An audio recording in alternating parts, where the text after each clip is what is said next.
Somebody in another skin. I heard that you're happy without me, and I hope it's true.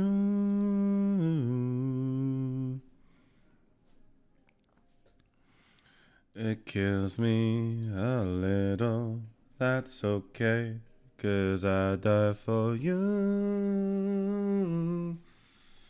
You know, I still die for you.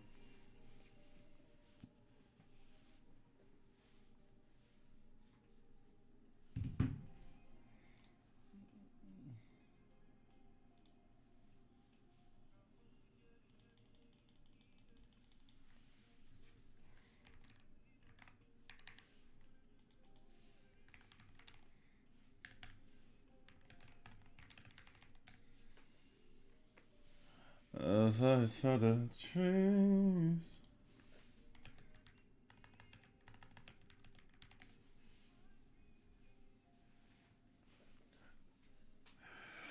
Burning photos. Let it out of that go. I used to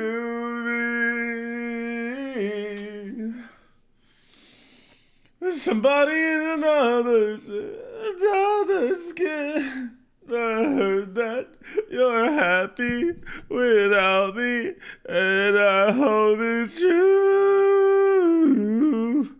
I know it's true. It kills me a little, that's okay, 'cause I die for you. You know, I still die for you. Hi, Peter. Just had my first day of nursing school yesterday. It was exciting. Sorry for missing your stream, but I watched the VOD. Wow, how could you? A real fan would quit their nursing job and watch my streams all the time while making zero revenue. I hope you had a great first day, though.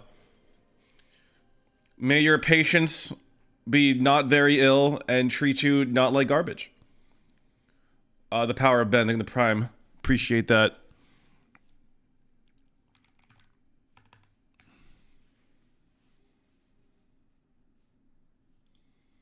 My boyfriend today, but at least Peter is streaming today. I'm gonna complete your sentence for you. My boyfriend dumped me is what I was gonna say. You know what? Fuck that guy. Did you know that men... That's right. Isn't that disgusting? Why do men?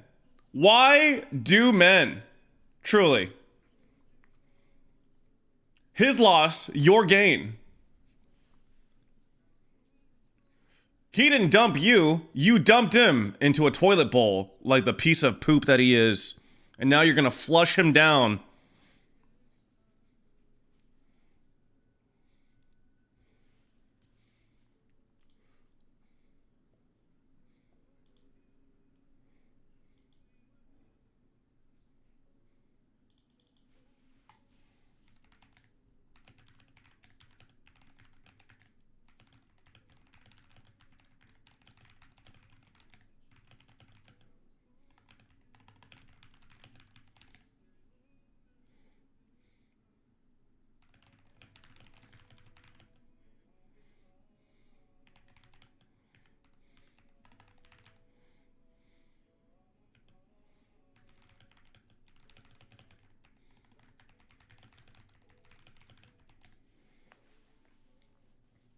Just let me in before the day is over.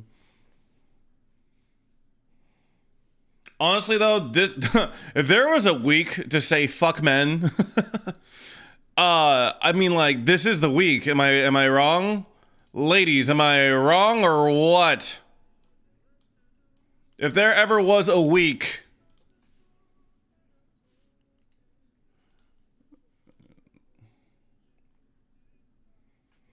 I know you know me wrong. I know. Alright, guys, I'm gonna record an Instagram story that I'm live. Can I have your consent to be a part of it?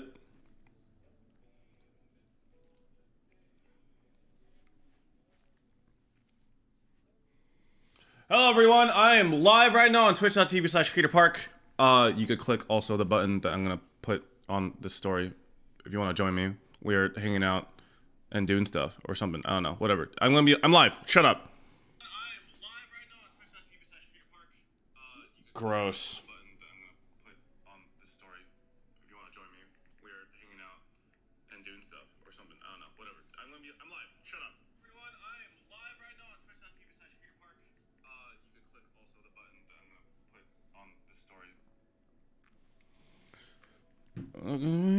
You the one talking? Yeah, no, I'm saying shut up to myself because that's cringe. Oh, the day is over. I'd have gone here earlier, but the SteamWorld build demo is too addicting. Dude, SteamWorld build actually a poggers game. I enjoyed myself. I had fun. I love when sponsors are fun. I love when sponsors are fun. How's the CPAP machine working for you so far? I'm still getting used to the mask. So Peepo likes to wrestle with the mask as I'm wearing it, and it drives me fucking crazy. So it's just like, you know, I got my shit on. I'm just like, you know, and then people's just like, the fuck is this? What is that? What is that? And I'm like, I'm trying to sleep. And I can't. I fucking can't.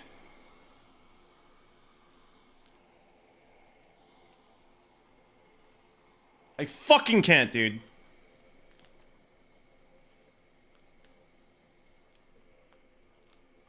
I fucking can't. Just like... And then he sits on my face. And his tail... So he sits on my face. He sits on my face and his tail's just like whapping my eyebrows. Like this. Boom, doom, doom, doom, doom. I'm like, how the fuck am I supposed to sleep? And then he's kneading biscuits on my chest. So it's just like, it's fucking cute, but like, I can't. I can't.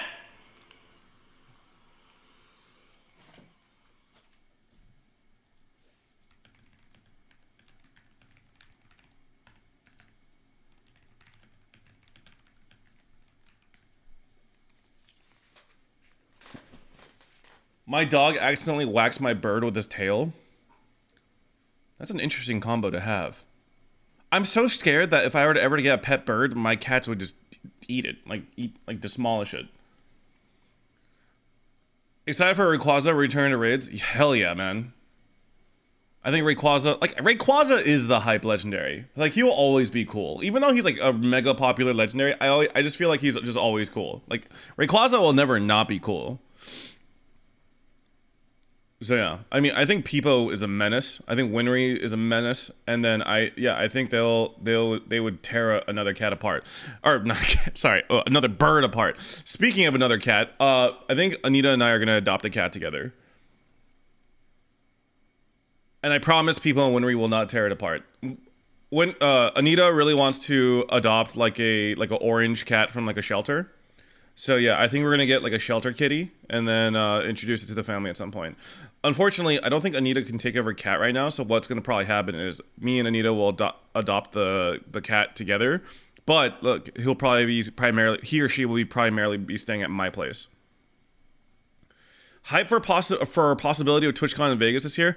Okay, I'm gonna have the most unpopular take about Las Vegas TwitchCon if it's true. I'm tired. When I'm done with my TwitchCon activities, I want to go to bed. Like, I want to go to bed, okay? I just want to go, take my clothes off, show my nakedness to the world through my hotel window, and then just knock the fuck out afterward. I would bust a nut. Happy 2 years, Mr. Streamer Man. You know what I mean? I'm tired. I'm old and I'm fucking tired, and I don't know if I can hang, okay?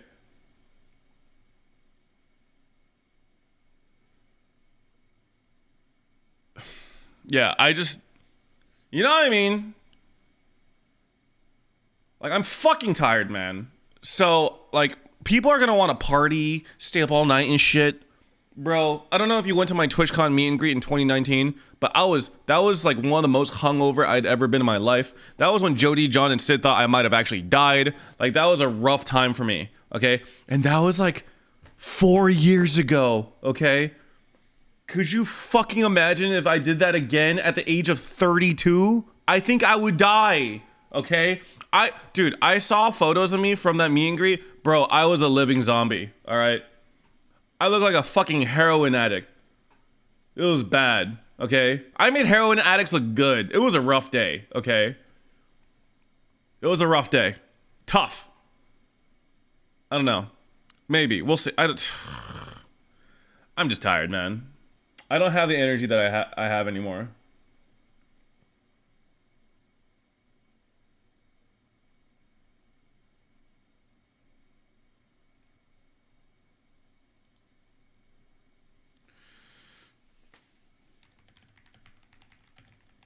So, sorry, I'm typing away.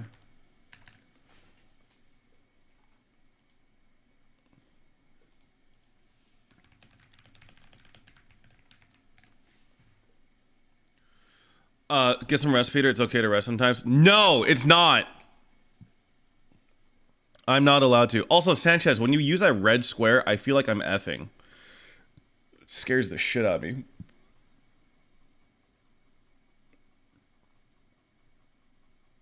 How is Anita? I think she's okay. We stayed up last night. We watched The Last of Us episode 2 because she's catching up. But unfortunately, she did not sleep very well last night, so she was a grumpus little wumpus this morning, and it was almost all my fault. So, to be fair though, I could tell she was a grumpus wumpus this morning, so I gave her a full body massage. I massaged her feet, legs, arms, back, and she said that she felt a little bit better about it. And then she beat the shit out of me, threw me against the ground, kicked my teeth in, and then I died. So we're doing okay. Like there's a lot of stuff that we need to work on as a couple, but I think we'll be good. Is she someone who prefers cuddling and sleep? It's okay. It's a mixed bag. Okay, let me see if I could emulate what she's like in sleep. Right. So she'll like. Imagine that this is her lying in bed, right? So she'll start on her back, like this, and then she'll put her leg over my leg, right? And I'm just like, okay. And then she rolls over to me, and she hugs me, and then she usually kisses my shoulder, which is really cute. But then she starts getting too warm because I'm really, like, my body's really hot, so she's like,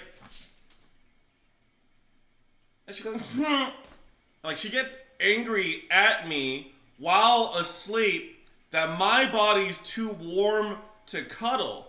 I'm like, bitch, I'm not doing anything. That's all you.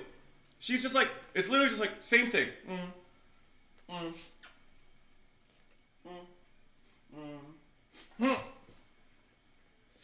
I swear to God, she kicks her leg up and everything. I could feel the blanket, like, going up, and I'm just like,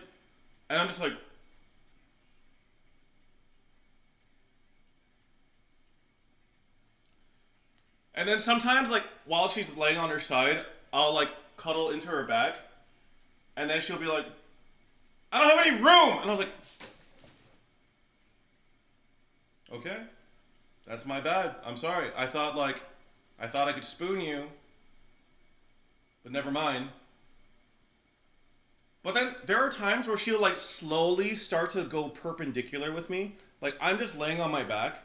And then, like, I could feel her body, like, turning more and more diagonal and, like, pushing me away. Like, it's just like... And then I'm like, baby, I don't have room anymore. She's like, what do you mean? She's like, you're pushing me slowly off the bed. What do you want from me? What do you want from me?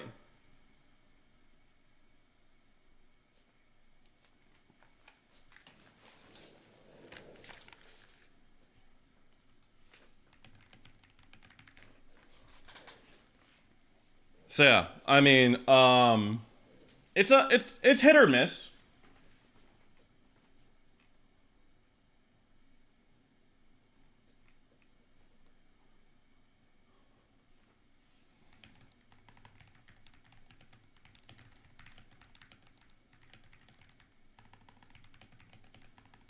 Hold on, I'm typing away.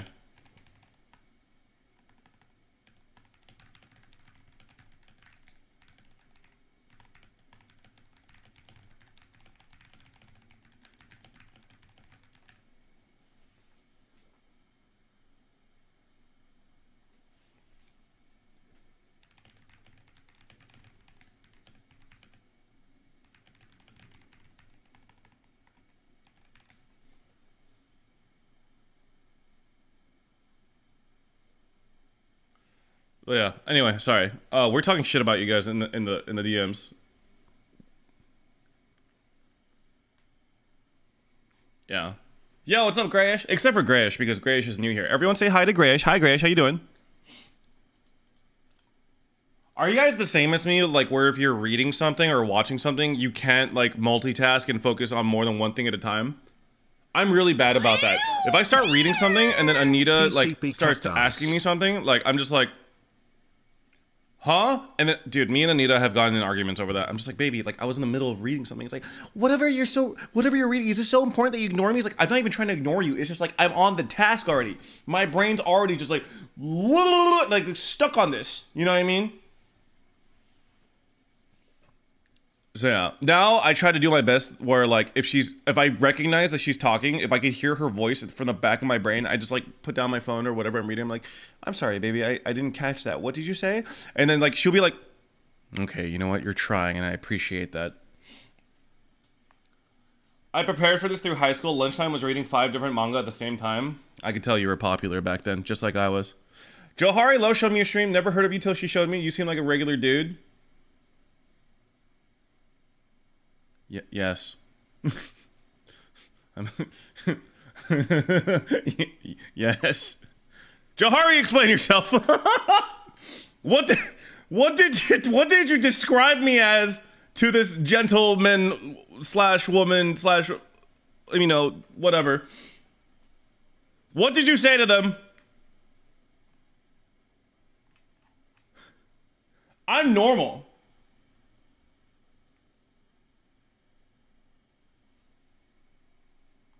Wait, I can't tell. I can't tell what the tone is here. Did I disappoint you? Am I disappointing? I mean, because, like, I get it. Maybe they thought that, like, I was, like, cool. I'm not cool. Johari, get in here! Explain yourself this instant! Oh, something like that. I just meant some big streamers are like, how do I put this? Like, big streamers? Oh, well, here's... First things first. I'm not a big streamer, okay?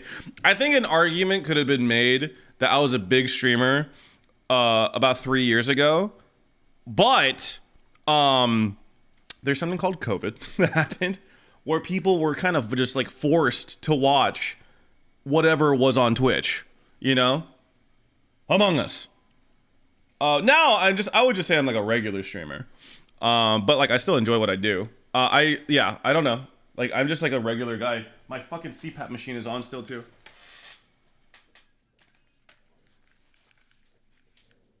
Bro, I'm getting so confused. Well, this person in chat said that you introduced them to my channel, and then they're kind of, they're surprised to hear that I'm normal. So, like, I take that as a compliment. I mean, I guess it's better than being a psychopath.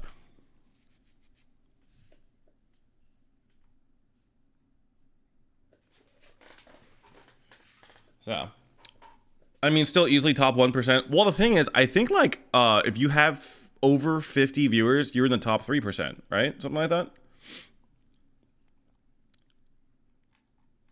If I'm not mistaken, like top 1%, top 5. Okay, it's just like, I don't know. Twitch is very saturated right now. So it, like, within, like, saying that you're in the top 1%, there's such a broad range. Do you know what I mean? Are you playing Valo today? I don't know what I'm doing today. I'm gonna be honest with you. I'm just here to chill though. Like, we're probably gonna do some React Andy stuff. I might play Dead Space, potentially. If people invite me to play Valo, I'll probably hop on for that as well. But I do have a goal where I want to learn initiators, specifically Breach. I specifically want to learn Breach in Valorant and become better at Breach, because I feel like Breach is like just so fucking good. And like not a lot of people commit to learning Breach, even though I feel like you spent like a little bit of time off stream, like figuring out lineups and stuff. Or like angles, like you could like just win easy clap, you know? One of my friends' follows you specifically to know when I'm available to hang out with her or not, so they may know you're my favorite streamer. Oh my god. Wait, I feel so bad. So that means that if I'm a more consistent streamer, you're not gonna see your friend anymore? Wait, I should just end stream right now. What the fuck? I'm sorry, guys. Yo, thanks for dropping in. I appreciate you all. Johari Love is neglecting her friends, obviously. So I'm gonna go ahead and head out. You know what I mean? Gotta go. Also, I'm pretty sure I was supposed to un-VIP big bearded owl, but like, you know, no harm, no foul. Wait, don't actually leave. I'm kidding. I'll show my titties. I'm sorry.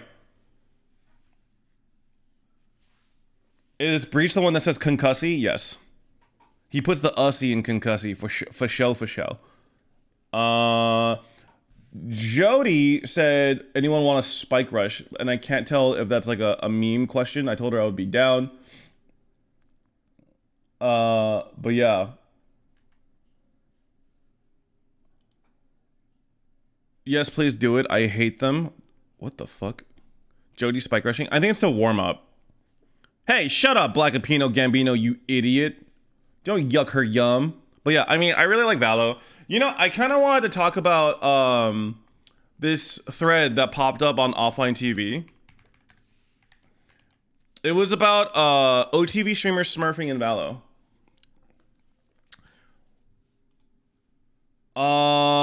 Okay.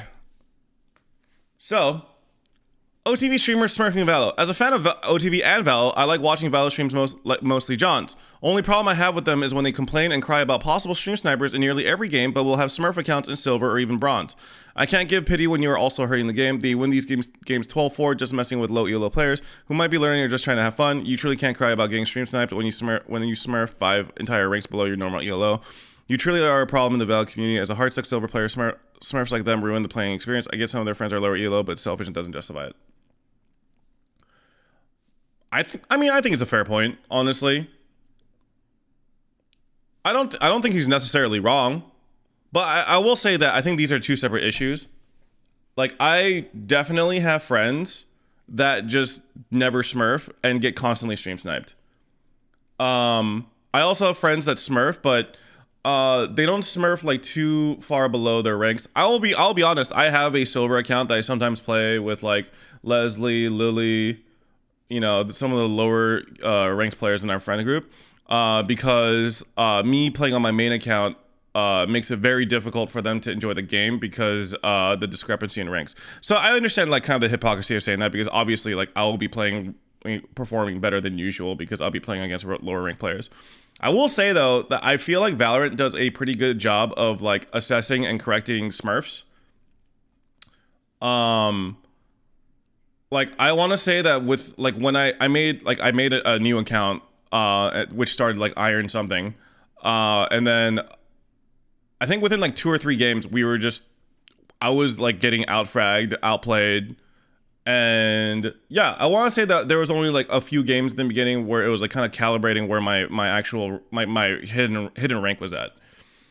So that's fair. Like I agree. Like, smurfing is not ideal. It's just like very hard to play with some of our friends who are lower ranked when you want to play with them. And I understand that underrated exists, but like, yeah, I understand. It's like, it's one of those things where it's like, how do I phrase this? It's like,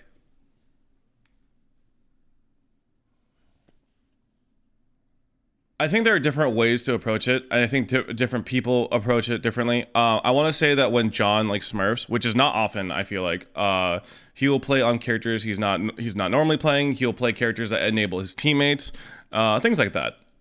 And even then, it's just like I feel like no matter what, as long as I'm like if I'm 5 stacking, I'm playing against like players that are pretty equivalent rank to me. So I don't know how true that is generally.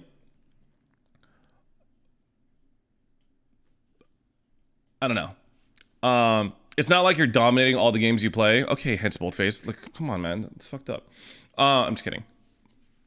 I will say though that I've been trying to avoid playing on my main, avoid playing on Smurfs in general. I think I have like 5 accounts now, but like my main account is Diamond 1, and my other 3 accounts are Plat 3. So it's like, at least when it comes to me, generally speaking, I'll be probably playing within a specific rank range. And then also when I played on my like silver account, I was still getting queued up against like plats, like mid to high plats. So like, I feel like Valorant has a generally pretty good smurf queue. So yeah, I don't know. They do have a good point though. Like I know generally smurfing is a pretty big issue It's just like it's kind of like a push and pull of everyone wanting different things. Like lower ranked players want to play with friends that are higher ranked, but then they also don't like casual because they don't get that sense of progression because they're not playing ranked, you know. Also, like queuing up with like higher ranked people means like less rank gains. I mean, it's just like a lot of stuff. But like I understand this person's like general complaint, and I mean I think they make a point.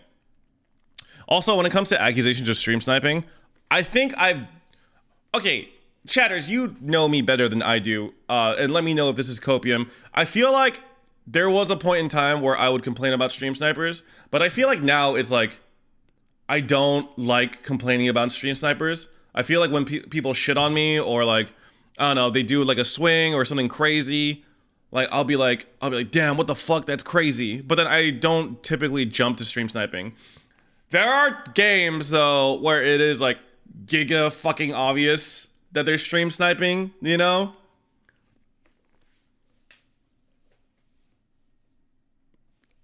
It is what it is though. I try to avoid calling out stream snipers generally because like it's a lose-lose scenario, okay?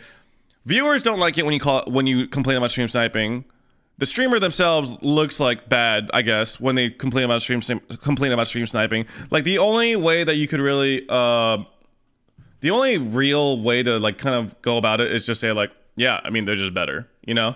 Even if they are stream sniping, if you just say that they're better, like you don't look like a whiny baby, I guess. And it doesn't ruin the vibes as much. I just feel like Jody and John got stream sniped yesterday and the other team still lost. I mean, and there's also that. Like, you should just, like, be motivated to just play as well as you can despite, like, whatever hindrances or setbacks you're dealing with, you know? It's tough. Like, there are times where it's just like, okay, these guys, 5-man held sight, all holding the same angle while you, like, walked up and even faked or something, you know? Or, like, I'm holding a weird angle and they wallbang me exactly where I am. It's like, even then, it's like sometimes they got lucky. You don't know. You don't fucking know, dude. Like, there is just no benefit to calling it out, addressing it, or whatever. But like, yeah. Also, like, when I am like smurfing, I will never complain about stream sniping. Never. Like, because it's like I understand what I'm doing. I'm playing at a lower rank so I could play with my lower rank friends and they could have a good time. You know. I guess I feel a little less bad because like I generally play characters that are more of a support role, I would say, like initiators or smokes. You will never catch me smurfing on Jet, fucking getting a crazy goddamn 6K, like ult Jet, whatever, you know, like what happens to me generally is like I'll smoke spots, I'll get a kill, I'll get traded. That's my Valorant experience, at least, even at lower ranks. So yeah.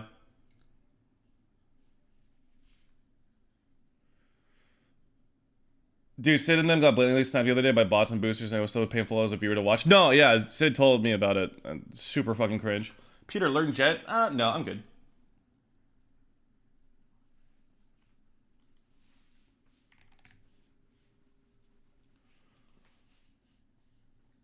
So, yeah, no, I think they make a good point. It's like, it's kind of hard. Like, it's not that I don't, like, want to smurf, but sometimes it's like I'm trying to like weigh my options here. Like, what is the best experience for my friends that I'm playing with? Like, I personally don't mind playing on my main with people with lower ranks. Like, I've done that before.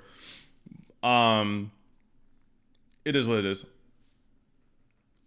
The first comment on the thread. Yeah, this is why I only watch Lily Pichu stream when she smashes that play button after buying an expensive cosmetic. I know it's going to be a good one. The physical pain I experience while watching Valorant is nothing compared to witnessing the radiant integrity of Lily's Bronze 2 badge. When she loses, I lose. When she wins, I lose. Right now, she's training in a hyperbolic aim range, and once she returns, she'll have a new badge and hair color to prove it. That's my streamer. You watching DSG versus the Guard tomorrow? Yes, absolutely. You betcha.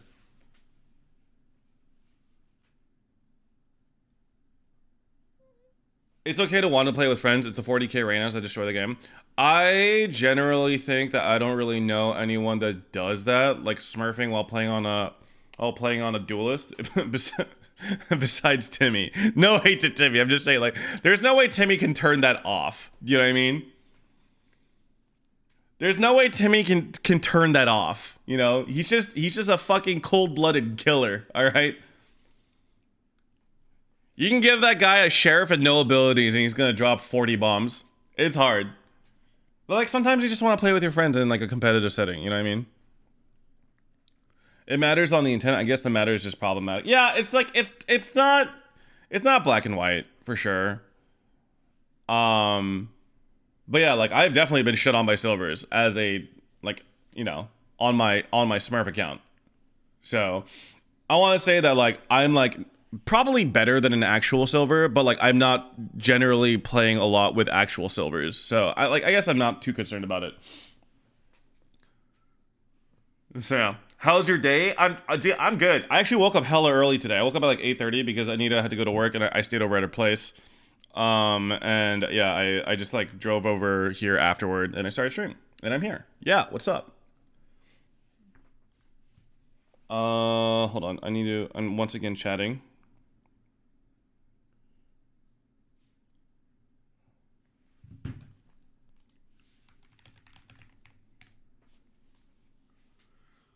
Who has the bigger bed between the two of you? Me. I have like a California King. I think she has like something a little bit smaller.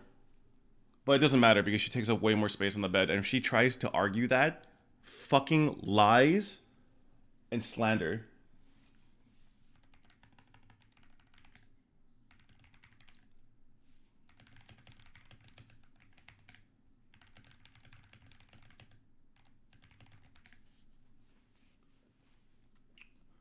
Are you a mover when you sleep, or is she the worst mover? Dude, she's generally pretty still, but she is very strongly affected by her dreams. You know? Like, when she's having a nightmare, she's like, and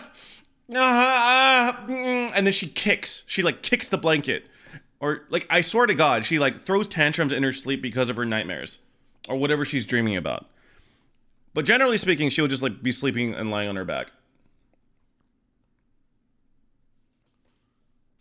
I guess she was mountain climbing last night. Well, I mean, the thing is, Anita experienced a lot of trauma last year, like a lot of trauma. Like she had the passing of like a family member. Her cat also passed away. She just like had a lot of horrible things happen last year, and like she's like still trying to like, you know, process all the shit that she went through, you know. And yeah, I'm trying to be as there for her as I possibly can, but like I you know, it is an incredible amount of just bullshit that she went through, a lot of terrible things that happened. So, you know, obviously she's gonna be affected by it on and off, like while awake and while asleep, because she has such a premium emotional support guy. I don't know, man. I swear to God, like I try to be the best boyfriend I can, but like I fuck up, I fail, I grow impatient, you know, I get irritated. A lot of shit I need to work on, okay? A lot of shit I need to work on. Like, as someone that thought that, like, I learned a lot from my previous, like, serious relationship, I learned that I still have a lot of pride, a lot of ego, a lot of things that I just generally need to work on as someone that, you know, says that he cares about his partner, you know? So, I'm just learning every day that, like, I can be a better human to Anita. I could be a better partner.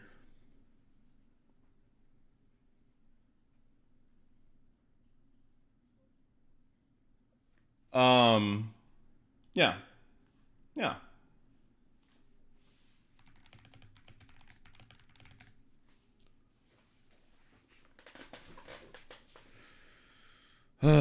So yeah, I don't know. I just feel like when you are with someone that you truly love and care about, it's kind of daunting in a way, because you start being more and more aware of your own flaws, because you want to be as perfect as possible to the person you love the most, you know? Anyway, I'm gonna play like a couple spike rushes with Jody before she starts doing with John, or balls, sorry. And then I'm gonna come back and see what we're doing.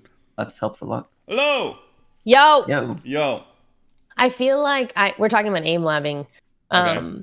Honestly, as much as I fucking hate deathmatch with all of my life, it has helped my aim. I do feel really snappy. I actually feel like my aim is my strongest suit right now, and my worst I guess, I don't know, trait is I am so god awful at raise, which transition is why we're playing Spike Rush, because I'm gonna fucking learn. I'm gonna learn for once in all. I'm gonna learn. Let's do it, because I'm gonna learn breach. All right, let's fucking get it. What are you learning, Balls?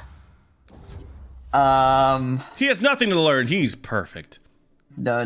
I still need to learn a lot. Wait, so Balls, you know, were a jet main, and then you transitioned to Killjoy?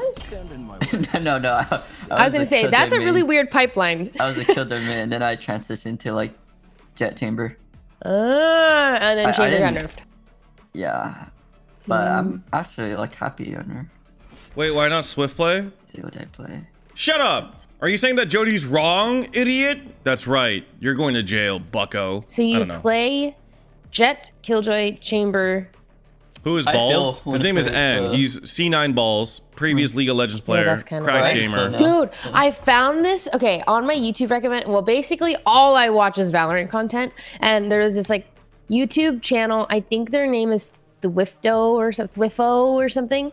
But basically he's like a Radiant, he's like a Radiant Phil. He plays everything and he's fucking good at it. So I just like will watch his videos, and he kind of he does like informational videos. So he'll be like, this is why I did this, is why I did this, think about that, blah blah blah. But then like he's just playing every agent. He'll play smokes, he'll play initiator, he'll play everything. I'm like, geez, man, like that's just, you just deserve it. You fucking deserve it, you know? Yeah, what the fuck? Radiant at everything? God chose his favorites for sure. Dude, I'm like, what the fuck? You could just play Cypher and Neon? Like, fuck off. It's like, yeah, you're just building your game sense, and you basically know how every role works. And then that way you can predict like what the enemy is gonna do too.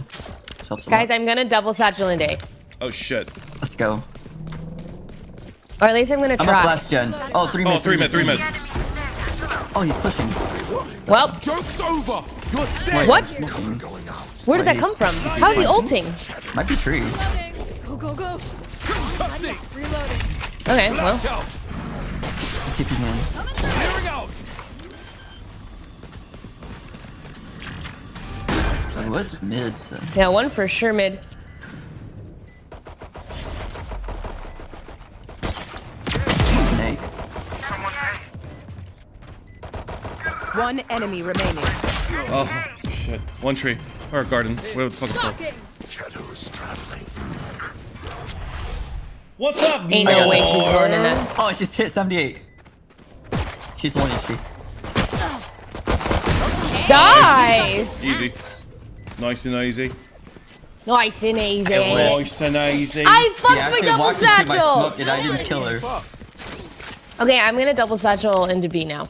Alright, roger that. I'm gonna stun and then flash. Or maybe I should flash then stun. I don't know. I don't know. Generally I stun and then I flash. Okay. Yeah, stun is good, and then I can flash a boat for you too. Wow, but guys, I got ults. Ooh. You know what that What means. the fuck is this wall? This wall's gonna fuck up my double satchel. Why are you walling like this in Spike Rush, man? She's there. Okay, hold on, watch. I got a Roomba for that. If you break the wall. Oh! I saw the top of his robot head. I'm going. Go. Run it. One's market, one's stairs. Cool. Easy clap.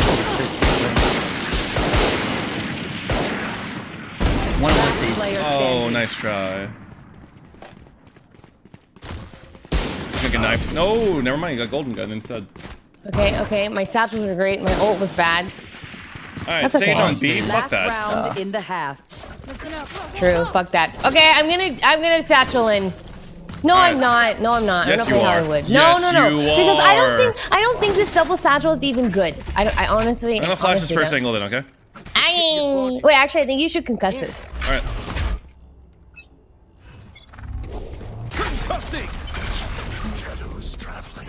And then I throw this. Alright, let's get it. Wait. Okay, we got Phoenix out. One. My ult's ready. Get out of my way! Okay. We're going. There's 2 heaven. One enemy remaining. I'm stunned. Or Neon has a cherry blossom as a crosshair. Oh, Hovering that's me. cute. It is cute. Stunning. With me. At the end. Oh, is he stunned? Yeah, he was stunned. Yeah. Switching sides. Utility, baby. Wait, Balls. Can you blind hate me? Yeah. Anyone want to come with me? I'll Oh, go. Pitor, you want to concuss? Me Wait, go, it me might go. be better. Wait, What? we can concuss and blind, I guess. All right, do whatever's. Do I do right or left? Satchel out. Cussing. Well, I fucked I it got up. in the way. So. I got in the way. That was my fault. Blinding high. Blinding. Blinding high again. Flash out. Mid. Oh my You god. scared me. Oh my god, I missed everything. Okay. Reloading. Oh, I wasn't paying attention. I looked at One the enemy mini. remaining. You got that this. one wasn't B main. What's up? Wow, good thing I got this health Like regen window. orb, huh? Is he Reloading. planning? Yeah, what's up, Shachi Sora? How you doing? Spike planted. You ready? I'm throwing a nade back. Sight. Oh, And now I'm on ready. side. Behind dice. Oh, Love dude, that. you're fucking cracked. Easy. Love that. Gun kills and nade kills, easy. Easy. Wait, do you have a golden gun? Oh wait, no. No. Dude, Omen's kind of hot. Match point. Let's put them Can I we do don't it again? believe This Jody time I is. won't fuck up the jump. I believe Jody is not Alright, let's go. streaming at the moment. Moon, you can untime him out. It's fine. I don't care. Well, right now I don't care. I'm very fickle. I fucked up the jump. Wait, so should I be stunning like across here or like more close to the Satchel? entrance? I can't make it. Fuck. No, I have to save my That's fine. satchels. I'm fucking blind. Oh, they're here. Yeah, they are. Oh, yeah, they're Oh, Wait, they were blind you as got fuck. Two more. Nice, one more. She's 57. One was tough. Last player standing. I didn't hit her once.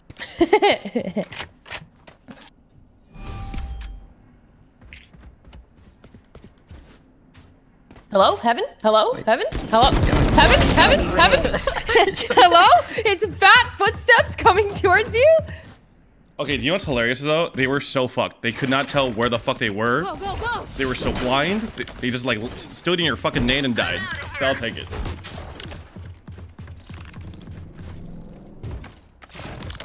Let's see. The operators. Where are we holding? I don't know, but there's 2 ults in the mid, you know what I mean? What are we? Grenade. Pick me, bitch. Wow, they got me in the sky. I respect Get out of that. my way. Joke's over. You're dead. I suggest flash out. You will not kill my allies.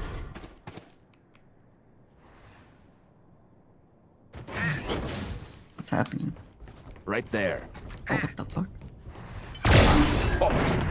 Bye, Bucko. Oh, whoops. You're dead. Bye, Bucko. Yeah, fuck them up! Oh, good.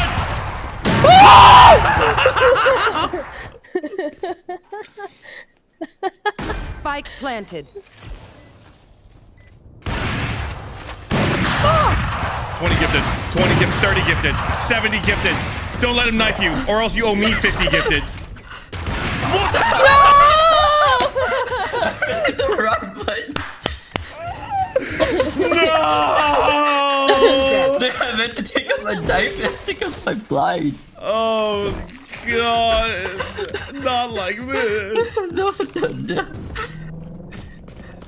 That's a warm up. Okay, I am double saturating it. No, I don't have I time. use toggle Like prop. Rishi. Cussing. Blinding. I can't make this Jenny jump. I am stupid. Oh, are they holding? Ain't no Might way. be. I think they're Fine, holding. Oh, never I'm mind. holding. Oh god, they were holding. Two outside. Oh. Holy. 2A. Two outside A and 2 outside B. Joke's over! You're dead! He's ulted spawn. He's mid. He's mid. No, he ulted. Oh wait, Out what of the my way. fuck? She updrafts. Sage is No 78. fucking way she doesn't. She'll mark it. Oh! There. Oh, the Russian. Oh! Player standing. I don't want to play the fucking Winnable, gun. winnable. I would bust the nut. Ah! Don't get knifed! Don't get knifed! Oh. Nice try. Win. Queen flashed Naya, me thank you for twice? giving a sub.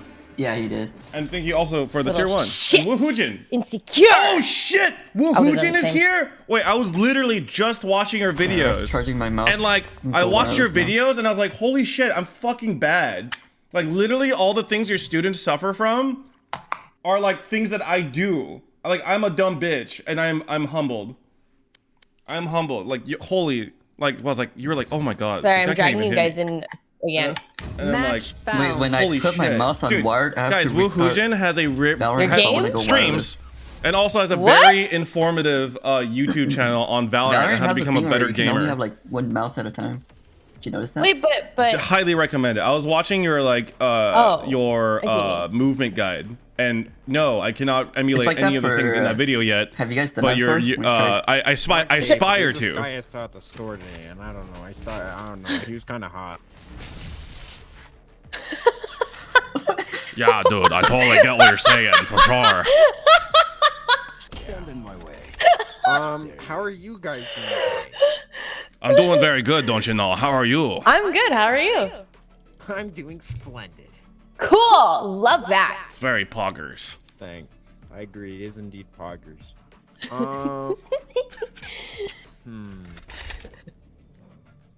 So there's this girl I saw, and like I thought she was also kind of hot, but like she called me weird and told me to like go away. How should I riz her up? I don't think you do, man. I think you like watch a movie or something.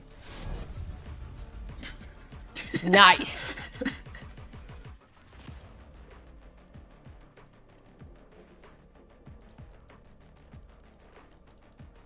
That guy's spitting game.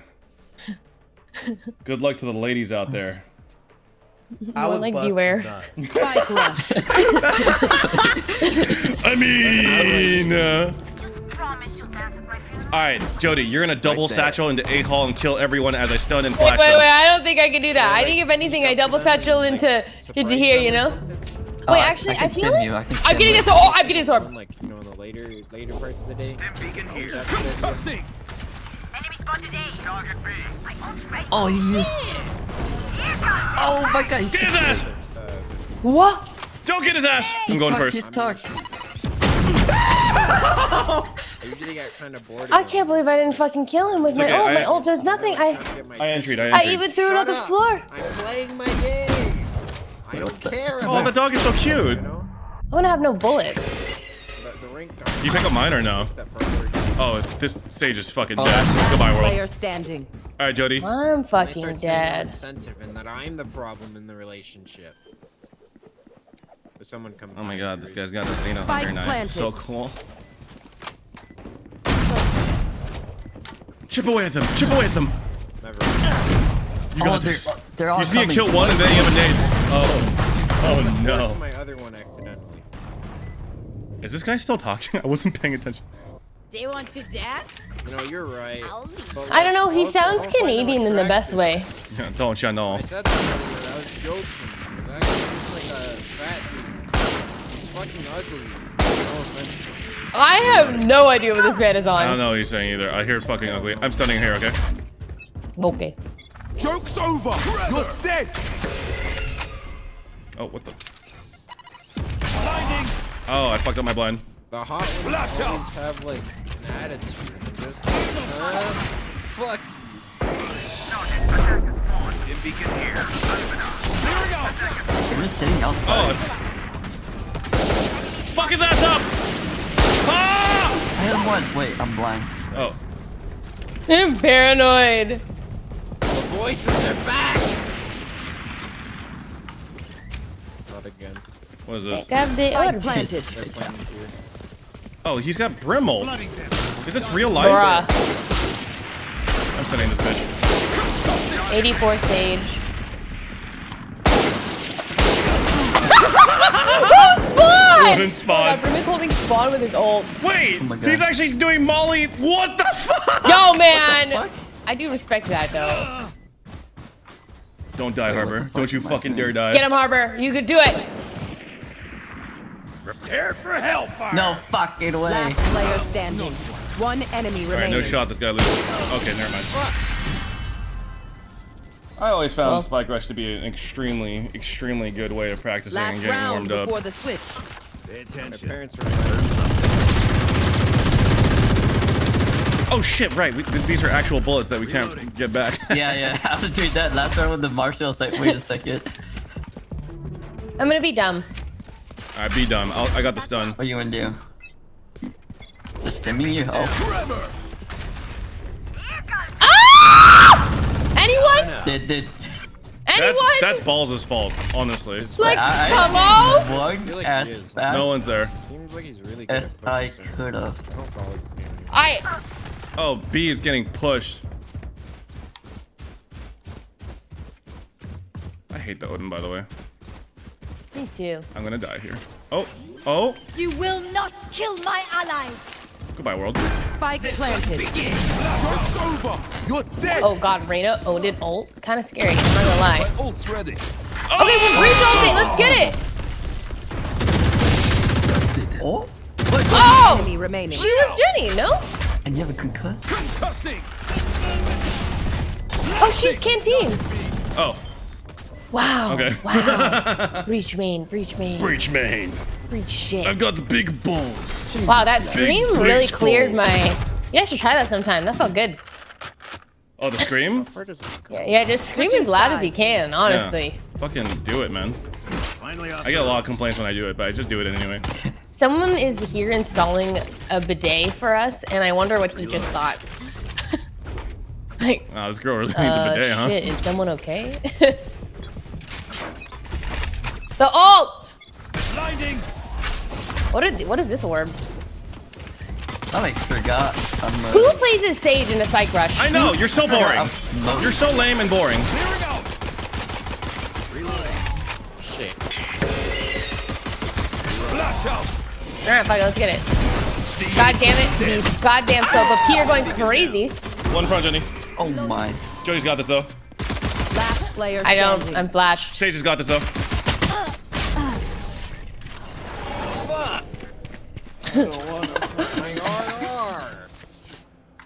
Match point. All right. Check. Charges? Check. Brakes? No. My coffee's hitting right now. God damn. Back to iron when I go. Okay. I like his voice. Back, no, I don't wanna- no.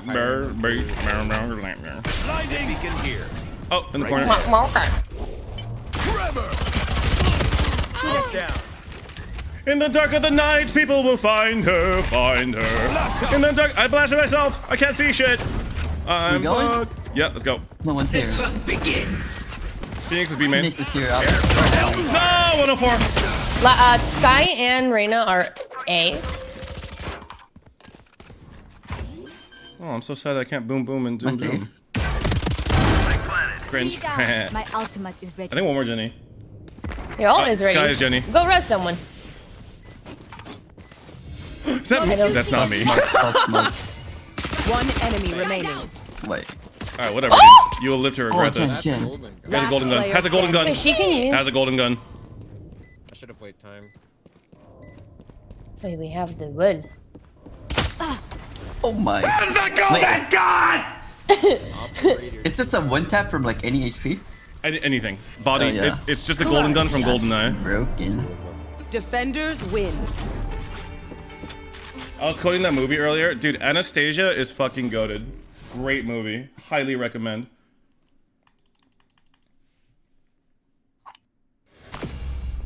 Oh god, I love that defeat screen. We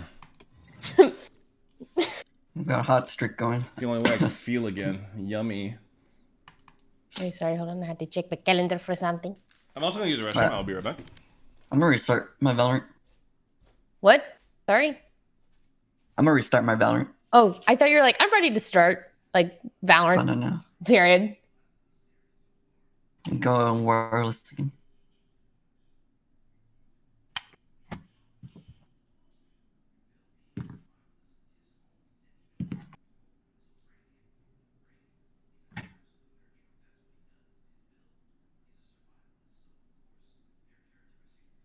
Okay.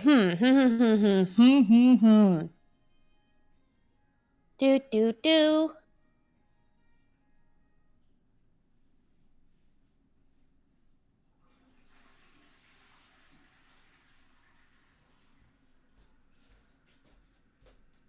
Holy shit, my hair has so much volume today. Do. All right, ready, Freddy. Balls is restarting. Okay. Chatters, what is the best color variation of this knife? Oh my god, wait. I'm wireless now, it's over for them. Discord. Fuck yeah, it's Sea King. It's All over right, for these sick. spike rush bitches. Match found. Wait, I actually still need to warm up before we do it. Like I have that's to do why my you shit. take Okay. as much time. I mean, Okay, well, playing Raise on Breeze is really honestly. Okay, I definitely need a warm. All right. I took out my flash instead of my knife to try to knife that guy. Oh. Wait, I haven't played this map in 7 centuries. This is not I good. missed this map. I love this map. This is my highest win rate map, I think. This one. And Really? I'm awful at something Breeze. else. Well, I'm awful at every other this map, is so so fun. It's also like a aim duel map too. it's just aim duel, which is why I love it.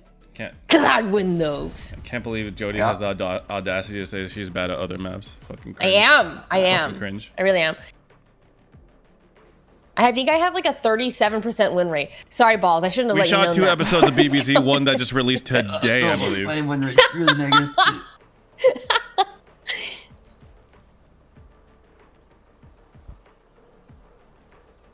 It's not about the RR. It's about the journey. No, it's about the RR. Fuck you. Don't miss me with that bullshit, okay? That's copium. Hey, I don't mind. All right, I'm learning. Honestly, I'm learning that Ascendant is an impossible dream. No, I dream is gone die. the MMR is really crazy right now, though. I don't know what the fuck's going on. I'm already back to like gaining 16, losing 14, so I'm in disparage. Spike rush. Are those our enemies? yeah, I see the race system is so weird right now. Danny did it! Let's Mom go! and I played a game yesterday, and we were against Danny defeated an Millennial. Immortal Let's fucking 3. go. And like the rest of our team was like Ascendant, $1,222 medication down to $29. and then the Does that rest mean of their I could, team was like I Ascendant could give you too. a pay And I'm cut like, finally? Let's go. bitch, the fuck? Like it's either this Immortal 3 is down fucking bad, or Yeah, I don't know. It's like that's what I'm saying. It's like everywhere. I don't see anyone else. Blinding. Back off. Holy. I have a golden gun. I wasn't expecting him to just swing out like that. What the hell? Oh, and Jody just murdered his ass. Okay. Down the middle we go. wow, kind of. Oh, bro. You're kind of owning right now. I got the golden gun and I missed three bullets. Wow, I'm kind of fucking crazy. Did I Dude, blind anyone? I'm Oh my just a God, Reyna Wanda. main. Wait, what does you having a sheriff make you a Remember, what? bullets hurt. That was Wait, just you being a good aimer, I feel like, right? That That's wasn't- what I mean. Yeah. Like that's just I should play Reyna. Wait, but I feel like your good aim will just will be relevant across all agents, and just It's the more you more practice any like- other agents, you'll be poggers, right? My positioning That's and my fact. util usage is really bad. Do you feel that that is because you're not as familiar with the characters as you want to be? Okay, fine, it is, Do you but feel that I it just- mean, do you it's like maybe I'm a agree that- natural Reyna main, you know? I feel like you don't give yourself enough credit for the amount of work you put in, you know what I'm saying? I think that I'm doing it wrong. I don't think you're doing it wrong, it's just more practice is good. Spike planted. I'm blinding the door! Oh, one's in! Fuck you. Stay out, Satan. Why do I feel like it's gonna be a flank, dude? Probably.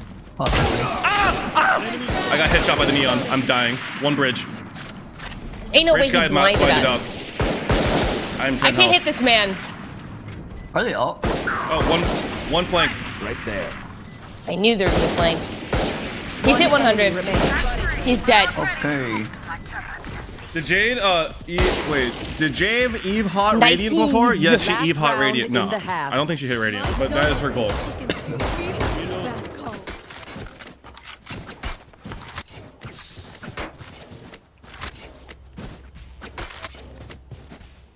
My rank is dog shit 3.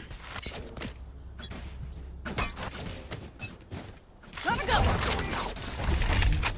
Blinding. Shocking. Start good. Here we go. They will cower.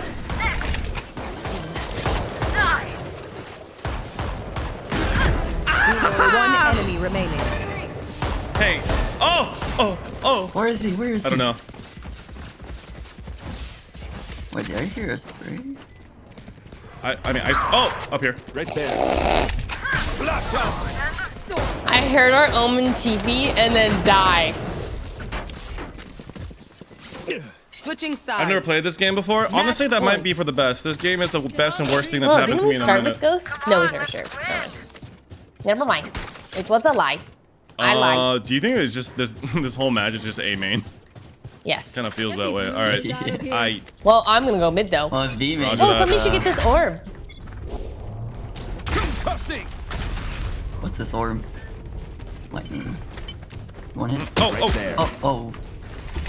I'm flashing. I stunned her. She's blind as fuck. Oh, What the fuck? One Here, mid. grab this. You can ult. Oh, I'm down. Planted. I'm not selfish at all. Oh, they're playing Wait, it B. disappeared. It disappeared. Cowards. Oh, it's because they planted. I'm gonna flash Alright, out, I got okay? this. Yeah. Not ready. Oh God, never mind. Alright.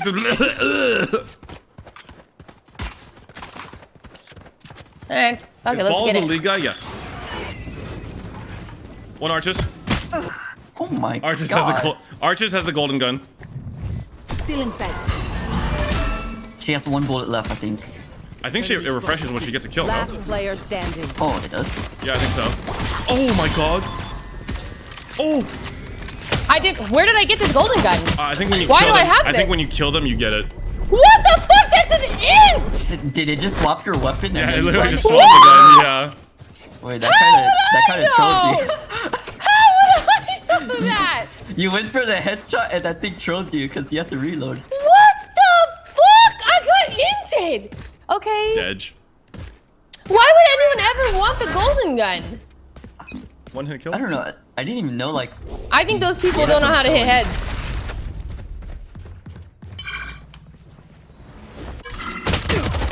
Oh wait, where did my golden gun go? The Sage loves going on box, but she is bad. I see one near me. Watch out. Cutting Take this. Spike planted. Ain't no way they did that. They went B again. Cringe.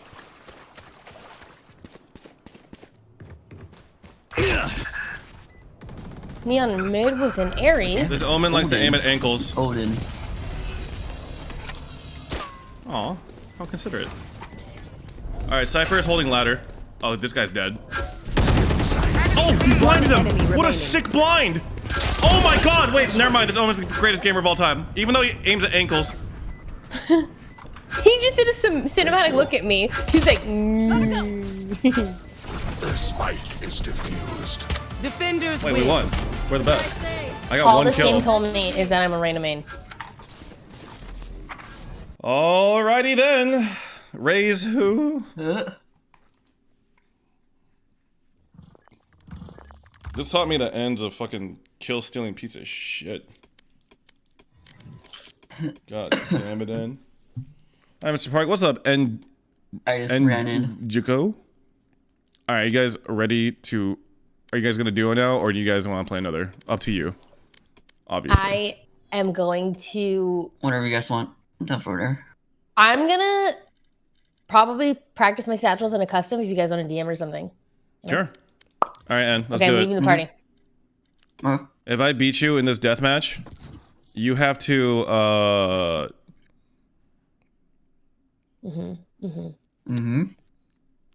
you Have to draw fan art of John Match with your found. toes. I don't even know if I can do that with my hands. Oh. Yeah, that's what I'm asking you to do with your toes. Try your best. Only use 3 colors. Ayaya! Death match. Warm up. Oh no, the Ayaya died.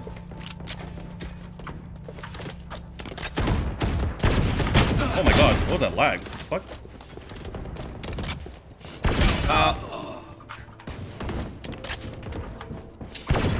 Wait, so if Oh, I that's so win, bad. Holy shit. If Okay, you're not well, doing well, rest in keep peace. trying. We must keep up appearances. Look away, Woohoojin. Fight.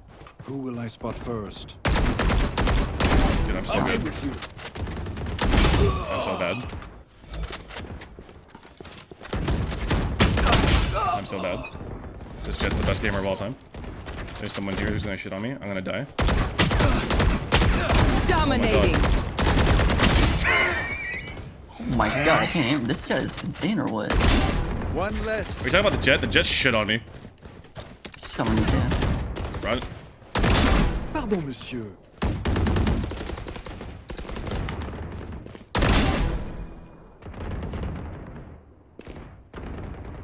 Okay. Whoa! Okay. The echo in your mind. Sorry. I just Oh my god. I peeked into a deathmatch and saw 2. And I aimed for the guy that wasn't AFK, so. That's 3. Oh, I fucking overflicked because I'm a cringe lord piece of shit. Am I muted? No, I'm not. It's dope. You're getting warm back, yeah. Oh.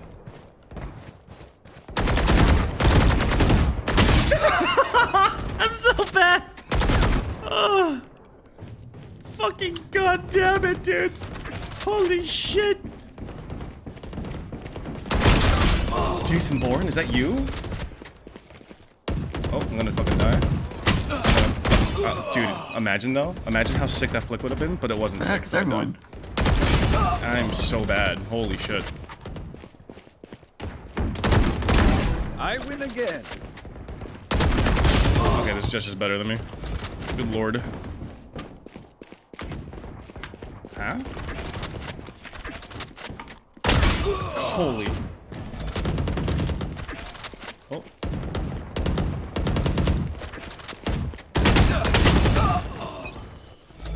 I wish I understood movement better.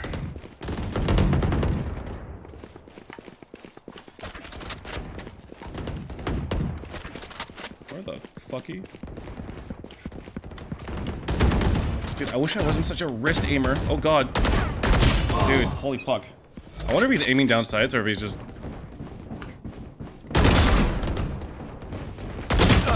No! Shut up, balls! Shut up, balls! Dude. This Jet is owning me. 10 kills remaining. Dude, I'm so bad. This guy's 38-13 already. Don't shoot. Don't touch me. Behind you, Peter. Don't touch me. Don't touch Behind me. you. Oh. Bro, I'm actually fucking awful.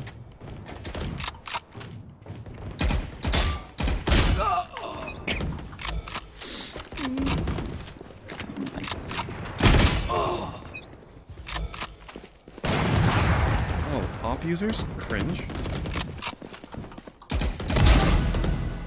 Sean, is that you? In my deathmatch?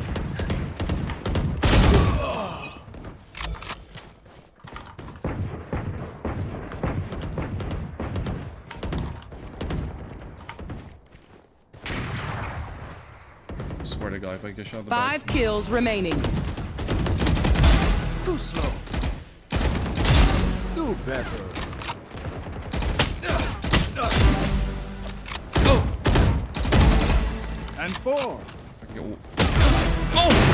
know what? I got my ace. Fuck it. I'm happy. Good enough.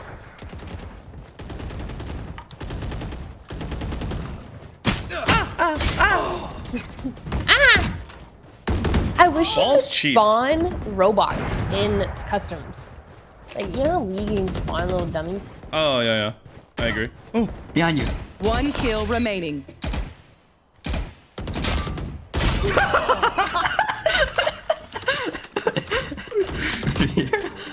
I don't want to do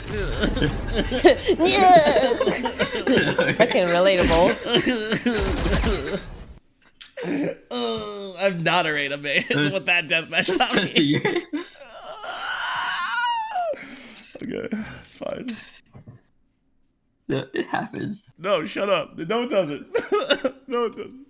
Can't convince me. I'm testing your tracking. My tracking is awful, as you can tell. Just give me a fucking judge, and I'll retire. Alright, fuck it. Run it again. Yeah. Honestly, Valorant needs proximity voice chat.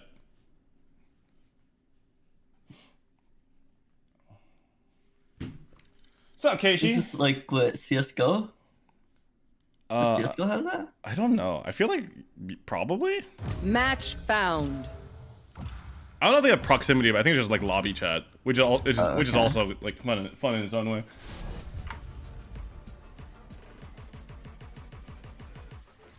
I wish deathmatch had like 2 less people for certain maps. I do think that they gotta edit their I feel shit. like proximity deathmatch, everyone would be raging. Deathmatch. Warm up. Of course. Oh, that was lucky. So weird how like DM Damn. I mean, fuck you. You got lucky, bitch. Wait, I'm like dropping frames like crazy though. I miss bind. I like bind a lot. DM has like bind and breeze still. Yeah, weird.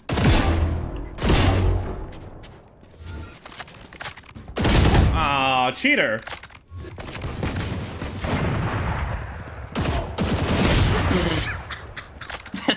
I swear to God, Ed, I hit like the nastiest 2K, and then you just appear and ruin my fucking day. All right.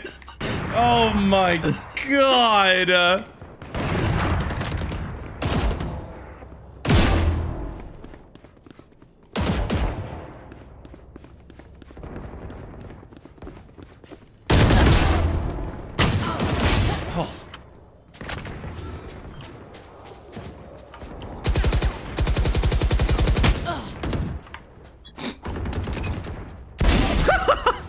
No one beats my I just ran into me, my clone. Fight. Let's start this party.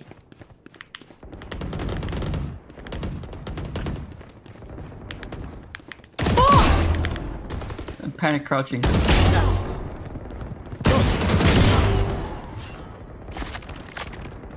Don't crouch. That's cringe. Fuck. Just crab walk. Ciao. Ah! Sage iced me. Are you alive? Yes, you are. Get out of here. Fuck you! Fuck you! Finally! Fuck you! Fuck you too! Fuck me! Fuck you! Oh, fuck me. Fuck me. Hey, John. Fuck How's it you. going, honey? Hey. Yo. Shut up, Anne. Are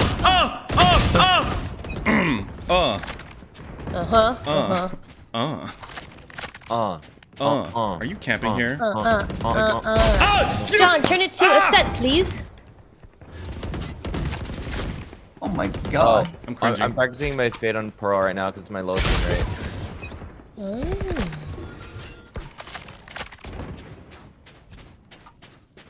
John. Yo. Jody gave up on Raze. I didn't. She said, I'm a just- Reyna main. Ew. Come on, fight me. No, don't fight me like that. Don't win. Here, let me hop out of this. I don't think Fade is my shit. Woo. Oh, it's the song. I thought I heard footsteps behind me. Fuck you, Fonk. The song's in the song? Got one. Oh, dude, that was like me. You pulled a me there. Oh, God. All right, I need to stop pulling out my knife. That is actually a bad habit. No. Just equip a knife that's like not pretty, and you're golden. That's crazy that you'd think I would spend money to just not use shit. That's wild. Yeah, that's unreal. What are you accusing him of, John? Yeah, I don't know what I was thinking. Oh! Cringe. Oh. Jump. Oh, Phantom. Oh! Bye on. On and Goodbye. and on.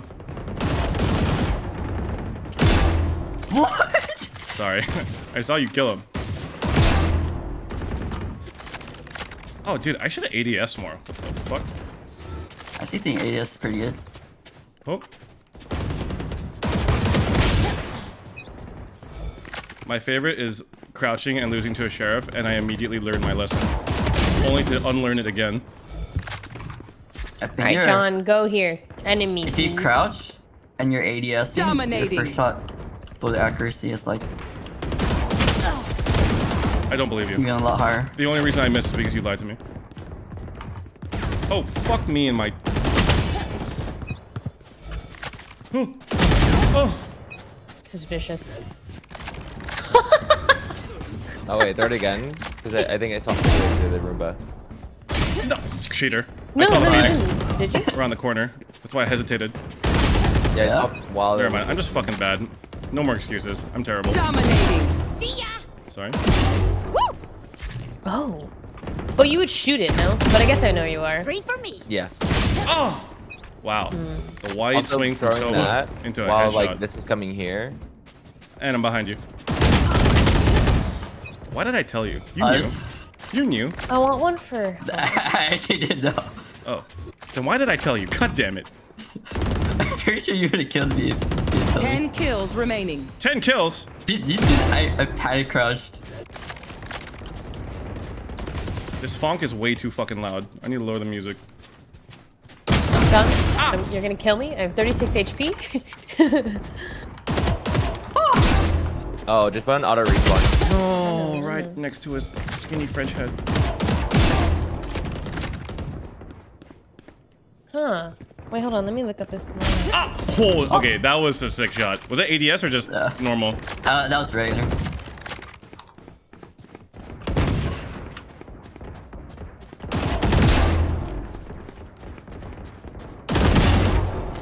Wait, why don't I ADS more? ADS is so good. 5 kills remaining. Why do I I feel think like... ADS is only good like Sky's out. Ari. Ah, what? No shot, you fucking fadeaway headshot me there. The only bad thing about ADS is like the wind-up time. True. So When if you're, you're like, shooting hitting while someone? in the motion of ADS, is it like super inaccurate? One down. In the motion, what do you mean?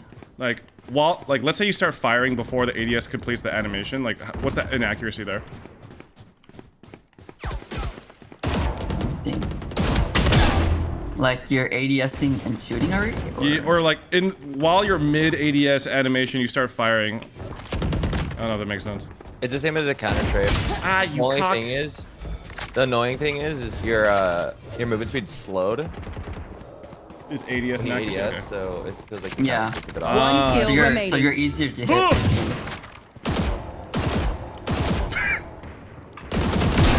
I'm so fucking mad. I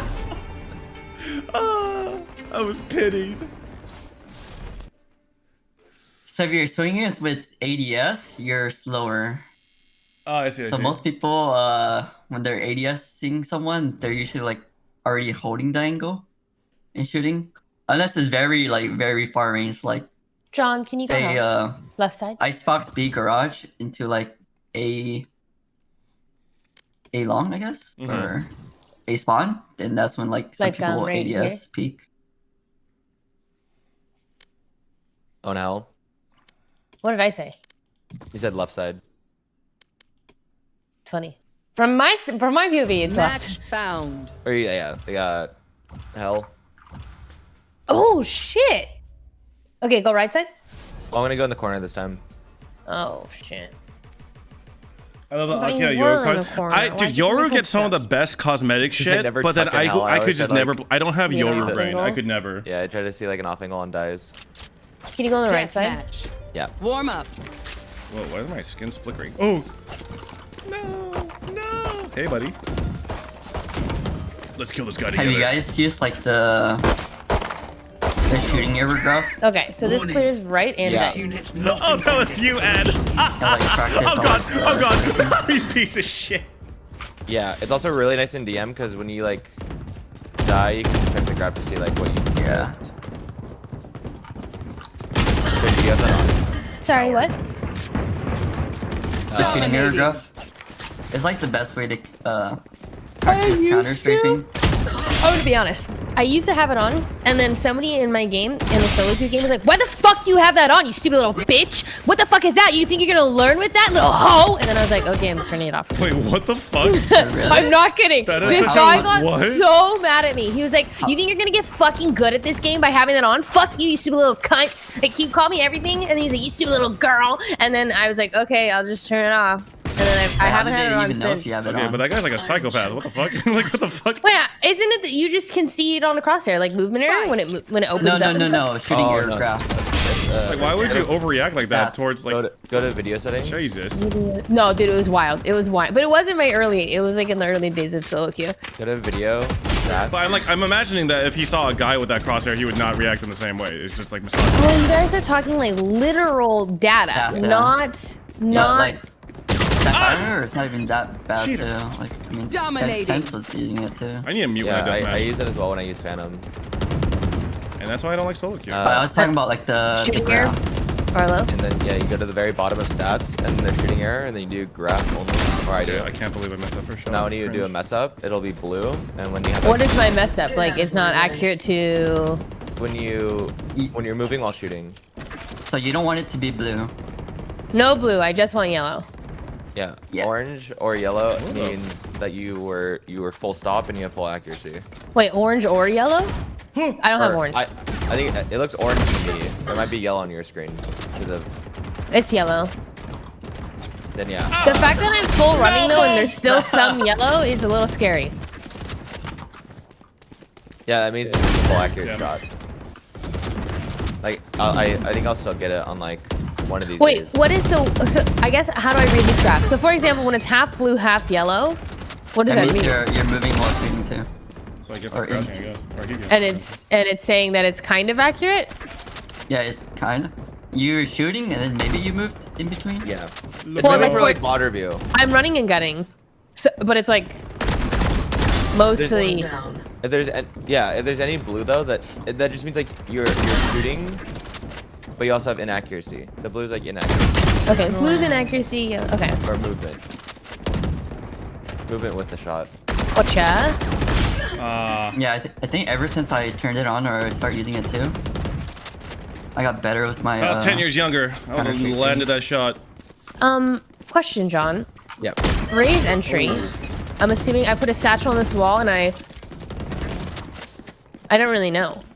I mean, yeah, you can like do the satchel here, so you can just straight double satchel to here. Ah. I see, like with the Sova dart or Ah, something. mamma mia. Yeah, so we'll usually dart here. Or dart here. And then while you do that, you can go in. It's a good way to die. Okay, okay, I'll try that today. You know, like Roomba first, so they have something else to shoot at. You can, so like I would like Oh, I got owned. Roomba Hell and then nade dice and then I go Jenny. Or even nade Jenny and then I should've double I think I will nade. do this. Nade left side. And then go. But they're probably gonna be behind me. That's okay. Your team trades you. Yeah. You have to like kind of look left. You either look left and I look straight ahead, or I look right straight ahead, just to clear something for my team. Wait, how do you? So you know, like, Huh? well, movement What are while you doing? raised is very dependent on where you're Fight me. looking. Oh, yeah, I'm usually back see. there, so I'm not sure. If I'm just Should've at died the there. main, I'm probably just looking straight ahead I'm dead. and leaving up to the. I can look quickly on the second satchel. Okay, cool. I'm gonna warm up now.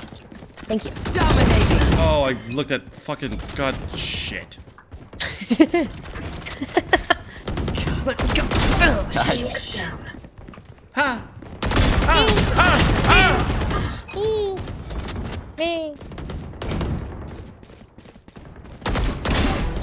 Gotcha, balls. Oh! Okay.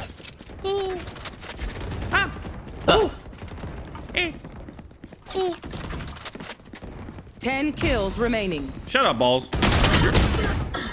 You didn't say anything, but shut up. You did well.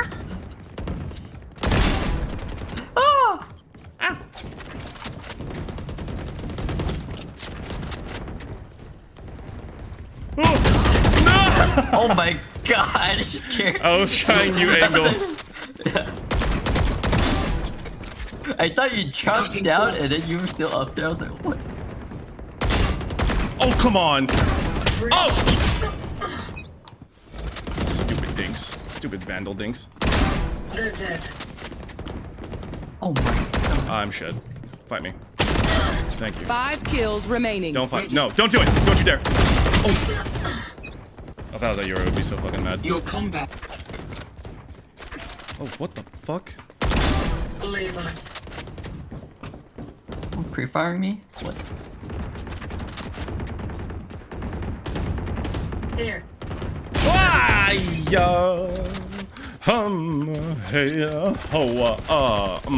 oh yeah. Ooh. I fucking hate you, Raze. Get out of my way. Enemy down. 3 down. 1 kill remaining. No, don't do it. Don't do it, balls. Don't do it. Should I? Don't do it. Okay, now I can do it. Now? Yeah, yeah. I just want 30 kills.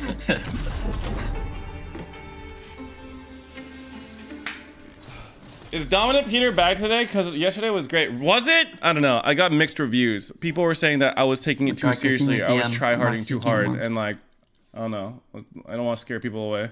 Holy fuck, you're Immortal 1? What's it like to have the biggest fucking balls, man? Damn. Ah, get it. I don't know.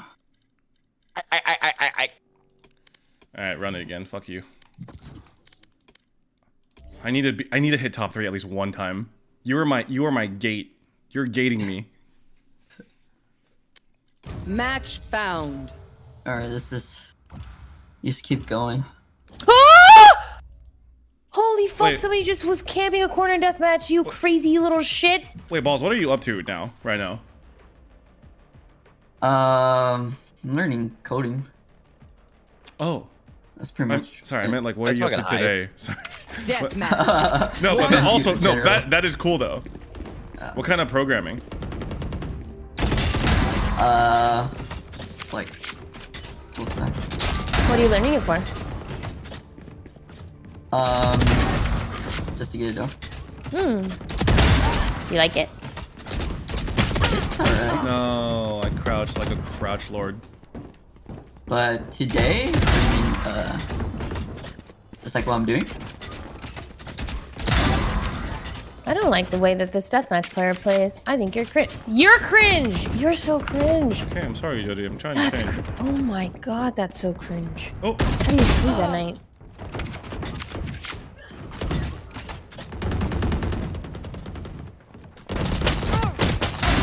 I swear to God, if I lost to a classic, I would cry. Deathmatch is a fucking jump scare, man. Truly. Yeah, I always play Deathmatch lower audio. Like I have it or like. What are you doing? Yeah, it's too. I always feel like at least like 30-40%. You meant like what I'm doing right now, Peter, or? Yeah, I don't know. I'm just. I don't know. I don't know. I don't know. I don't know what's going on today. I was just playing Valorant. Adi, again. I'm wondering, do I try duo Oh my queuing or god, trio this queuing or something? is cringe! But like, I'm quite bad, mean. so I don't know.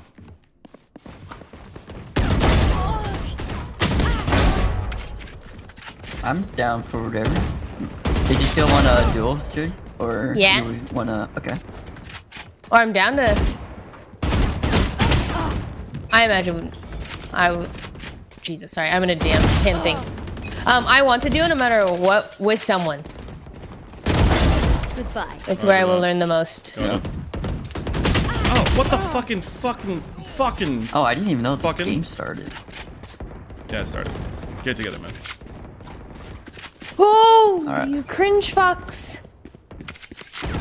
Ow, I knew I was dead. Fuck me. This neon has killed me like 12 times.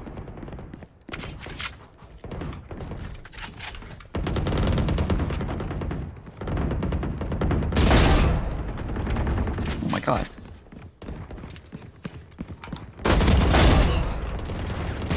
Oh, what? Oh, I need to stop fucking standing still against the sheriff. Ah!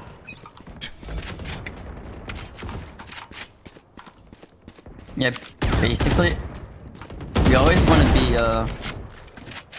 moving when you're shooting, Yeah. or like that's why Unless like they counter-strike hit is you. really good. If they hit you, it's fucked. The momentum is gone. Yeah. Wait, where am I? Who am I? Body tag is like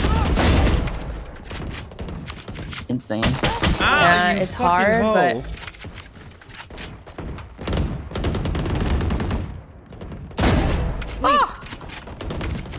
Oh, are you Grim? Wait, which character are you? Viper down. Actually, unmuted.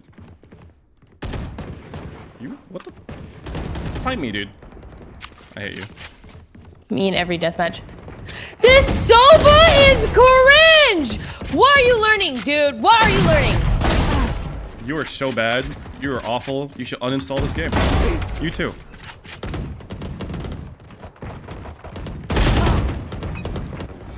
Harbor is pistoling, caustic. Yep. He almost killed me too. Jesus.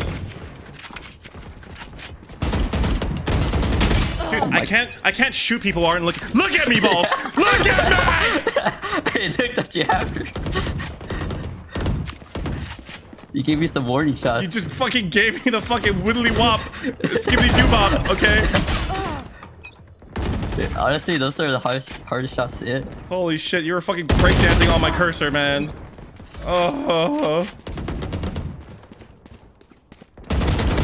Did you ever try aim labs, Peter? What was that? Try what? You ever try aim labs?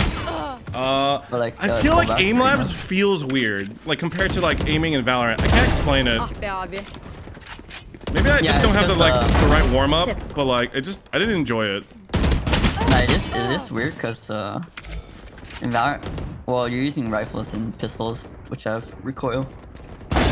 Rezalet. Hush. So I guess like I aim labs and Kovacs would help with like steady aim, maybe. Yeah, true. Wait, is there a different? I haven't tried Kovacs. I know Timmy is like sponsored by Kovacs. I'm well played, sir. Good The aiming. difference is, Kovacs has a paywall. That's what makes aim labs more popular. Wait, what makes it more popular? Kovacs has the paywall. It's like $10 to $15. Oh, I see. But it has some drills that like, I honestly want to use both I at some see. point. People have like 10 Guys. kills remaining. training guides and stuff. Don't you dare, Neon. Don't you dare.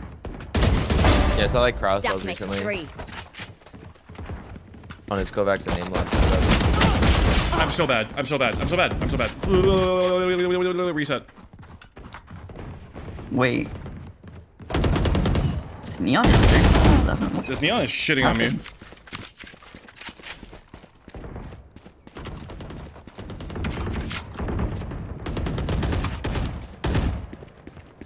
Five kills remaining.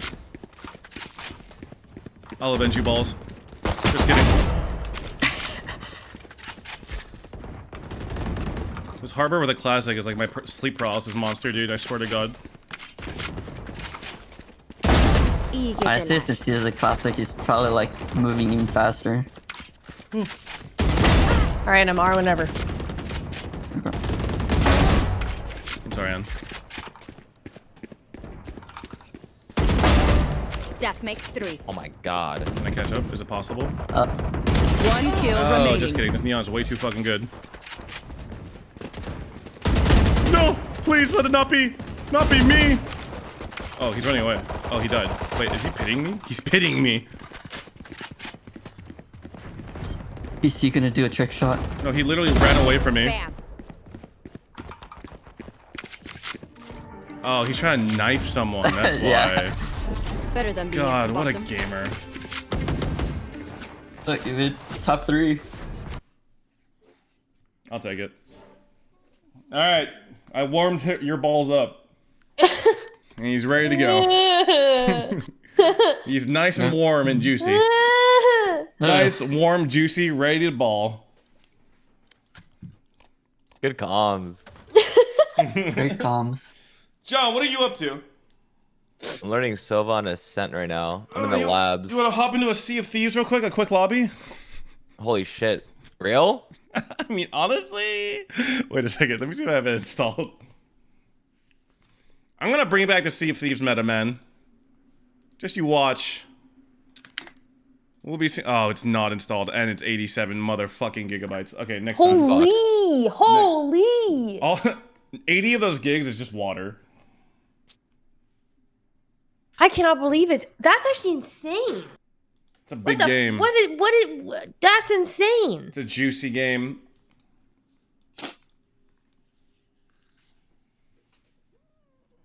Are you ready, balls? Yeah. Okay, mute me in game because I'm gonna open my key in Discord. All right, good luck, gamers. Good luck to you too. All right, I'm just gonna chill in a separate call for now.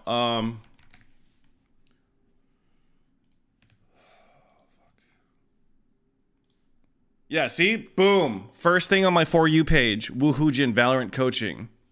Definitely watch this guy. What the fuck? You could plant there? Huh? Oh, can you just like aim? Bro, what? I didn't know you could aim, or I guess you could aim the spike away as you're planting and it would go. Wait, let me check this out. Changes everything. Oh, what's up? Jody dragged me. Oh. Without consent. Oh, weird. Well, I'm glad that you're here. What's up? What's up? You want a duo? I'm just kidding. I'm in a custom right now. No, it's okay. It's okay. You do you. I'd be done later. No, shut up. Don't lie to me. Don't lie to me with your sweet lips. I know you're a hot commodity. Jesus fuck. Sorry. All right, guys. It's time for the news. America's in a rough spot. Our celebrities are potential criminals in the streets. Each culture war is dumber than the last. John, welcome back for 48. Oh my god, 4 fucking years. Holy shit. Giving brain damage on primetime TV. We can't stop killing each other and the police aren't helping. But hey, at least we have Creator Clash 2 and my potential Belle Delphine fight. We've got all of that and so much more to jump through on today's brand new Philip DeFranco show. Specifically the Sunday Community Show where we talk about the biggest stories that mattered most to y'all this week. Though I will preface that with saying we filmed this on Friday morning. And if there's other big news that is going to break, which I imagine is going to start Friday night, the top links in the description of this video will link to the other video coverage that I've posted since then. But before I jump into it, let's take a quick look back at the week we all that's coming from the fucking video. Okay, I was so confused. I'll just live through with a little help from our frustrated news correspondent, Zed Tabani. You got it from here, Zed. Tell me what, tell me what, tell me what, tell me what, tell me what, tell me what, tell me what, tell me what, tell me what, tell me what, tell me what, tell me what, tell me what, hey, tell me what changed. All of this shit here been looking the same. War on the culture, they looking for rage. 4 active shooters in only 2 days. They blocking the footage again. They jumping Tyree, he can barely explain. They tracking your face if there's Drake on the stage. You can't look away when they slapping your brain. You feeling the quake like, tell me what, tell me what, tell me what changed. Eminem candies are being replaced cause Tucker can't fuck when he watches the tape. That shit is deranged, yo, bitches are soft. Corporate need money, they laying you off. But hiring more while killing your score. You did that shit perfect, they calling it poor. Like whoa, whoa, whoa, whoa, whoa. Everything you wanted in the nominees. Other years I cringe like the Senate trying to lyric read T-Swift singles in the middle of a hearing on the ticketing. You're the problem, it's you. Trump is back in that zoo. Morty, what did you do? Those receipts be like, oof. Now you out the cartoon. The show gon' resume, but just without you. The Last of Us 2 is back for more views, and Death for Just News was up in 2-2. And Tucker's like, where the fuck are those boots? Are you sticking with the Wizards or you not going? Do you think it's your legacy or you transphobic?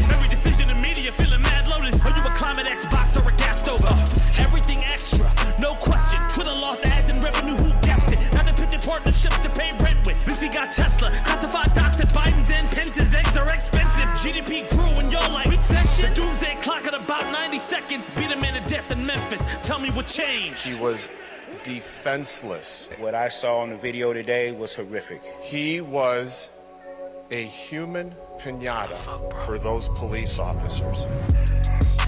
Blood be on that concrete. I can hear the marches before they even marching. I can hear the new spin. Here we going again. Gang banging on party lines till they muddy up or get killed next. Shots fired at a gas station. Shots fired at Half Moon. Shots fired in Monterey. Shots fired in a grade school. Thoughts prayers when your thoughts prayers. You got more of that than we got airs. Like who the fuck in this bitch cares when those kids hiding? You not scared?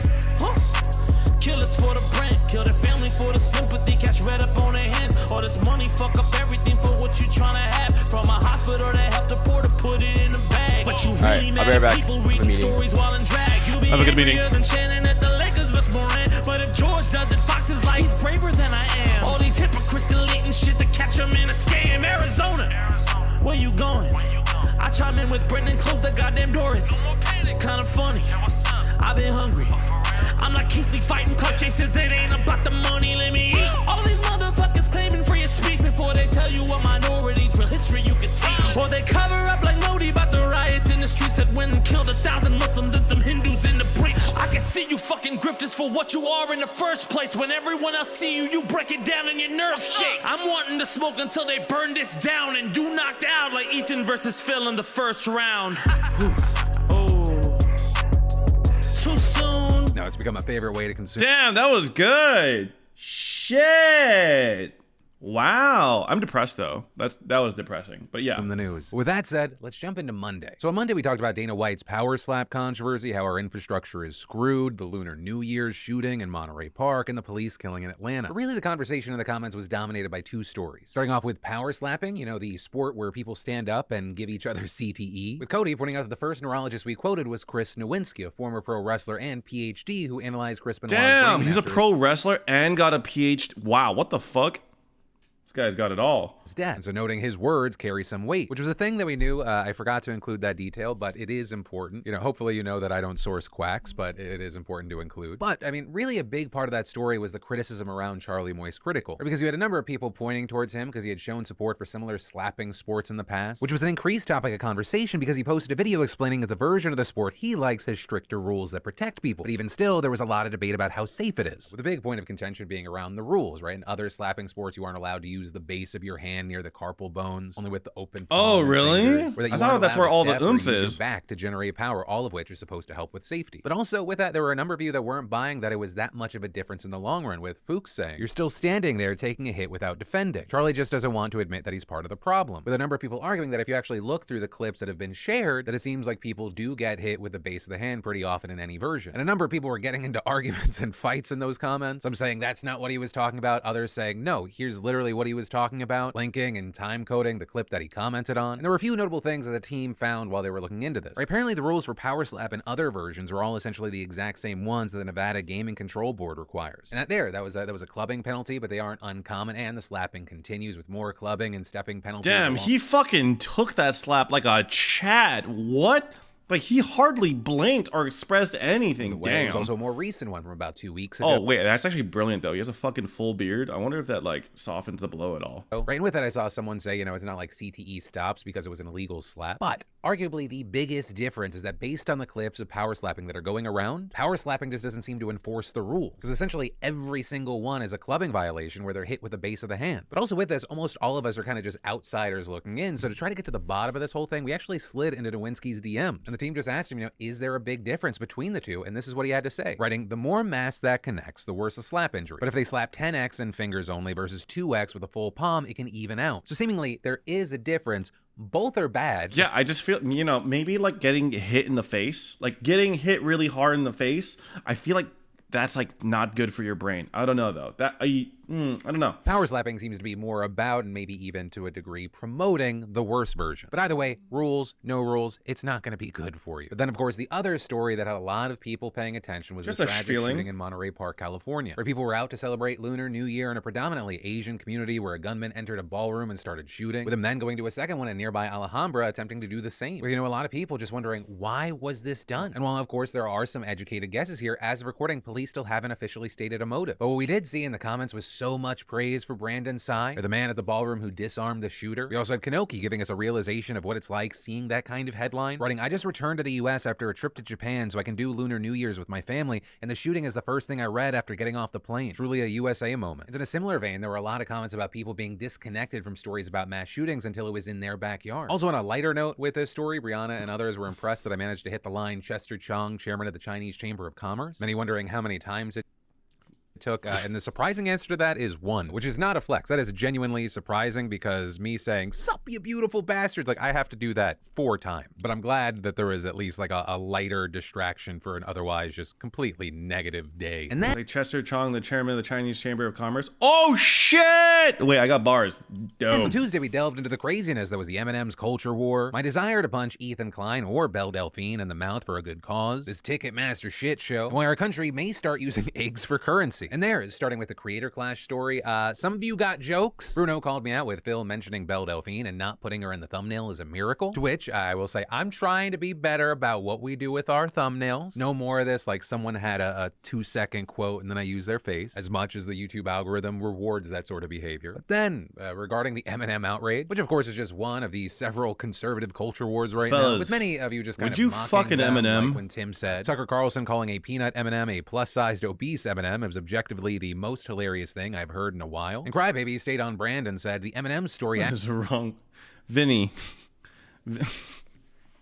Not you, Vinny. Vinny, I knew you'd fucking M&M. I just wish you didn't say it and confirm it, Vinny. Actually made me cry. Like, at first I was laughing about how we can't really be in a world this stupid, and then I was supposed to melt in your mouth, not in your hand, There's Vinny. so much important stuff, and people I'll talk about Bandit. It's here for 29 months. Folks we have to somehow work with. Although I will say, with this story, there are a lot of people subscribing to the theory that this is a marketing ploy for the Super Bowl. But whatever, that's kind of a nothing story. As far as actual news, right, you had the congressional hearing on Ticketmaster, and there I was sad to find out so many of you enjoyed the members of Congress using Taylor Swift quotes. Personally, I stand by feeling assaulted by that level of cringe, but you know, I thought one of them was okay. We had beautiful bastards like Amanda using this opportunity to wonder, why has it taken so long for Ticketmaster to get looked at like this? Writing, I'm honestly shocked that it took this long. I've always remembered having trouble during ticket sales for bands much smaller than Taylor Swift. The site crashing and bots beating actual fans to the I don't think there will we will never see a day where ticketing services are not dog shit, unfortunately. I will probably die a miserable death before I see a fucking good, reasonable ticketing service. Made a really good point about something Ticketmaster said. Writing, my favorite was the Ticketmaster CFO saying they don't set the ticket prices, venues do. My dude, you are the venue as well. Which, actually, looking into that, is true often enough to be an issue. Right? They outright own multiple large venues or have exclusive deals with them. And then, doing a quick search, we were able to find some 2021 SEC filings from Live Nation that show that they have, quote, exclusive booking rights for or has an equity interest in 320 venues, including House of Blues music venues and prestigious locations such as the Fillmore in San Francisco, Brooklyn Bowl, the Hollywood Palladium, the Ziggo Dome in Amsterdam, 3 Arena in Ireland, Royal Arena in Copenhagen, and Spark Arena in New Zealand, which, yeah, also probably a great reason for Congress to look into whether they're a monopoly. Because, you know, owning everything up and down an industry's pipeline and stifling competition are telltale signs. But then lastly, for Tuesday, I want to talk about the egg crisis. With Luke writing, back in my day, there were so many eggs and toilet paper, we would throw them at the houses of our enemies. Just saw someone tweet this and was so relatable to this video. And this Okay, I feel like it's, dude, what, dude, egging and TPing houses, like, fuck kids, man. Kids are shit. Like, as I gotten older, I realized like how fucking annoying this must be to deal with. You know what I mean? And I'm sure like random houses got egged and TP'd without like for literally no reason, just like random and shit. You know, because like it reminds me of like how my senior prank from my high school. One of the seniors like put super glue into every fucking doorknob, and they had to replace all the doorknobs, and it cost like thousands upon thousands of dollars, and they ended up canceling our senior trip, I think, or whatever. So, yeah, it's like, holy fuck. The houses of our enemies. Just saw someone tweet this and was so relatable to this video. And this actually tied perfectly with Malik's experience as, quote, the most insane thing happened to me over the weekend where my car got egged. I didn't know this was a thing that actually happened, but my first thought was, aren't eggs expensive right now? What a waste. And then from that, I want to take a quick second to talk about a longtime sponsor of ours, Athletic Greens, and specifically how they didn't fall for and this then time. Let's talk about Wednesday, because we looked at Justin Roiland's felony charges. We talked about how Xbox has gone woke, that teacher who was shot by a 6-year-old, and we talked about the situation around Tyree Nichols' death. Right off the bat, Steve was definitely not alone in the sentiment that this is one of those episodes where I had to take deep breaths between stories, saying the world's something else. Right, we talked about Tyree Nichols' brutal killing. I really wanted to make sure that we talked about it before the video was released because I genuinely believe this is going to become one of the biggest stories in the country. And to repeat what I said at the beginning, yes, these videos are uploaded on Sunday, but I watched a little bit of the body cam, or like the footage of the beatings, and it was hard to watch, man. It was really fucking hard to watch. Like, you could hear him screaming for his mom as he's just being beaten to death. So fucking sad. We shoot them out on Friday. So if the video is released Friday night, like I expect, and the reaction is what I expect over the weekend, obviously there's going to be more to talk about, both on the Monday Philip DeFranco show and possibly even videos that I've posted previous to this over the weekend, which I'll link to down below. No matter what, we will be talking about it tomorrow. You know, regarding this story, we saw shocked comments like, the fact that cops can kill someone and just get fired blows my mind. Murder's not something to get fired for. It's a criminal offense that needs to put them in jail. Well, Cause on Cause gave us some local insight, saying, Phil, I'm in Memphis and that killing was a tragedy. But I also know the 5 officers fired are moving to another precinct. The violence isn't going to stop. Wait, what?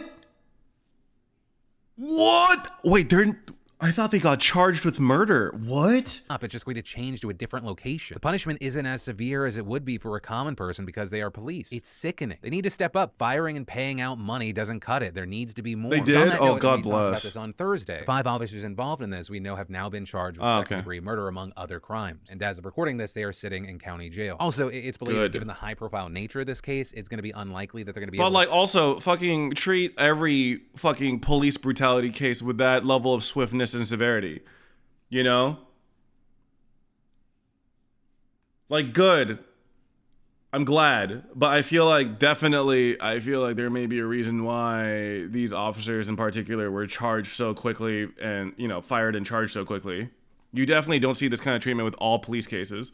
To move precincts, but ultimately we are going to have to wait and see. From there, of course, there was the Justin Roiland situation, where he's facing charges right now due to allegedly beating a partner and keeping them from leaving. There's also the other situation of a bunch of leaked DMs with young fans. And this was something that a lot of people spoke on because, you know, Roiland's work is insanely popular and a lot of people have been fans. With Madeline and others talking about how, quote, Rick and Morty is my all-time favorite show. It's gotten me through some of the hardest times in my life. I'm heartbroken about the news with Roiland and hope there's justice. We also had Mel touching on something that went kind of well, given the situation, saying, honestly, this Roiland thing was handled really well. He's gone, but all the rest of the cast and crew aren't losing their jobs just because of his actions. But also regarding losing jobs, there were people out there wondering, you know, is his firing premature? With comments like, I was reserving judgment on Roiland because of how little I know about the facts of the case. It sounds like he's a garbage person, but it still seems premature to cut ties before the man is found guilty. They either know for a fact that he's an abusive and or grooming piece of shit, allegedly, or are trying to get ahead of the PR mess, but they'd better hope he's found guilty or this is going to come back to bite them. You also had people like Ritz arguing, the Justin Roiland situation is extremely annoying and showcases just how bad cancel culture is. People are guilty until proven innocent, where they get to go free to a destroyed career where everyone still has them blacklisted because no one cares about the actual verdict. I feel like you're jumping to conclusions here. I honestly feel like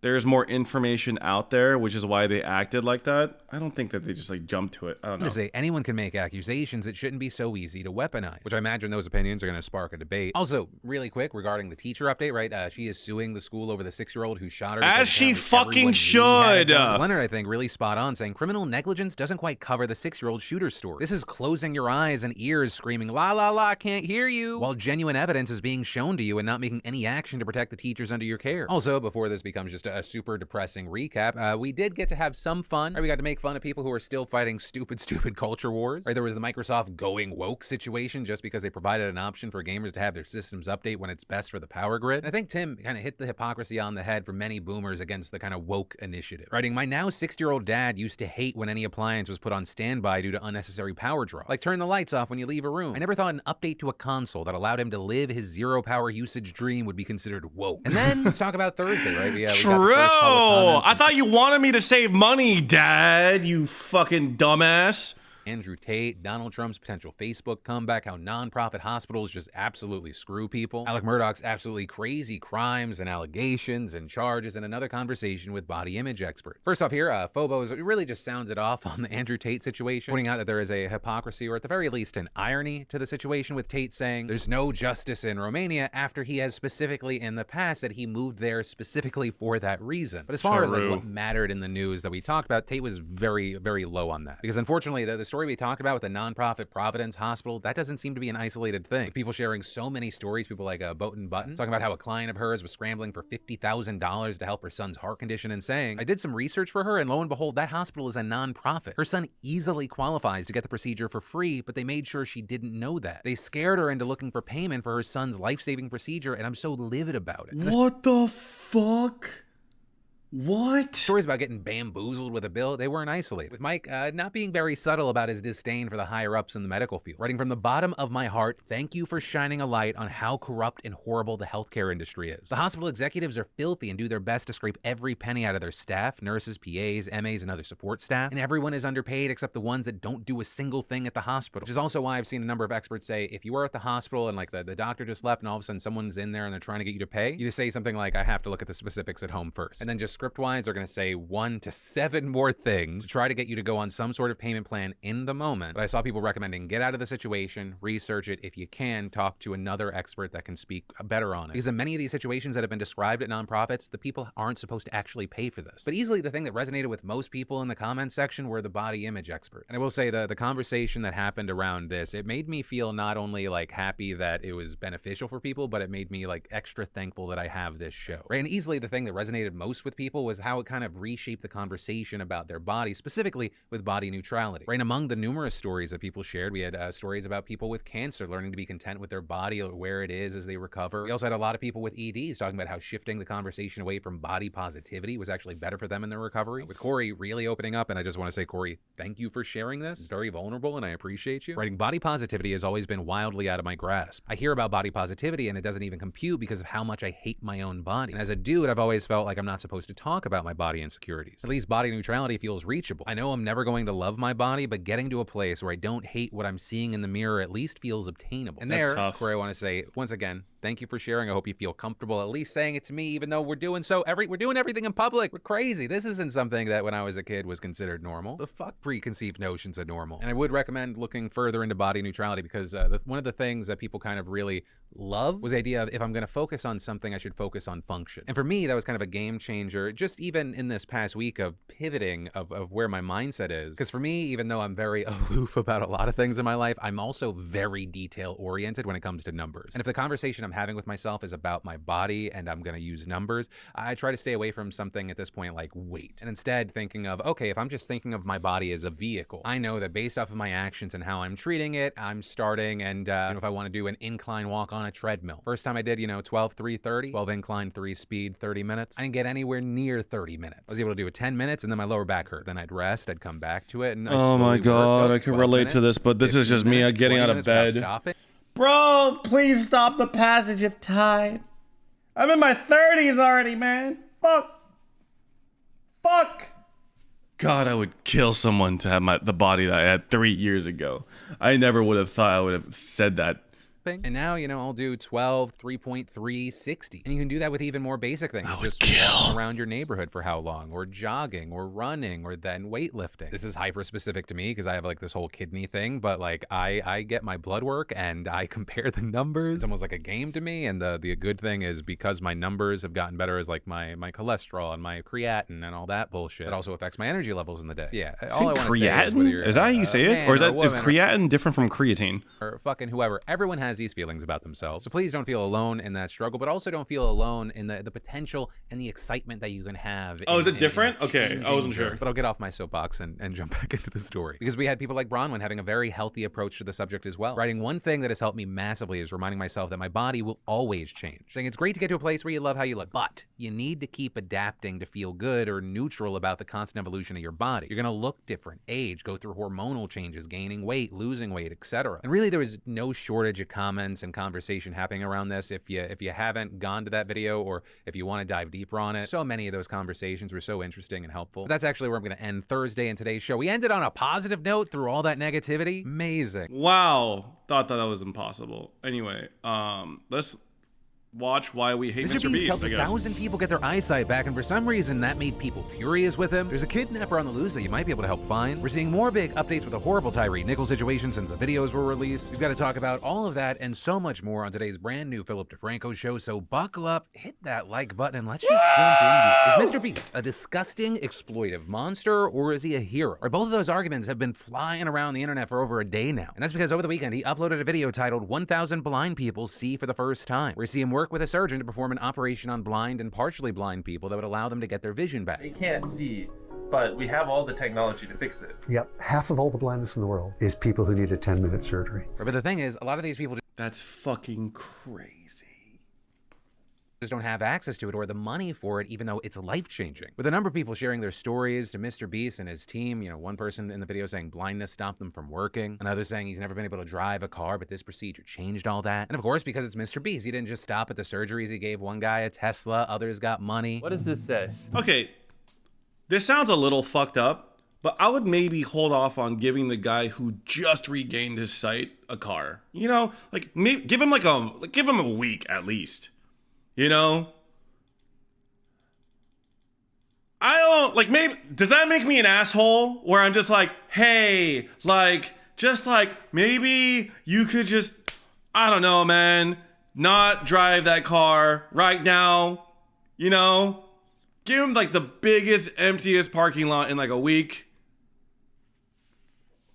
I think he gave it to him after 3 to 4 weeks. Oh, okay, God bless. You see, without context, I didn't know. I just thought he like hopped, like, okay, I didn't actually think that, but like, imagine if he just hopped out of surgery, you know? His eye tissue still scarred, and he's like, here's a brand new Tesla, you know?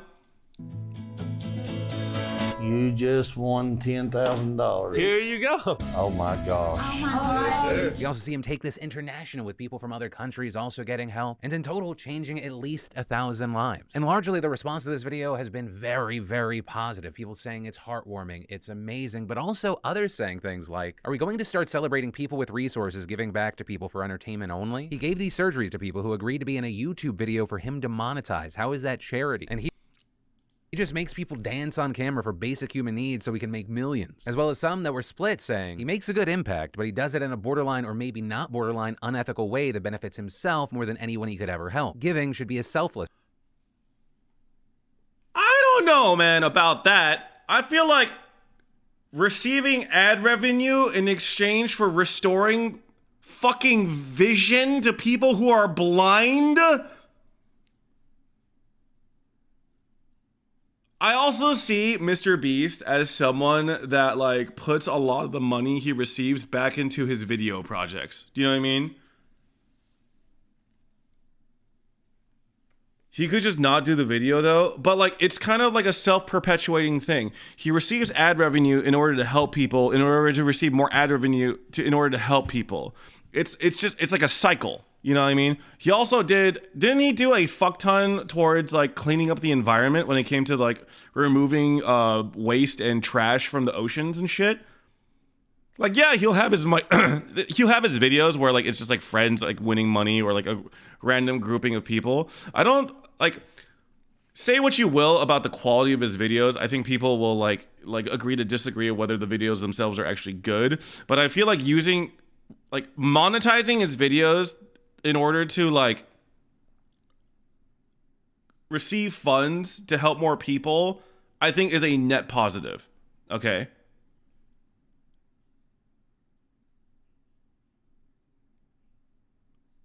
So I don't personally see an issue with it. Yeah. Like, I find, like, some of his videos to be a little hammy and a little corny, the way that it's edited. But, like, I think overall, like, it's, like, you're giving 1,000 people their sight back, you know? Like, the only thing that pisses me off is the fact that this is a 10-minute procedure that should be subsidized by the government, but it's not, you know? So, yeah, I don't know. It's like, I think there's a difference. When you see this TikToker give like a homeless person $20 and he shows himself giving him $20, and that dude's gonna get like 10 million views on that TikTok and then thus increase his clout or whatever, like that sometimes feels exploitative. Especially when a lot of the time I feel like there are people who do it and they don't get consent for the people that are from the people that are in the video. That shit, I fucking hate that shit, you know? Now, to be completely transparent, I don't agree with those people. I find myself more in line, actually, with the likes of Hassan Piker on this one. Personally, all things considered, I'm happy this video got made. Tell me what Hassan said! Philly D, tell me what... There's a reason why I have Hassan's Google image search just open on my stream. Come on! Families have forever been changed. Awareness about an issue that should actually be infuriating to you has been raised to millions and millions of people. He also donated even more money for future surgeries. And we'll share some of the concern with, filmed charitable content that is often meant to make the person who made the video just look so good. The good in this video and many of Mr. Beast's philanthropic things, like it just doesn't happen unless it is also attached to a video. That's a huge part of how he makes the money that also then goes on to help others. But also the fact that these people would not have gotten helped had he not made this video highlights how fucking ridiculous and infuriating our world is.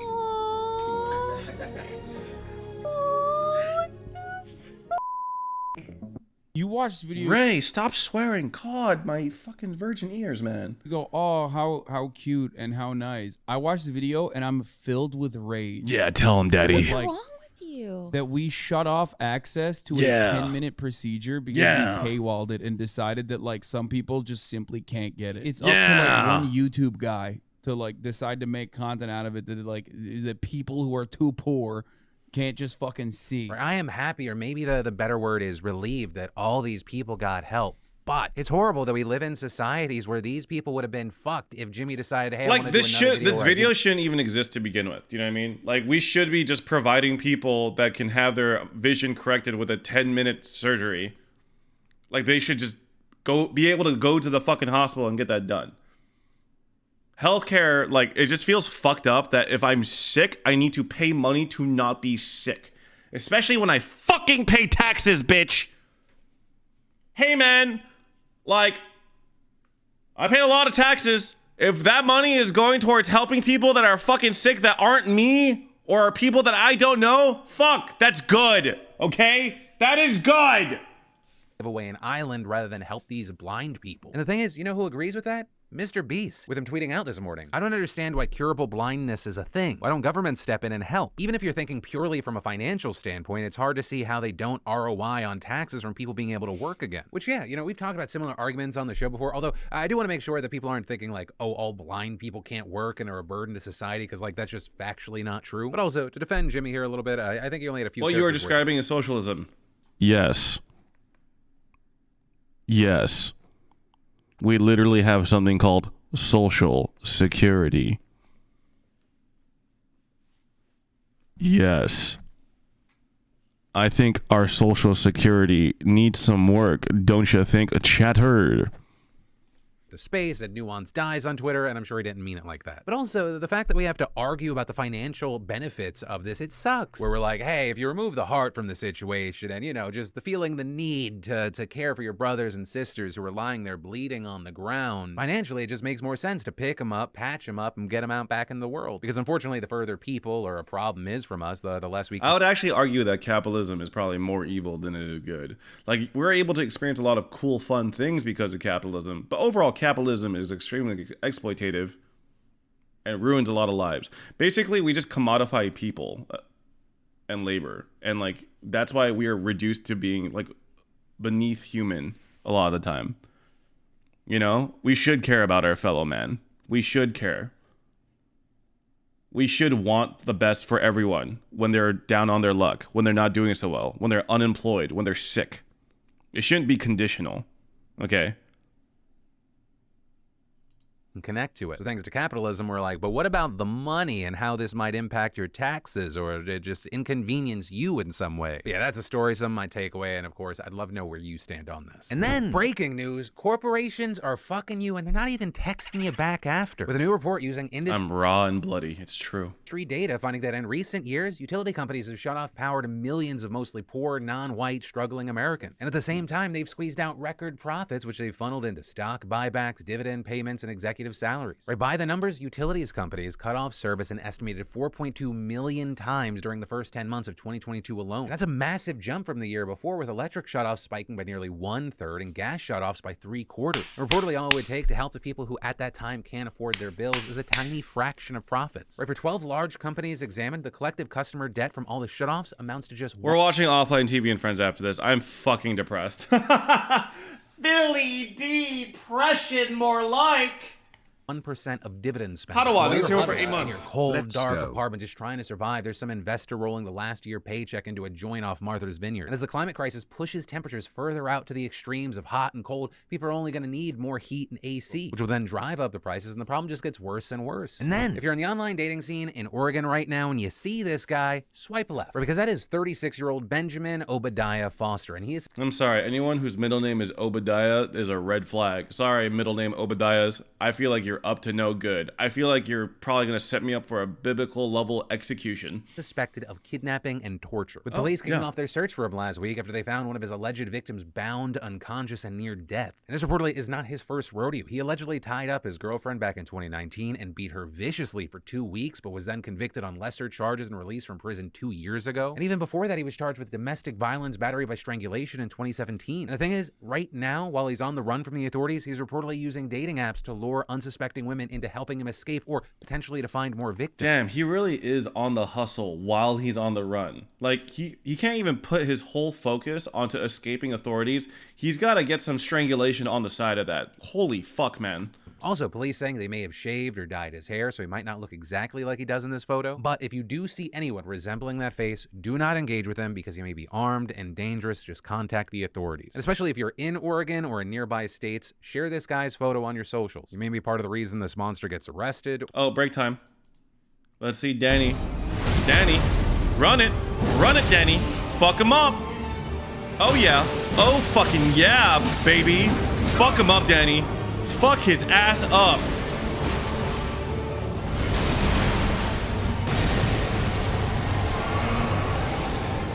This boy do be cooking.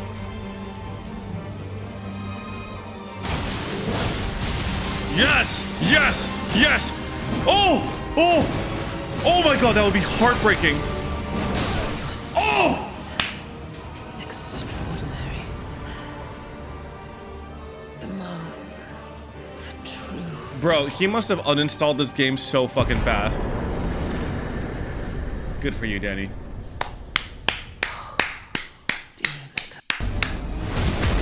Fucking happy for you, King. Or you keep someone safe. And then, you know, if you have kids or you're still a kid at heart, you know how hard it can be to get them to eat. Nope. Yep, I knew it. I fucking knew it. Out breaking the bank. And then, so this guy stole from the cops and then they saved his life. Right, so this started around 2 o'clock in the morning in Atlanta on Saturday when an officer pulls someone over. Peter, you were covering the top left of the video. Oh shit, my bad.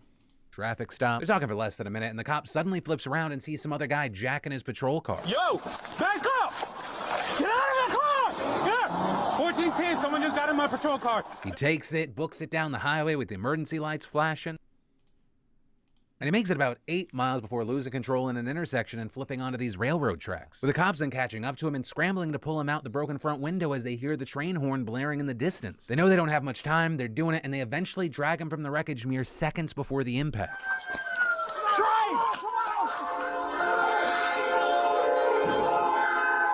And so the guy's now in jail. He's facing a whole bunch of charges, and these cops, I'm sure, reeling from the whiplash of going from high-speed chase to life-and-death rescue operation in a minute. Which, I mean, much respect to these officers, unlike, of course, the next story that we're going to talk about. Because the last thing... Oh, no. Tyree Nichols. Oh, God.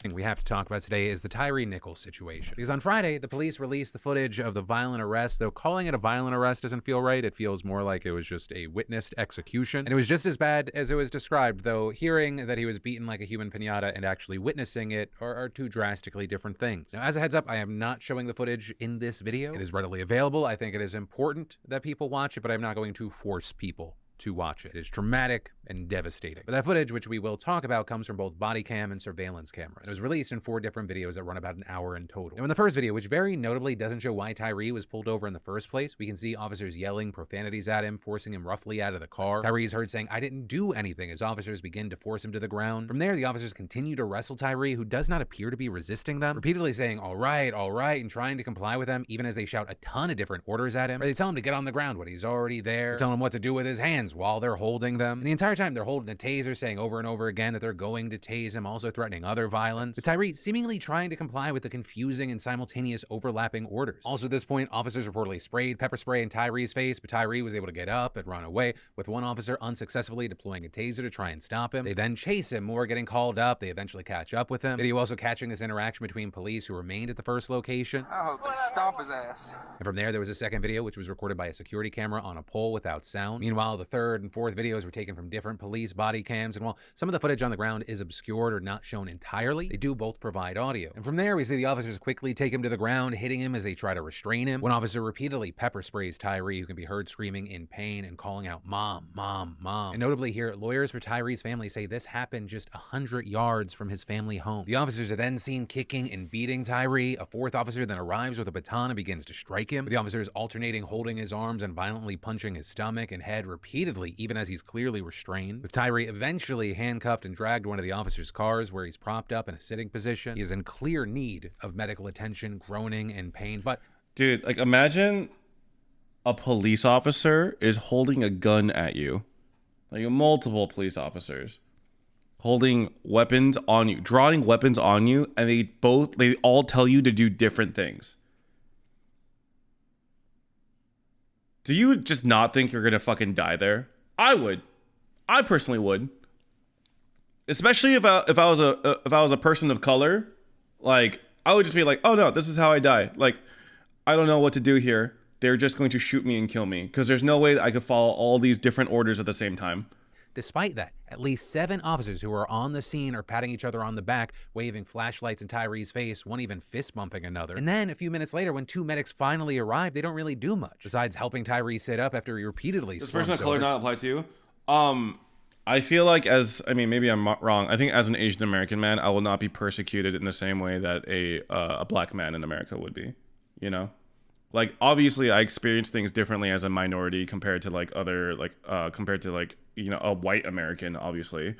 But like, I don't think I would experience the same level of persecution and violence and injustice as a member of the black community in America, especially. So yeah.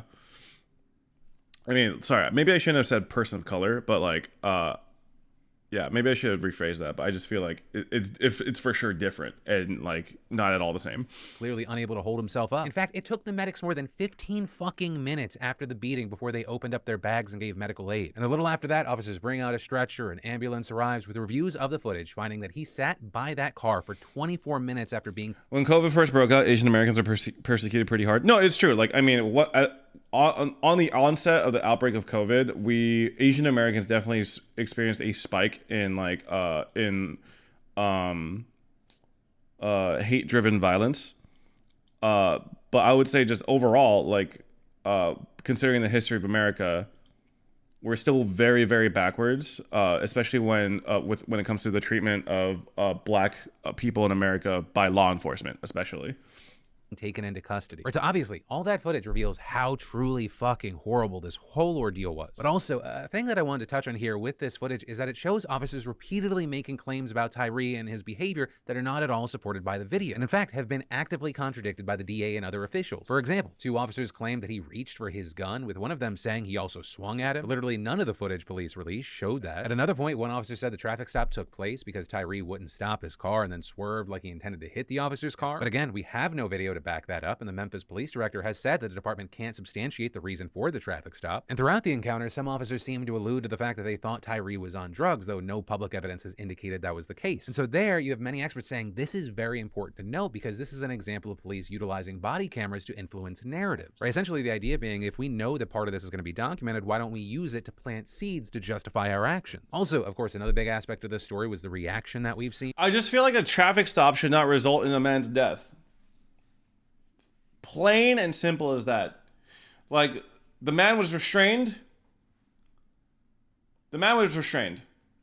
At that point, he should have just been booked at worst and then like put in jail and then bailed out. At worst. He should not have died. He should not have experienced like any level of violence, honestly, especially if he wasn't like resisting.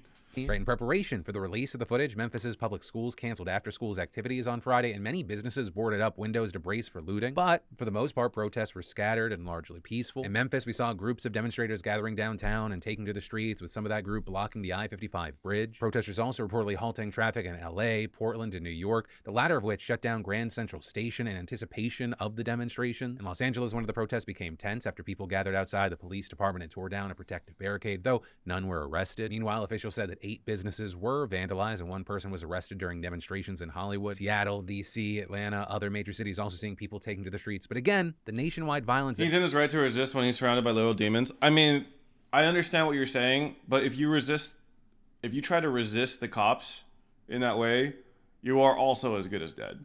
So it's like, in Tyree Nichols' case, is damned if you do, damned if you don't.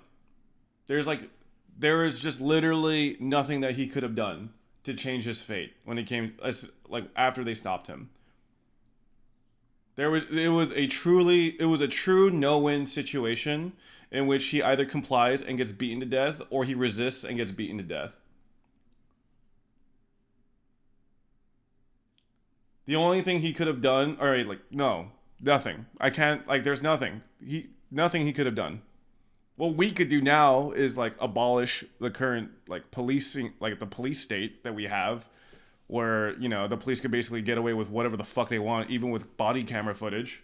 Like, they did all this shit with body cams on, you know? Like, imagine. And imagine all the times that body cams have like fucking like broken or failed, or like the footage just didn't work, or they weren't on. You know? That many were bracing for never materialized. And so, you know, with this situation, we saw a lot of people calling for police reform, saying the way police responded both during and after the violent incident, right, the things like, I hope they stomp his ass, that all that shows is a much broader problem of police tactics and their failure to follow any kind of standardized rules. And actually, to that point, after the release of this video, police director Saralene Davis announced over the weekend that the department would be disbanding the Scorpion unit that the 5 officers fired and charged with Tyree's death belonged to. With that unit, which is short for Street Crimes Operation to Restore Peace in our... to restore peace. You cannot make this shit up. Fired and charged with Tyree's death belonged to. With that unit, which is short for Street Crimes Operation to Restore Peace in our neighborhoods.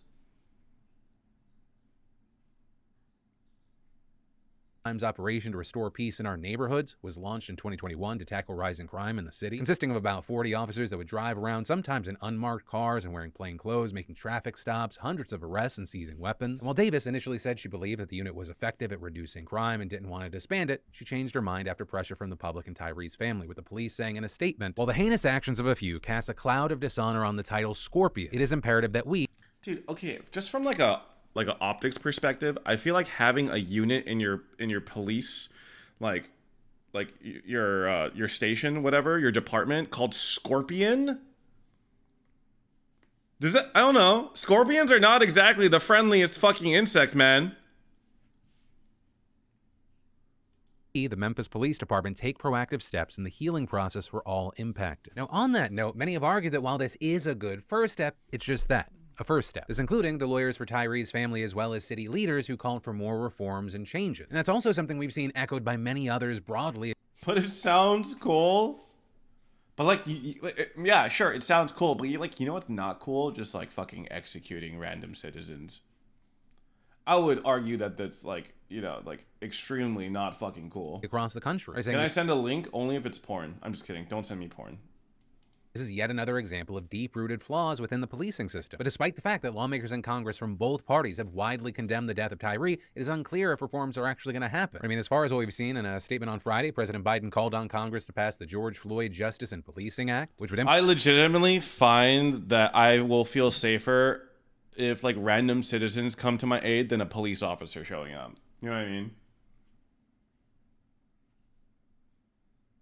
Implement a number of federal policies to reduce police misconduct. While the House previously passed that bill back in 2021, it was blocked by Republicans in the Senate. And now, even if the Senate Dems could somehow pass a version, it would likely be dead on arrival in the House. Though notably, people have pointed to other possible reforms that could be passed in more pared-down bills, like one that was previously proposed by a Republican senator but blocked by Democrats who criticized it for not doing enough. But also at the same time, some Republicans are already spreading doubt here, like Jim Jordan, who bizarrely argued in an interview this weekend. Well, I don't know that there's any law. I saw a platform anime game Poke was playing that was pretty funny and booba heavy. Send me a link. That can stop that evil that we saw that is just, I mean, just difficult to watch. So I don't know that any law, any training, any reform is going to change. You know, this man was handcuffed. They continued to beat him. Which, I mean, I do want to just point out that is the exact same argument that many people use for abolishing the police. So it's pretty stupid, but also kind of amazing Jordan's able to use that as a cop-out for inevitably blocking any legislation. But for now, we're going to have to see what all happens and what all fallout there is. Because even though the video was released on Friday, this is still a developing situation. But I just find that the duty of the police was to restore and keep the peace. And I just feel like they're just a group of criminals with weapons and like that have a tendency to abuse their power and just like murder people. So, oh shit, okay. Well, I lied to you guys. Here's another Philly D. These scandals are getting more and more disgusting by the day, and some of the reactions to the news are just not it. I don't know what the hell is happening over at the Dallas Zoo. You've got people faking their deaths. Depression!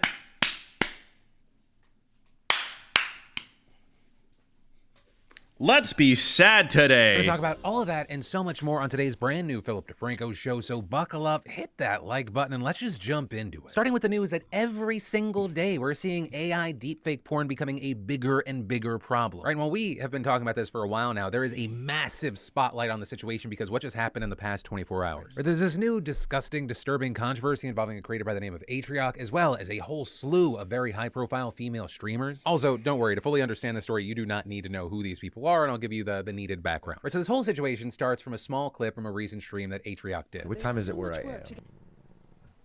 What time is it PST? Now for you, that may have seemed like a super random clip, though others may have noticed we intentionally blacked out part of the screen. And that's because in this moment where you're seeing all these random tabs open up, a number of users paused that moment and found that he had actually opened up a site that hosts deepfake porn of famous streamers, some of which Atrioc actually knows personally or at least is colleagues with in the community. Or some new deepfakes of streamers were even seen in his browser, but also the site hosts plenty more vile crap with other content creators as well. So you had tons of people saying things like, as an Atrioc fan, this is incredibly disappointing. Paying for AI deepfaked porn of your friends and colleagues is fucking gross. Especially after knowing that one of his friends has paid thousands to remove deepfake porn of herself from the internet. He fucked up horribly. With that last part referring to the fact that, yeah, at least one female streamer that's been involved in this situation opened up about previously shelling out tons of money to get this kind of stuff taken down. And so we saw Atrioc giving an apology on stream, saying that he was embarrassed, that he knows that it was wrong, and that he's mad at himself, saying he just did this one time, that it's not part of a pattern of behavior. Also claiming that he's been reading about AI content a lot lately, which is part of how he got here. And I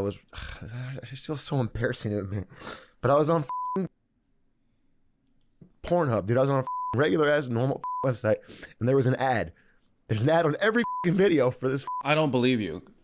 As an avid Hub user myself, I have never seen an ad for deepfake videos ever. I have seen ads for girth, okay? I have seen ads for girth boosters and 3D elven chicks getting dick down by orcs. Never seen anything deepfake related. So I know other people must be clicking it because it's on every video for deepfake thing, and then I click it and I'm in this rabbit hole, and I don't know, I got morbidly curious and I click something, and I it's just it's gross. It's gross, and I'm sorry. With his saying he feels horrible, that he let people down, that he regrets it, that he does not support this kind of content. And while we didn't see him specify this on stream, you do have some sharing what looks like a Discord message where he says that the video that he watched was not as someone that he knows, and that the images that people saw of streamers on his tab were from a default preview screen. But also that Discord was locked, so we weren't able to verify personally or see more of the context there. So I am curious whether... I don't know. I can't 100% confirm that that is really the case. Now with this, of course, you did have some... It's just like, listen, man, like people have these like intrusive thoughts, these kind of like inappropriate thoughts, but I mean, I guess it is our responsibility to not act on these impulses, these urges, you know? Because, like, as humans, we are, like, deeply horny human beings. Like, we are deeply horny, like entities. Like, a lot of the time, once you reach adulthood or, like, you know, whatever, like, you think about sex a lot, you know? Or it just, like, comes up intrusively. But it's just, like, bro, I don't know, man. I don't know. It's just a really sad situation overall. Because, like... I believe that Atriarch is sorry. I believe that he is full of regret and deeply ashamed of what he did. I don't feel like he should be, like, crucified. Or, how do I say it? I just feel like he definitely deserves, like, the shame that he is receiving. I guess I just pray, I just hope that, like, he learns from this and, like, grows and becomes a better person, as we should hope from every person that makes a mistake. But yeah, dude, this is like just like a deeply sad situation. I feel horrible for everyone involved, like all the women who realized they found out that they were on this site. Like, god, it's just so shitty. And like seeing people make arguments that like it's not a big deal, it's just fake. It's humiliating. Okay, even if it's not you, it's humiliating. Oh, I'm not saying that, like, he's not getting his just desserts. He totally is. I'm just saying it's just a sad situation. I hope that he learns from this. But, like, the hit that he takes to his reputation and his career is obviously deserved. Yeah.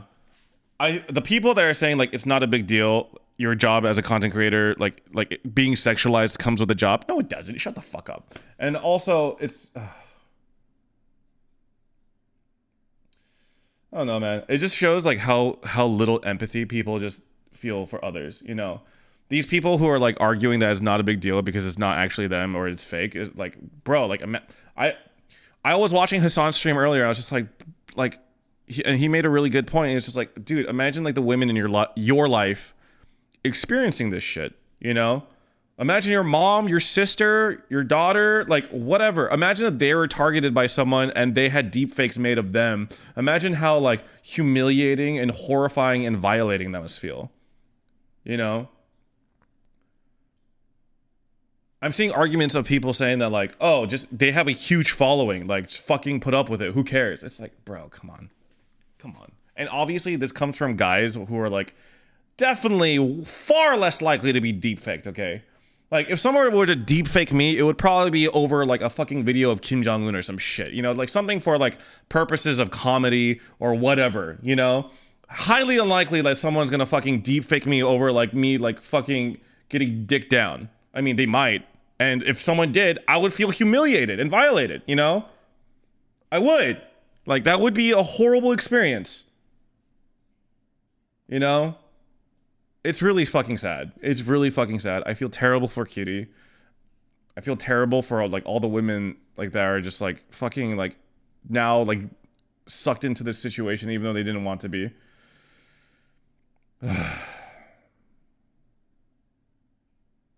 Sad situation. Just awful. Yeah. Chiming in, seemingly minimizing the situation. Dude, okay, just fucking go support the fuck out of Cutie, man. Like, I've been saying this from the beginning. She works too damn fucking hard. She puts so much effort into like making great content, creating amazing streaming events.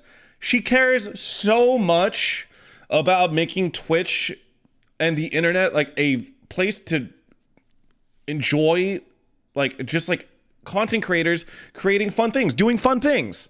And for her to have to deal with being sexualized without her consent is just like awful. And like the people that are like sending her like photos of herself being deepfaked, I hope they burn in hell. Situation, saying whatever, it's weird, but it's just porn. But in general, the backlash was absolutely massive because it was clear that he saw those explicit images of fellow streamers in at least some capacity. As well as he did admit that he watched some form of deepfake porn, which is often made without the permission of the person being deepfaked. Also, this is unrelated, but like, I don't understand how people can get off to deepfake porn. I saw like one video once and I was just like, oh, like what is this? I didn't like recognize it. And then I realized it like someone deepfaked what was it? I think a member of Twice. But it was just like it looked so weird and bad. And I was like, oh, what the fuck? Like this is like fucking strange, uncanny valley. Like, I don't know, man. I was just like, what the fuck is this? Like, this is terrible. Like, why would anyone ever want to use this? Which is why you had so many people saying things like, it's crazy to see the amount of people excusing Atrioc with the words, it's just porn. And adding, it's fake porn using the faces of people who never made the porn in the first place, never consented to be used in porn, his colleagues, his friends who, I repeat, did not consent. And people adding all love for every single female streamer on the disgusting website. No one should have themselves be put on a deep fake porn website without their consent, and it's fucking disgusting if the men who— And there is so much porn! Just like normal porn, okay?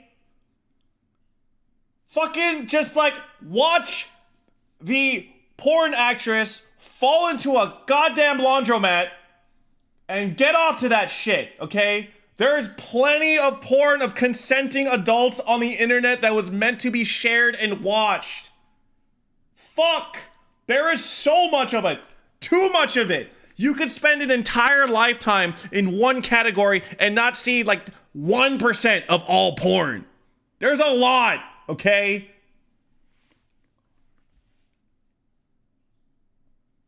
making light of this shit. Fucking despicable. And with this, we saw Cutie Cinderella, which, by the way, as you may have noticed in this story, I feel like I'm trying to jump through a lot of hoops and go out of my way to not name all the people that are involved in this story. But to properly cover this and convey why this is such a big deal, it felt very important to include Cutie. Because not only is she one of the streamers who has been dealing with explicit deepfakes on that site, she's been very outspoken in general, but also spoke out regarding this instance. Going live for a few minutes yesterday to speak publicly about how brutal it's been to constantly be exploited this way, constantly worrying about these kinds of massive violations. I just switched from headphones to speakers and my whole house heard PP yelling, "There's so much porn, I should have known better," to be fair.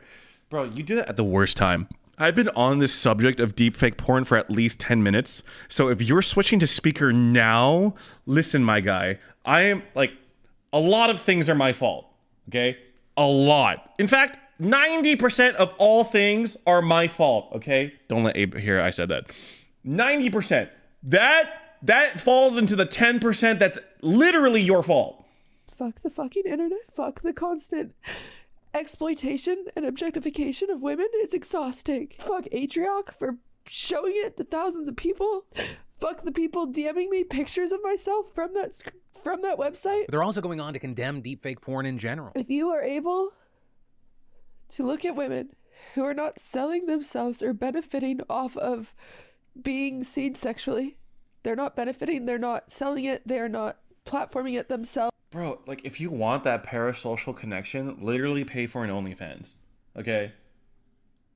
For that more intimate, personal, Coomer content, there's literally, like, limitless OnlyFans everywhere, okay? It is fucking heartbreaking to see Cutie like this. I am, like, this is so fucking sad. Like, you should never see Cutie like this. Cutie should only be crying because she won an award for Streamer Awards, and people are booing because of nepotism, but she definitely deserved it. She never would rig her own awards, okay? She should not be crying because of shit like this. If you are able to look at that, you are the problem. You see women as an object, and it should not be a part of my job to have to pay money to get this stuff taken down. It should not be part of my job to be harassed, to see pictures of me nude spread around. It should not be something that is found on the internet. And with this, also adding that she's going to try to go after the person who made this website. I promise you, With every part of my soul, I'm going to fucking sue you. And later adding on Twitter, the amount of body dysmorphia I've experienced since seeing those photos has ruined me. It's not as simple as just being violated. It's so much more than that. And in response... Oh my god. I didn't even like consider that aspect of it. Oh god, this is just such a fucking nightmare. Please, like, whenever Cutie goes live next, just please show her some fucking love, man. She deserves the fucking world. She deserves the world. You know? Heartbreaking, terrible, fucking awful. After all of that, we saw tons of people rightly supporting her, thanking her for being so open and vulnerable about this to raise awareness of a problem, especially in the face of any time a woman speaks up about this, there's so much disgusting vomit that's tossed around at them. Which also brings us to the response that has gotten so much attention, and that is of Ethan Klein and his podcast, the H3. Bro, I fucking saw this clip and I was like, my dear fucking God, I cannot believe that you thought that this was in good taste, man. Crazy. I used to actually love H3's content. Love their videos. But like, I don't know, man. Like, this was just like, holy fucking shit. Why? Free podcast. Or because Ethan and his team, they're watching through the video. They then proceed to play a version of the Christmas song over her talking. Ethan trying to cover up a laugh. There are fits of laughter. People kind of like having their hands over their face. Why?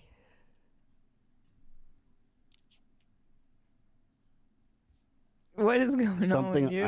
Sorry, don't mind me. You guys are crazy. Why did you do that? Zach, what the bro? Like, you can tell the women are clearly really fucking upset and tired of this shit, and the guys are just like, hee hee hee hee, oh my god, that was such a good one. When you watch just that, it's a really disgusting, disturbing moment. And during this, he ends up kind of rolling off camera, and then when he comes back, he does say that he supports Cutie Cinderella, also trying to address his laughing fit. I'm sorry about this. You know what, you guys? It's not funny, and I'm very sorry about that. Zach's a fucking psychopath and played the Chestnut song.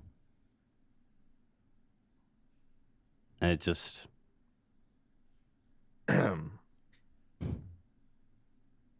You know what I mean? We then see the team have some crosstalk about whether or not the song was played intentionally or accidentally until Ethan fessed up and said that he actually sent a Discord telling Zach to play it, with him then apologizing again. I was listening, though, and I'll say this. I 100% support her. I want to donate to the cause. If she's founding a lawsuit, I want to support her. With him then continuing to say that he shouldn't have laughed at something so serious, but that has not stopped the backlash from pouring in. With people saying things like, women's pain can never be taken seriously, can it? You're disgusting. Others calling them ridiculous fucking heartless losers, saying this is the true reality of, quote, ally influencer men. People saying they were a big fan until they saw Ethan and the crew laughing at Cutie Cinderella's trauma. And yeah, I will say, seeing any responses like this... I just don't see like how... I don't know, man.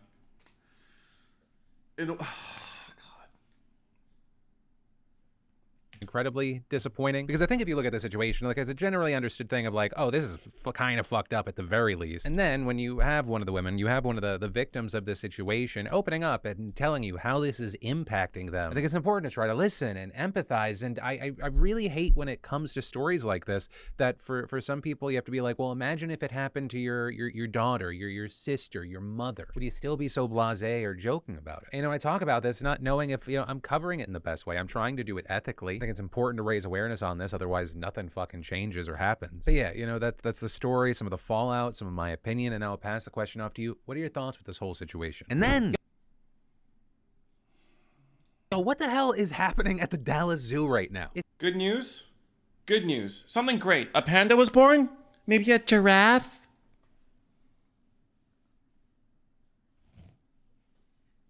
Something good news, maybe? It's the zoo? Such a weird mess, and it has been for over the last month. Starting with a clouded leopard going missing a few weeks ago after the staff found a tear in the enclosure, the zoo not opening that day, and the leopard Nova remaining missing for hours, though she was later found unharmed in the late afternoon near her enclosure. However, police determined that the tear in her enclosure was actually made intentionally, and so they launched a criminal investigation into her disappearance. And then the next day, similar damage was discovered at the habitat for the langur monkeys. And then a week later, an endangered vulture was discovered dead under suspicious circumstances, with a zoo staff saying the death didn't appear to be the result of natural causes. And now, in addition to the police investigating that, 2 monkeys have gone missing. The habitat of the emperor tamarin monkeys having an intentional tear in it as well. Zoo staff saying the monkeys would likely stay close to their habitat on their own accord. But after combing the entire campus with zoo staff for the missing monkeys, police determined that they were actually taken. Dallas PD today putting out a photo of this man asking for public help in identifying him and saying detectives are looking to speak with him regarding the missing monkeys. And actually, in the zoo's defense here, they haven't been idle while all this is happening. Right after the leopard situation, they added cameras, they doubled overnight security guards. But ultimately, that's where we are. We essentially have no answers, and it feels kind of like we're waiting. I got some bad news for you, Moon, if you're reporting deepfakes on Twitter. I don't know, man. It's like, Twitter is run by Elon Musk now. The only deepfakes he's taking down, I feel like, are deepfakes of his own, you know? He called Cutie after the show and apologized. That is what matters because he realized how badly he acted and recognized it. I don't think that's the part that matters, personally. I feel like how you act in the moment is very telling about your true character in a lot of ways. And like, I feel like a minor slip up is like one thing, but like a continuous break of like kind of a character in order that, you know, I don't buy it, I guess. Yeah. To see what animal goes missing or dies next. And then it's time for a snack break. Yeah, the only person that can forgive him is Cutie. That is true. My opinion and not on the relationship between the two of them doesn't fucking matter. If Cutie like accepted the apology and then like fine, but I could still like very strongly dislike how things went down. That's all. To the delicious. I'm just saying that if this happened to like one of my really, really close friends as well, you know, like me and Cutie aren't like super close friends, but she is a friend of mine. But like, I don't know if like for example, like if this happened to, bye Peter, I have class and a test to fail. Bye chat. All right, good luck, man. Don't worry, you can become one of my mods, one of my unpaid mods.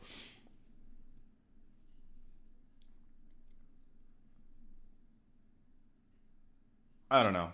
I don't know what I'm trying to say. I just feel like that whole situation was in really poor taste and was like trying to contrive like humor out of a situation where there was none. I will be honest. I've made jokes in inappropriate circumstances as well. So like I guess maybe I could like relate in that way. But just like watching that clip, that like extended sequence was very it disgusted me. So yeah. Sponsor of today's show, Catalina Crunch. You beautiful bastards know I enjoy a take my not today. It appears to have just come back to deal available, so be sure to take advantage of it before I take it all. And then, a woman in Germany appears to have just come back from the dead. Or reportedly, there was this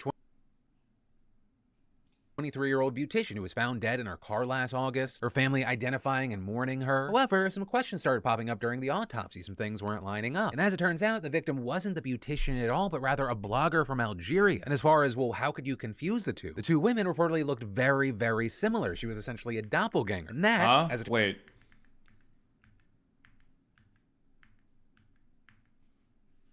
Oh, I'm blocking it. Hold on. Use the two. It wasn't women report tension. You had this beauty very similar. Everyone she thought had died with. Wait, am I crazy? I feel like they look fucking nothing alike.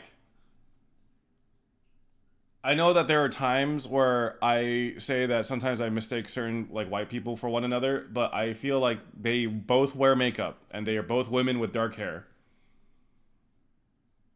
Was actually alive and well in Bavaria. So here's what happened. You had this beautician scouring through Instagram for a week looking for a doppelganger, reaching out to a ton of women who looked like her and trying to get them to meet up using various false pretenses, with her ultimately convincing the Algerian beauty blogger to meet her, reportedly promising a cosmetic deal. But when they met up, the beautician and another person allegedly killed her and staged her body in such a way that she would be found and identified as the beautician. But the authorities ended up actually detaining these two back in August after discrepancies arose during the autopsy. They're also still in custody, and as far as okay, but like don't fucking meet up with random people on Instagram. But what the fuck? Why the hell would she do this? Prosecutors are claiming that the beautician killed this woman to fake her own death and escape a family dispute. Now, the investigation is still ongoing. The murder weapon is so tragic that she felt the need to murder another person to escape. Oh my God. Yet to be found, but the prosecutors claim that the evidence here is overwhelming and these two face life sentences if they're convicted. And then George Santos is finally taking responsibility for all of his lies. If Taking responsibility means literally doing the barest of the bare minimum. Right? Because this morning, news broke that the new representative told his colleagues that he will be temporarily stepping down from his committee assignments as he faces multiple investigations and calls to resign for lying about basically every aspect of his life. That decision was also later confirmed by House Speaker Kevin McCarthy, who himself faced a ton of criticism for even giving Santos those seats in the first place. And McCarthy telling reporters that Santos had brought up the idea in a meeting the two had last night, saying, "I think it was the appropriate decision that until he could clear everything up, he's off committees right now." Santos himself also saying that, telling reporters, "I made a decision on my own that I thought best represented the interest of the voters." But also, I mean, it's honestly hilarious that he's like, I want to do what's best for my constituents. When literally, just today, polling in his district found that nearly 80% of his voters think he should quit, including 71% of Republicans. His fucking clown. Also, Democratic lawmakers have renewed their calls for Santos to resign, including fellow New York Representative Richie Torres, who said in a statement, "Why is he stopping there? Half measures like voluntarily taking himself off his committee assignments are not good enough. He's a disgrace today and he'll be a disgrace tomorrow. He should resign from office immediately." And that was echoed by others who argued this is far from the accountability he and the Republican Party should be taking, especially because Marjorie Taylor Greene was stupid enough to tell reporters that the decision for Santos to leave his committees was in part because McCarthy is trying to remove Ilhan Omar from the Foreign Affairs Committee but may not have enough votes. A move that Santos, who clearly has literally no understanding of irony, supports because he believes, quote, she doesn't deserve a seat in the committee. Sir, please shut the fuck up. You are the least serious person in Congress, which is saying a lot. Have you seen everyone there? Motherfucker somehow has the land speed record for lying. But ultimately, we're gonna have to wait to see what happens next because, you know, there's the federal probe into his campaign finances. How the fuck did he?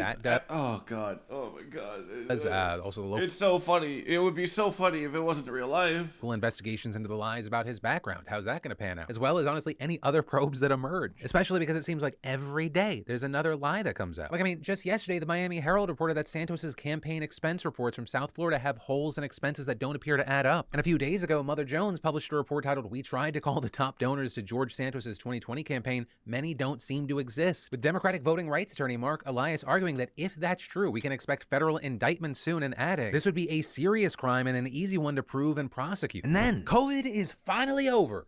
At least according to the federal government. With the White House yesterday making the announcement that it would be ending the COVID national emergency. No one's got COVID anymore. Pog you! Public health emergency declaration. We did it! And while you may agree or disagree with this statement, this it only lasted 6 months, right, guys? Like projected. Guys, it's September 2020, and we've eradicated COVID because as a united nation, as a united humanity, we were able to quarantine and let the disease fucking wear itself out. Right, guys?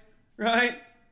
The federal government's response to the pandemic to treat it as endemic and upend policies that have been in place for the last 3 years. Or because even though reportedly I just got a notification from my phone saying I may have been exposed. Oh no! We just restarted the pandemic and it's all poop anxiety's fault! God damn it, poop anxiety. We were this close. We were this close and you ruined it for everyone! Still dying from COVID on average each day, which, for comparison's sake, is around 2 times the number of daily deaths during the flu season. Life for many is largely returned to normal. Most Americans have been vaccinated. Even Biden himself said the pandemic was over way back in September. And in fact, this announcement comes in part as a response to resolutions. Yeah, dude, please get tested so you don't, like, the other chatters here won't get, won't catch it. Obviously, because that's how it spreads.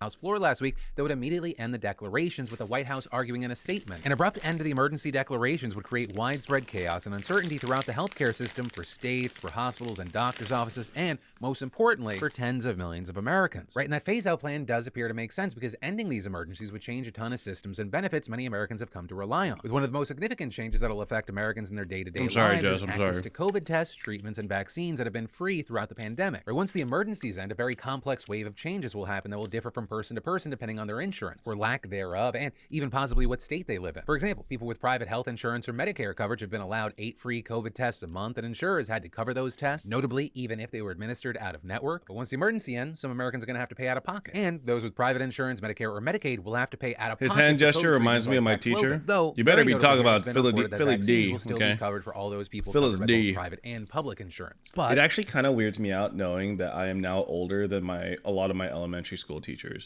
because I think a lot of my elementary school teachers were like mid to late 20s. Like, that's like, I could be a hot teacher. I could have been a hot teacher.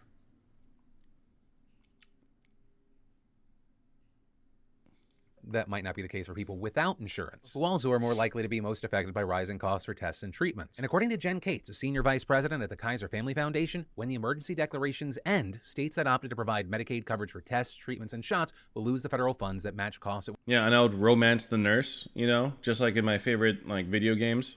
100%. And adding, to me, that's the biggest issue for the general public to think about. The uninsured and underinsured have no The guaranteed pay's crap. access to COVID That's why I vaccines, stream it. tests, or treatment. When it comes to the vaccine, All right, guys, if we don't hit this many subscribers, I'm going to fail this student right here who has aspirations into becoming a doctor. You don't want to ruin her dreams, do ya?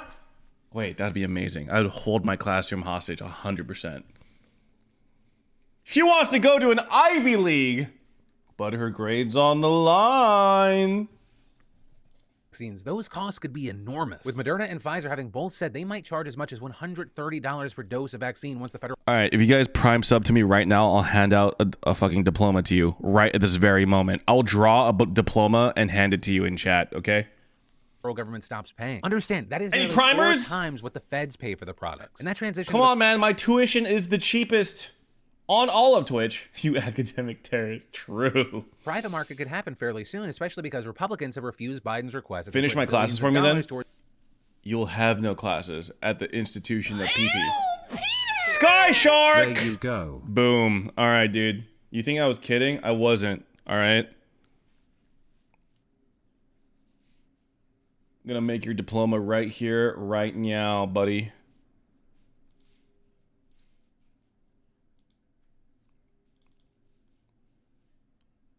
Okay. Gotta give the fancy script. Okay. PCPH. You know, it's the fancy paper. Give it the red certificate of approval, which kind of looks like 10,000 bits. Or is it 1,000? No, 10,000 bits. PCPH. Okay. All right, cool. Okay, Sky Shark.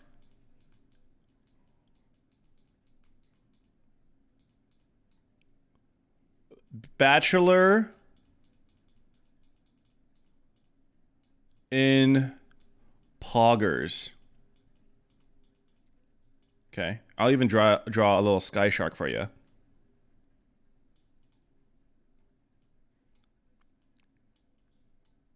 Okay. Look at that. Boom. Sky Shark. Congratulations. Okay. Momo G8. Is this actually working? Momo G8. Think of the 13 months. I'm gonna put a lot of effort into your diploma. Look at this. All right.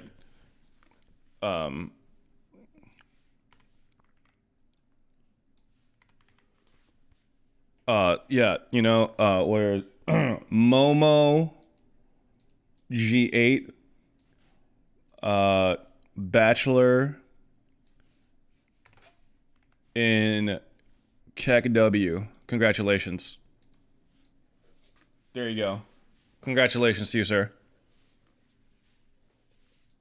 Okay.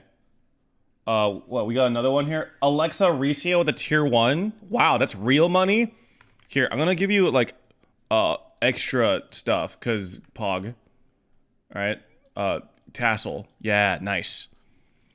Alright, who yeah. Alexa Recio. Bachelor in Booba. Boom. Congratulations, guys.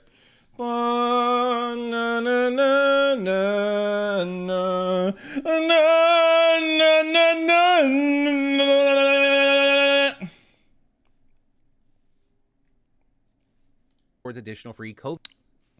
Oh, you guys have Alexas? Alexa, send all my money to streamer twitch.tv/peterpark. testing and shots to extend those efforts. And another key thing, we could also see a spike in the number of uninsured and underinsured Americans, because that $1.7 trillion spending bill that was passed last year ends a rule that bans states from kicking people off of Medicaid. And so now that they can just remove people, millions of people are at risk. It turned on. It's not the only thing that turned on. What this announcement does. Ending the declarations is also going to set up a battle around immigration, because the Biden administration says the move will bring an end to Title 42. That's a Trump-era public health measure that placed restrictions on border crossings and other migrant policies. Which, you know, we've talked about. Biden previously tried to cut the program, but the Supreme Court kept it in place. And with what we're seeing, House Republicans are rejecting the White House's claim that the program would be terminated, arguing that it is not in fact tied to the public health emergency. And even that aspect isn't the end of it, which is also why the administration says that it needs to be done over the next few months. How the fuck do I say your name, by the way? Plunged into chaos. And that is where I'm going to end today's show. Thank you for watching. Depression. Let's do something a little more lively, shall we? A little bit offline TV and friends. Okay. The Yiddies are yiddying? Yeah. This is not... I'm sorry. The what is the who and the where? This is not accurate at all. This is probably more appropriate. Who are we kidding? I understand the reality of myself. Yeah, that's...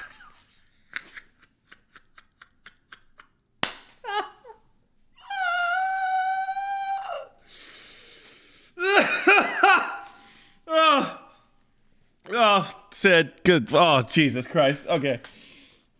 Oh. It's better. But you know what? The other part of my reality... I giveth and I taketh. And now I'm finished. Damn, girl. Good for you. Good for you. Oh. Fuck me! Fuck la! Fuck! Wait a second. How do I wipe my ass again?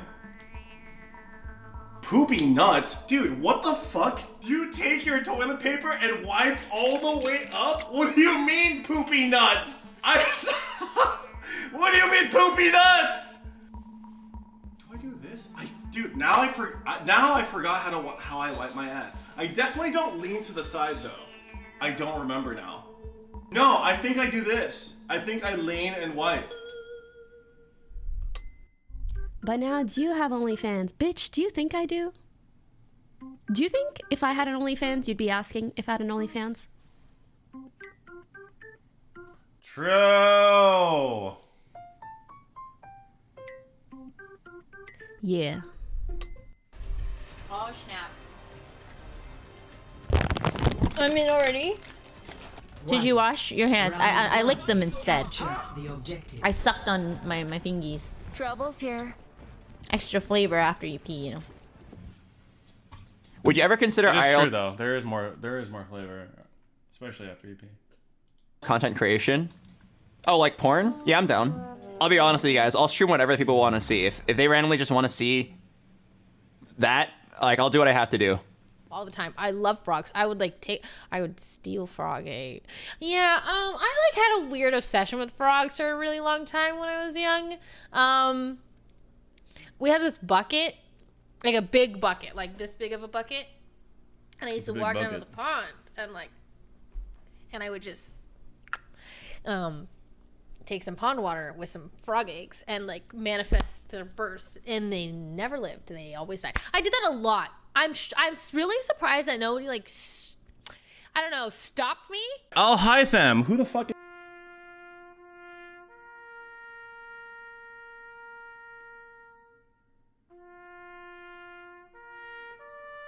is this? No, Demon Lewis. I will not say that. Shut the fuck up. Go away.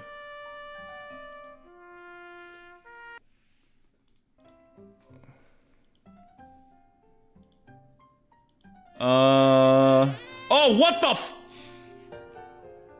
I would bust a nut.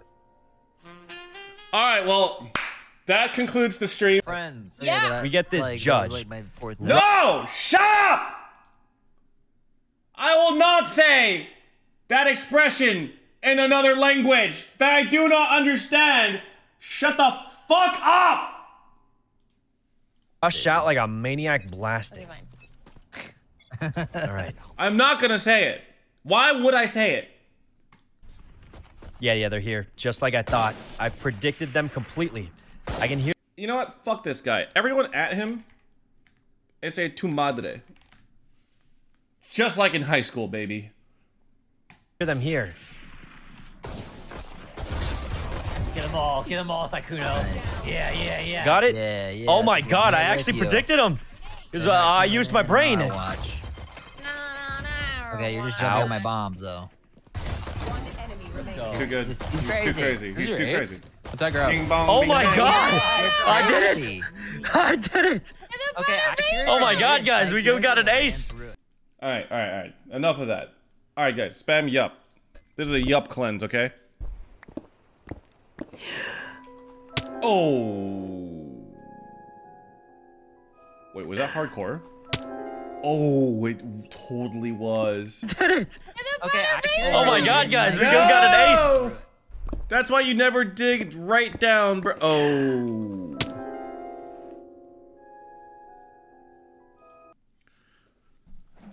I don't want a friend. Sorry, Janet. Okay, coming out. Link now, sounds like.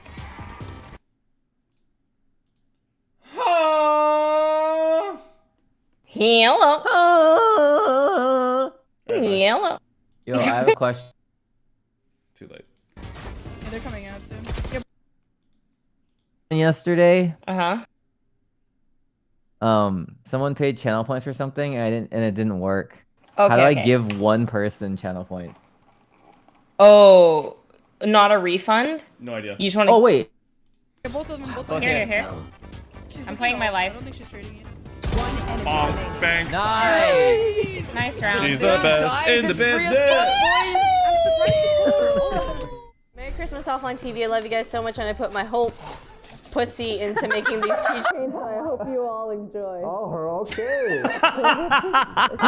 Oh, no, Wendy, no. Those words for your ears to hear. So John has a little thing, small little thing. He won't be available till 4:30.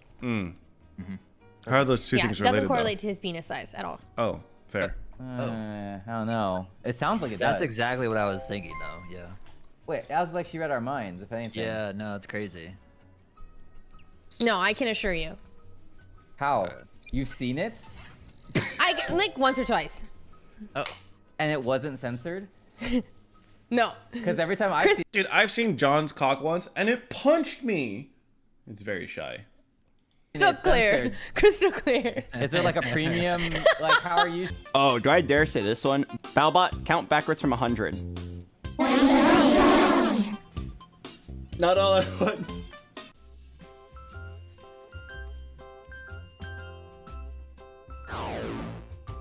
Why does he have that? Shh. It's not important. It's not important.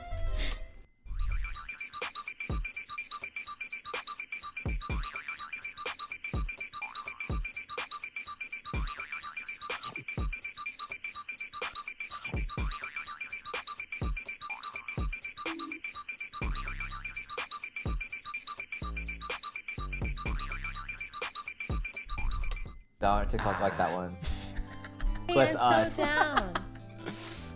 I feel like this is Myung in another I think it's universe. easy to make. When Really I wanna threw make one that's Myung's like the Vandal off the Avengers, map. I where, just like, imagine all the this. folks are at the same time. It's cool. Reyna Wait, I was. missed it. Vandal off the map. I just imagine this. Oh. Reyna was belong. I'm popping that star balls. Tatters, what character from what anime is this? That's me? I don't think that's you. Alright, so you watch that? I'm gonna help. Your mom from your mom? Fucking good one, dude.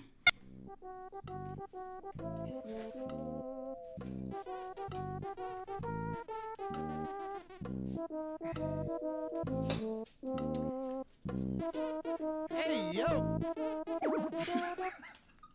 That was a good nut. Box, are you speed? I believe that was Austin. If I'm not mistaken, that was Austin. Running Mario again. I was in a virtual stream and he mentioned trying to beat you. Yes, I'm going to be facing off against virtual in a Mario speedrunning tournament. I am not too worried. He's new to Mario. The only way I will lose to a 29-minute PB is if in the middle of the game I get an unexpected blowjob. What? I'll be right back. I'm just kidding. Twice. Button on the left side. Everyone knows that unexpected blowjobs are the best ones, so long as there's consent. There's a camera. Wait, my character is like this actually view is hitting crazy. the milli. My character is actually hitting the milli rock. I'm gonna keep it a stack. What the fuck was that view? I just had a view full of ass. I'm not gonna lie. Wait, Black and Pino Gambino. I just remembered. Can you link me the game? Is How did that this that game? This is a serious thing though. Okay, so I saw this thing on TikTok. It's kind of like, who would you fuck, marry, kill out of Shrek? And I personally just hate like a lot of the human characters in Shrek because I just don't like them. So I would not want to fuck them. Anyway.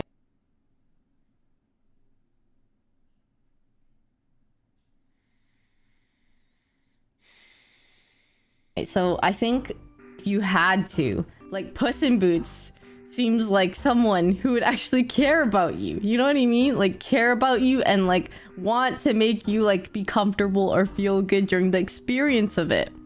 I don't think you should have a cat anymore. No, that's not what I'm talking about. I'm talking about Shrek.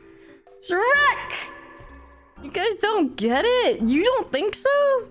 No shot you guys would rather fuck Donkey. Avon.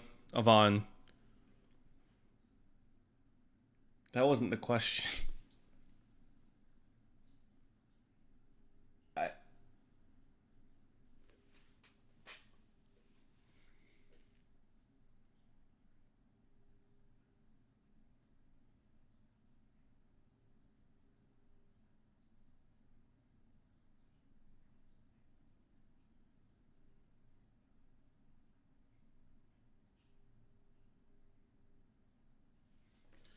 I am hating everything that I'm reading in chat right now. Hating it. I hate it. I hate you. What is wrong with you people?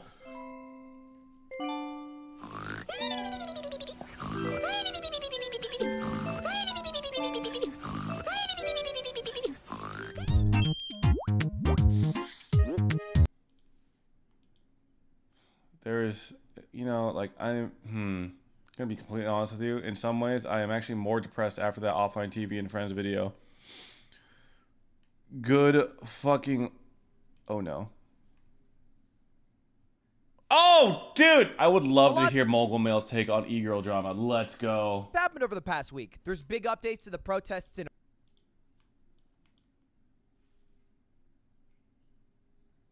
Oh my.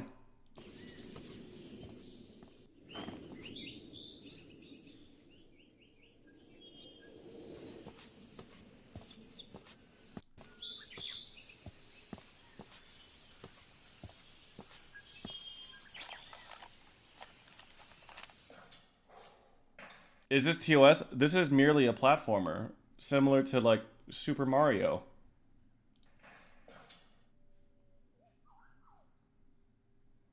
This is like the Tomb Raider of our generation.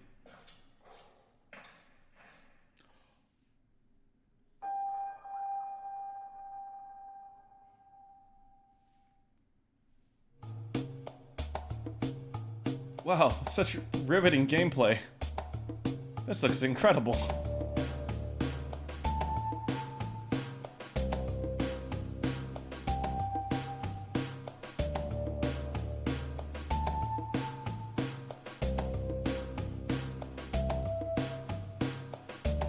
Yo, Gambino, I am gonna tell Jody that you linked this to me.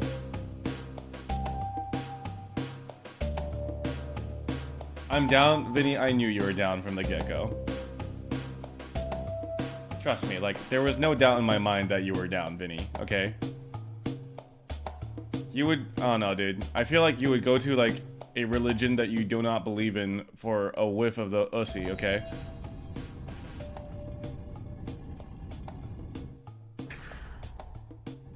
Like, you would get your ass indoctrinated by Scientology for just a whiff. Will you play off stream? I have worse things in my library currently, thanks to Corpse Husbando, so... No, I mean, that looks like a really quality game. In Iran, and a huge update to the war in Ukraine, and we're here to talk about E-girl drama. Okay, look, it's not like the most valuable thing to learn about, but boy, is it I would there's bust something JB's about welcome it. back for 28 months. The eye is drawn to it. It's like a car crash on a highway, and you have to slow down to 40 miles an hour because you want to see what happened, even though you should be just driving down the road of life. You know, but e-girls and drama, it goes together like mogul mail and subscribing. So let's hop in to the hot. Oh, I should unsubscribe them. I'm kidding, Mr. Mogul. Drama. Before we dive in, it is worth noting that these are all real people. And although I think their actions are deplorable, I don't feel like the actions of any of my viewers should somehow be worse, all right? Stoop to that level, right? Like, if your first thought when looking at some of these horrible comments from these e-girls is like, they're ugly anyway, that's a dumb thought, because if they were pretty, then they like shouldn't get the pass. You know what I mean? So anyway, let's try. You're right, Ludwig. I completely agree. Ugly people matter more. Uggos, rise up! We'll take over this world together! Get your pitchforks. Light your torches. We rise! Rise! Be cordial and enjoy. But we start with the orgy. The Uggo orgy is a must to get spirits up, okay? From the sidelines, all of the drama that came from a leaked Twitter group. Now, it's kind of dumb how this originally got leaked. Basically, these girls had a Twitter group with a lot of people in it. I think they kicked some people out of the Twitter group. Some people in the Twitter group's accounts got deactivated. And then they used that Twitter group to talk hella shit. Like, hella shit. Hella, chatters. Hella.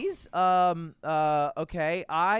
Wow. I'm going to pretend that Steph, presumably another e-girl, gave me COVID and called me a slur. I want her canceled immediately. And these are all, by the way, like, you know, famous, semi-famous e-girls, hundreds of thousands of followers. Some of them have millions of You know what followers. sucks is that people are going to reference this whole e-girl drama as a reason why we should not believe women. Like, doesn't that fucking suck? That there's literally evidence here that these people want to manufacture accusations in order to get people canceled. That sucks. That fucking sucks. And basically the entire thing they do is they'll post a picture of somebody who they don't like and they'll trash that person Mean Girl style, which is just that's it. So this is like some girl's Twitter post. She's talking about how she attempted to take her own life days before high school graduation. And then the reply of one of the girls is petition to get her to try again. Like to try. Yup, you heard that right, folks. This person wished that this girl would attempt suicide again. She said those words. Try killing herself again, which is crazy. What a crazy thought to have and then also share with people. You have to wonder for a moment, and there's more of these, but you have to wonder for a moment what kind of ecosystem was created where people feel comfortable sharing those thoughts. And I have to imagine it's because that's like the culture, and it's either stab or be backstabbed, right? So like if you're not talking shit in conjunction, then everyone else might turn on you. They make another group, and then you start getting made fun of. It's like all in a way to fit in with the one human desire that we all seek at the end of the day, which is to be noticed, heard, appreciated, and feel like we fit in. But if you feel like you're fitting in because you're trashing other people, then maybe you're not the best person in the world. The posts continue. I hate drama so much. I don't really believe that sentence. And then the final one is hideous ogre monster with Belle Delphine lips. Jesus Christ, man. And that's just the start. Is Belle Delphine lips an insult? Seems awfully specific. Also, I thought people found Belle Delphine attractive. It doesn't seem like that good of an insult, to be honest. Part of it. That's just the start. I am not going to look up Belle Delphine to double check, though. I will keep my search history clean as a whistle. This is another video. What are your honest thoughts about this? Anyway, she's fat and she can die. Okay, jeez, man. They talk about how everybody's ugly. I mean, look, you guys can dig into these posts. I sat there for like 25 minutes last night just scrolling through. I even found people replying with like videos of all the conversations. It goes deep. The rabbit hole goes very, very deep.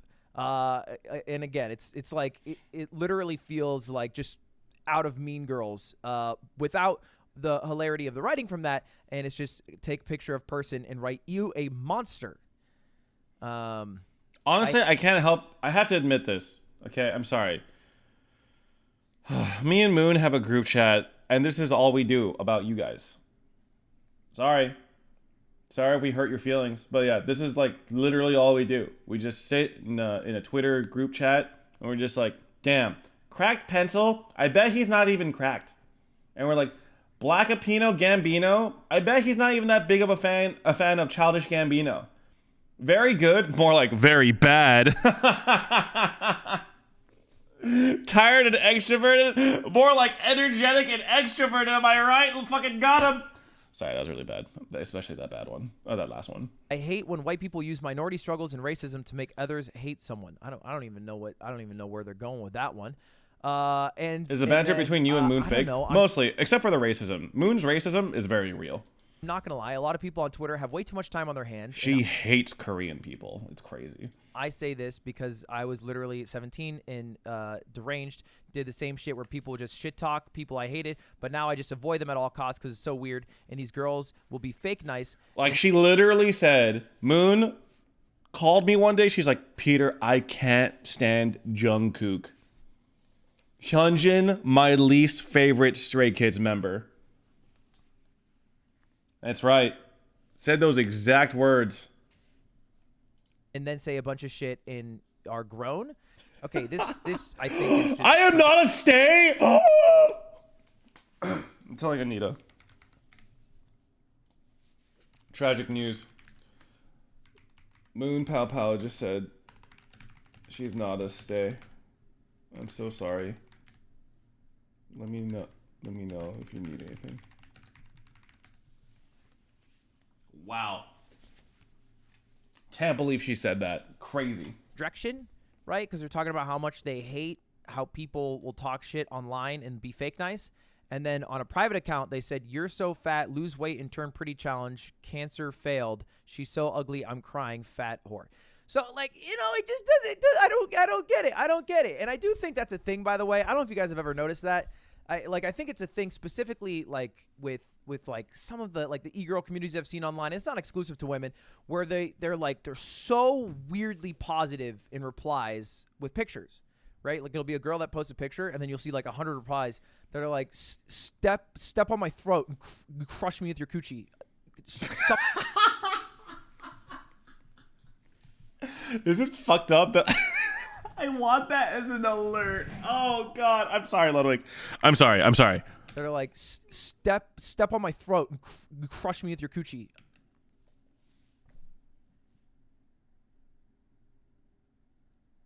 Suffocate me with your breasts until I die.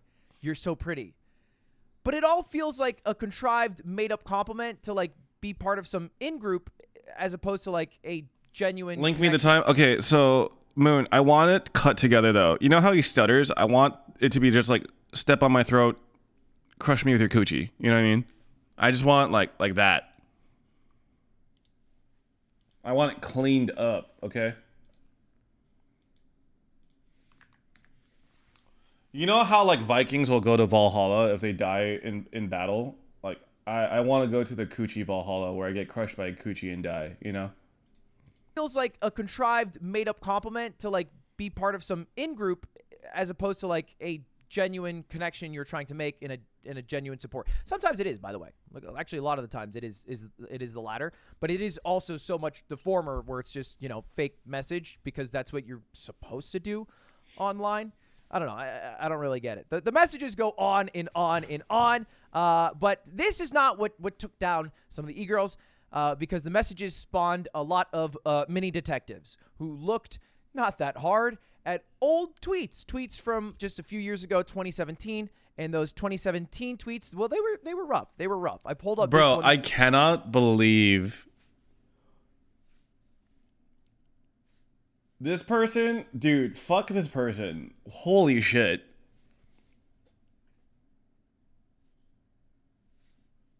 Terrible human being. This is from the most popular e-girl. Her name's Amber. She has like 1.2 million followers, which is like about as many as I have.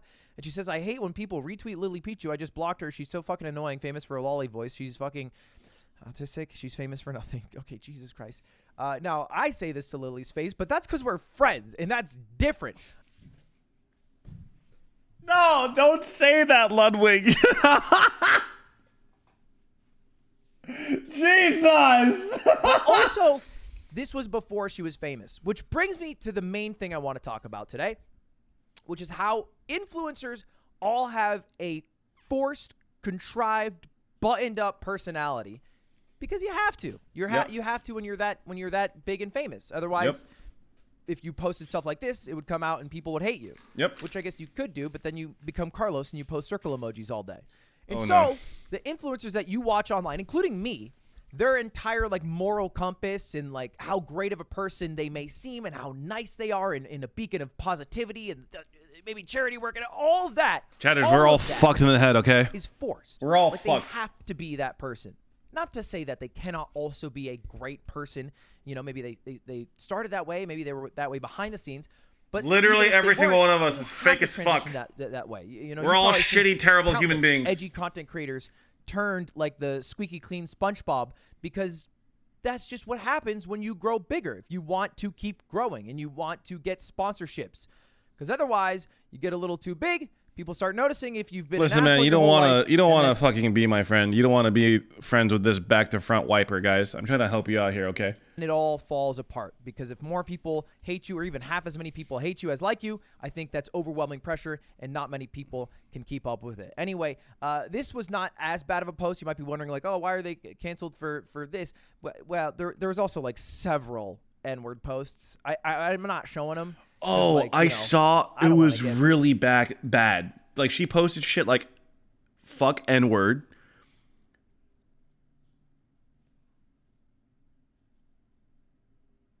And like something like I hope that N-word gives you like AIDS infested cum or something. Like, bro, I was like, what the fuck?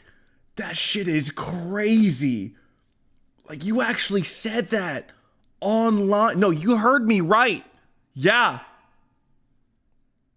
She said shit like that, like not that long ago. At my video. How old are these people? They're probably like mid-20s ish now, would be my guess. Demonetized, but like so many N-word posts. And then A they lot. spent the better part of the day deleting a lot of their old posts and also going to Discord to say, why are people mad about the fat shaming? Just don't eat and go to the gym.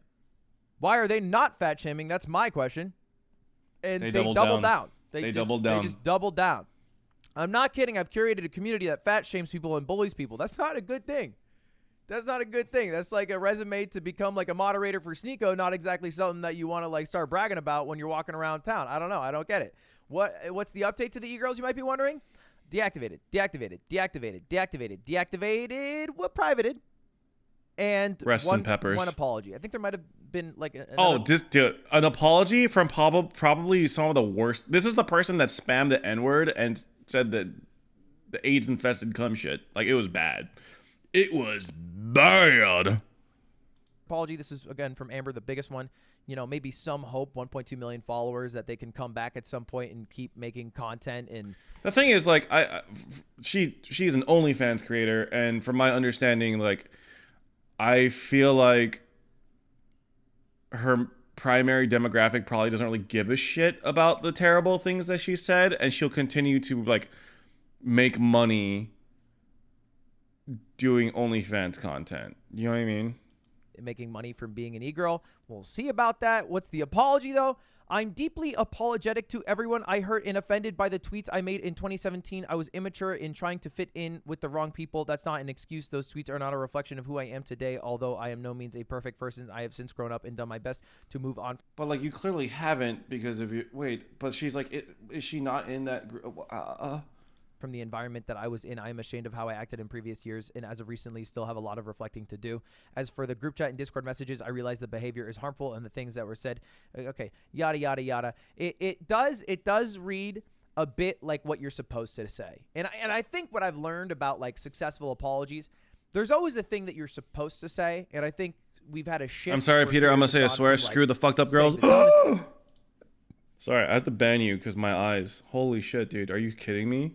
My virgin eyes. Thing possible, and trying to. When like, are you garner playing sympathy hentai from games dogs live? and- I'm playing right now. You To, think like- this is a game? One hand on the mouse, baby. Saying the thing you're supposed to say, like the PR thing, and now I think there's a shift from the people who watch, like the viewers, They want something that feels kind of real, right? Like something that feels like there's a human behind the words. Even if it's an apology, I think a great example of this is like Jenna Marbles. It's like, oh, there was a human behind that. Like, oh, she cared. Like, she gave a shit. She's sad. Sorry. Okay, Kendall, Candy, too far. Too far. These are terrible people. But like, look at the insanity of what you just said. We're not gonna kill anyone. Yes, they're being racist, but they don't deserve to die because of that.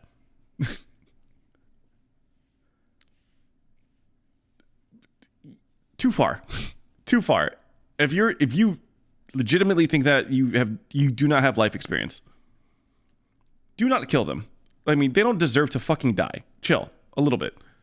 And wants to move on from it in that part of her life. Nazis started racist too, Peter.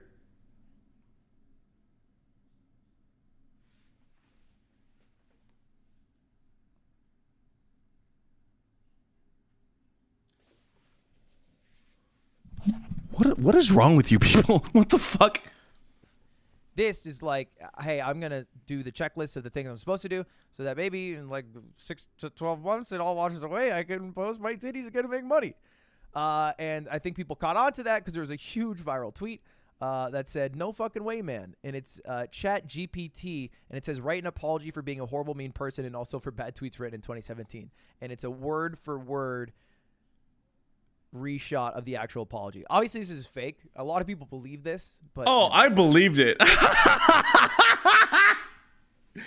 God damn! Wait, I actually believe that shit. I fell for it. That's just a little media literacy problem. So she had to make a second apology where she said, my apology was not AI generated, which is... I don't know, growing up in the Bible Belt South and having really real people in my face talk about POC people the way they do, I don't have patience or toleration for it. No, I mean, like, I understand what you're saying. And as someone who grew up as a minority, I mean, to be fair, in California, I also experienced tons of racism, but I wouldn't want to wish death upon any of them. Which is crazy. That's something that has to happen. And so that's something someone has to do. Anyway, you might be wondering, You can't, how like, did all this get I out? don't know. I just feel like approaching that shit with violence is counterproductive. How did the group chat get leaked? You're right. I mean, like, this is not to discount like all the fucking bullshit that you must have dealt with as a minority. But I'm just saying, like, that is not the solution, you know? Well, one of the people that was in the group chat that they made, you know, and they removed people from because they didn't make a new one to talk shit in, their accounts got reactivated. So they just saw all the messages after their account got reactivated. And they're like, oh, that's fucked up. And then they leaked it. Oh, anyway, that's how it happened. Oh, so they're added to a group chat, they deactivated, and then they didn't realize they're still in the group chat. So when they reactivated, all the messages were, oh my God. Crazy, crazy, crazy. If you have 10 minutes and you want to feel like a piece of shit and scroll through it, feel free. But do remember that all the creators you watch online could be pieces of shit like this behind closed doors, but we are all forced to be good and play nice because we want to keep our jobs. Am I a good person? Subscribe to find out. Thanks for watching. I think Lowick is actually a really bad person. But not Mogul Mail. Mogul Mail, he's like, that dude's awesome. That guy's super chill. Ludwig, on the other hand, God, have you seen the shit that he says about Lily Pichu? That shit's crazy, man. Peter, are you a piece of shit? Yeah. You should just assume that I'm a piece of shit and, like, keep your distance from me. Honestly.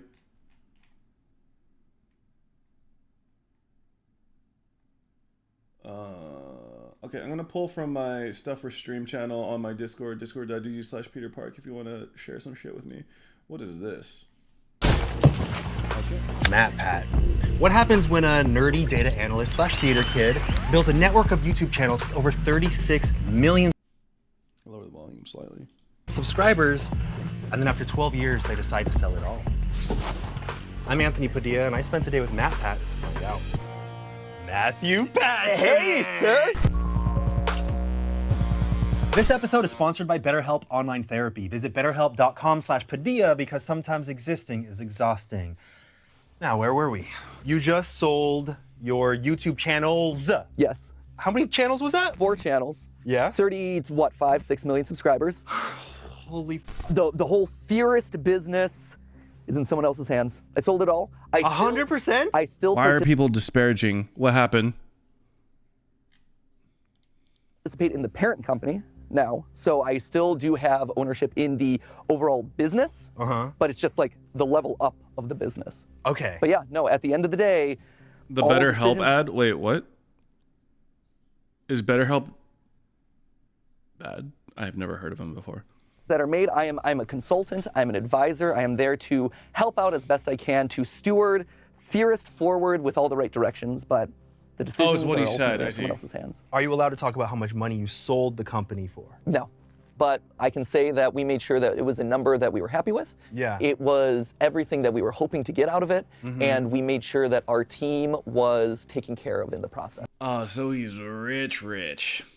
But your experience with Defy and selling Smosh, I think, is a signal for everyone who comes afterward of like what you should be looking out for. Learning the lessons from you and your experience was so important in all the negotiations that we had going in. Yeah, I mean, I'm glad that our experience could at least be a good example of the things to look out for. Yeah. And for anyone watching that doesn't know, what happened was YouTube was changing a lot of things, and I had this fear that, you know, we had been doing YouTube for 6 years at that time, and it was the Wild West, and it was like at any point anything could collapse.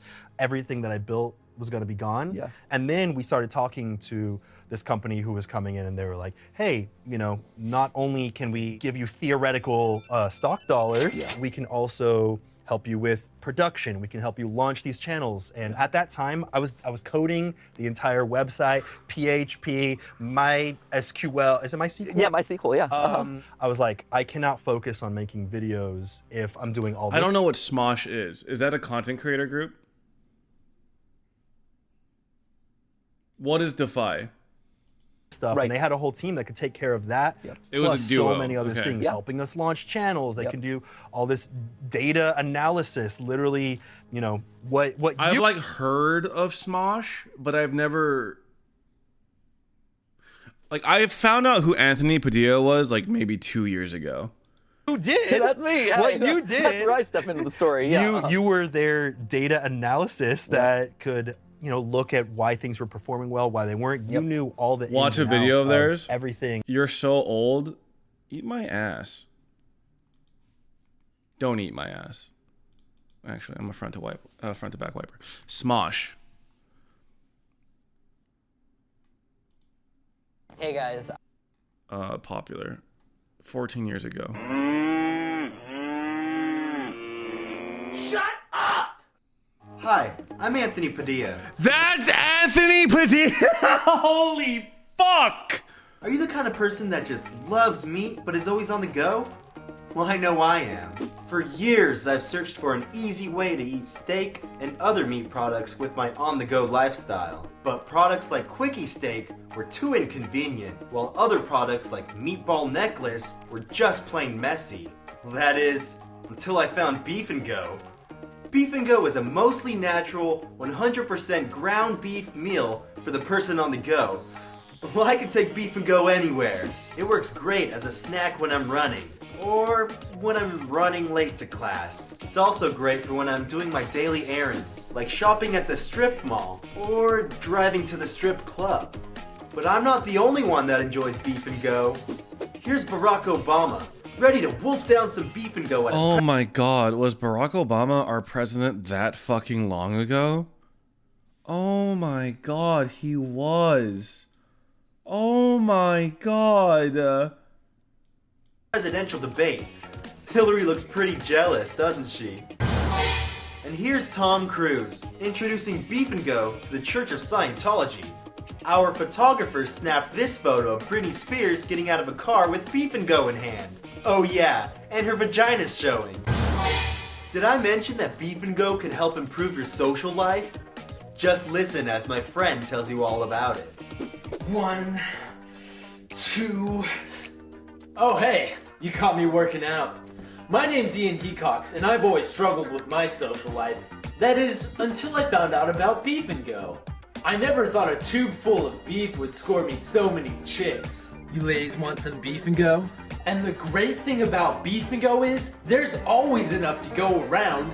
So go ahead, share it with those hot chicks. They're just bound to love you and love you. Can you please remind me why we did this commercial? Let's see. Does free beef and go for life sound good to you? Yeah. We're here with Roy Lee Jenkins, founder of Beef and Go. Now, I hear that in order to give your beef a very distinct flavor and consistency, that you keep your cows on a strict diet. Is that right? Yes, we feed them wheatgrass and wheatgrass only. Oh, and horse testicles.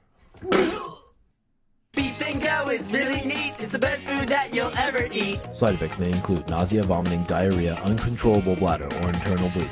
If you have an erection lasting more than 4 hours, please contact the Guinness Book of World Records. Beefandgo.com. Oh my god, it was blocked by my ad blocker. What the fuck? That was going on behind the scenes with YouTube's algorithm at the time. They also offered a salary, and I was like, let's do it. This seems like we have so many opportunities, so many great things that can be going on behind the scenes because there's this company. Fucking good for you, Anthony Padilla. Holy shit, going from Beef and Go to this?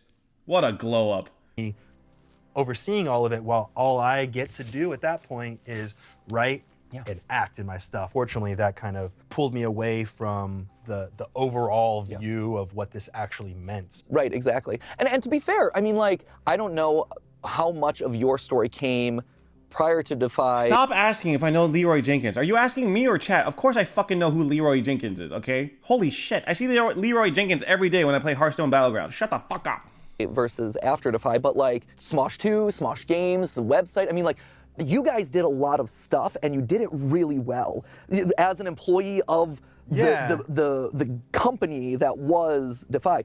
The problem was twofold, right? Similar to all the MCNs back in the day, they tried to do too much. Yes. They tried to deliver value at all of these different things and really was only good at one thing, which was like selling ads in front of your videos, right? Like they were real, Defy, for all their faults, was good at that. They were really. I need to ban Vinny. I don't give a shit about you anymore. You're dead to me, okay? F's in the chat. He's gone now. He's dead. Goodbye. Good at that. They were great at coming to us with like, you know, like our Assassin's Creed 3 video was sponsored. It has 100 million views because we got full freedom because Defy was there to kind of, you know, broker that deal and make sure that we had full freedom to do whatever we wanted.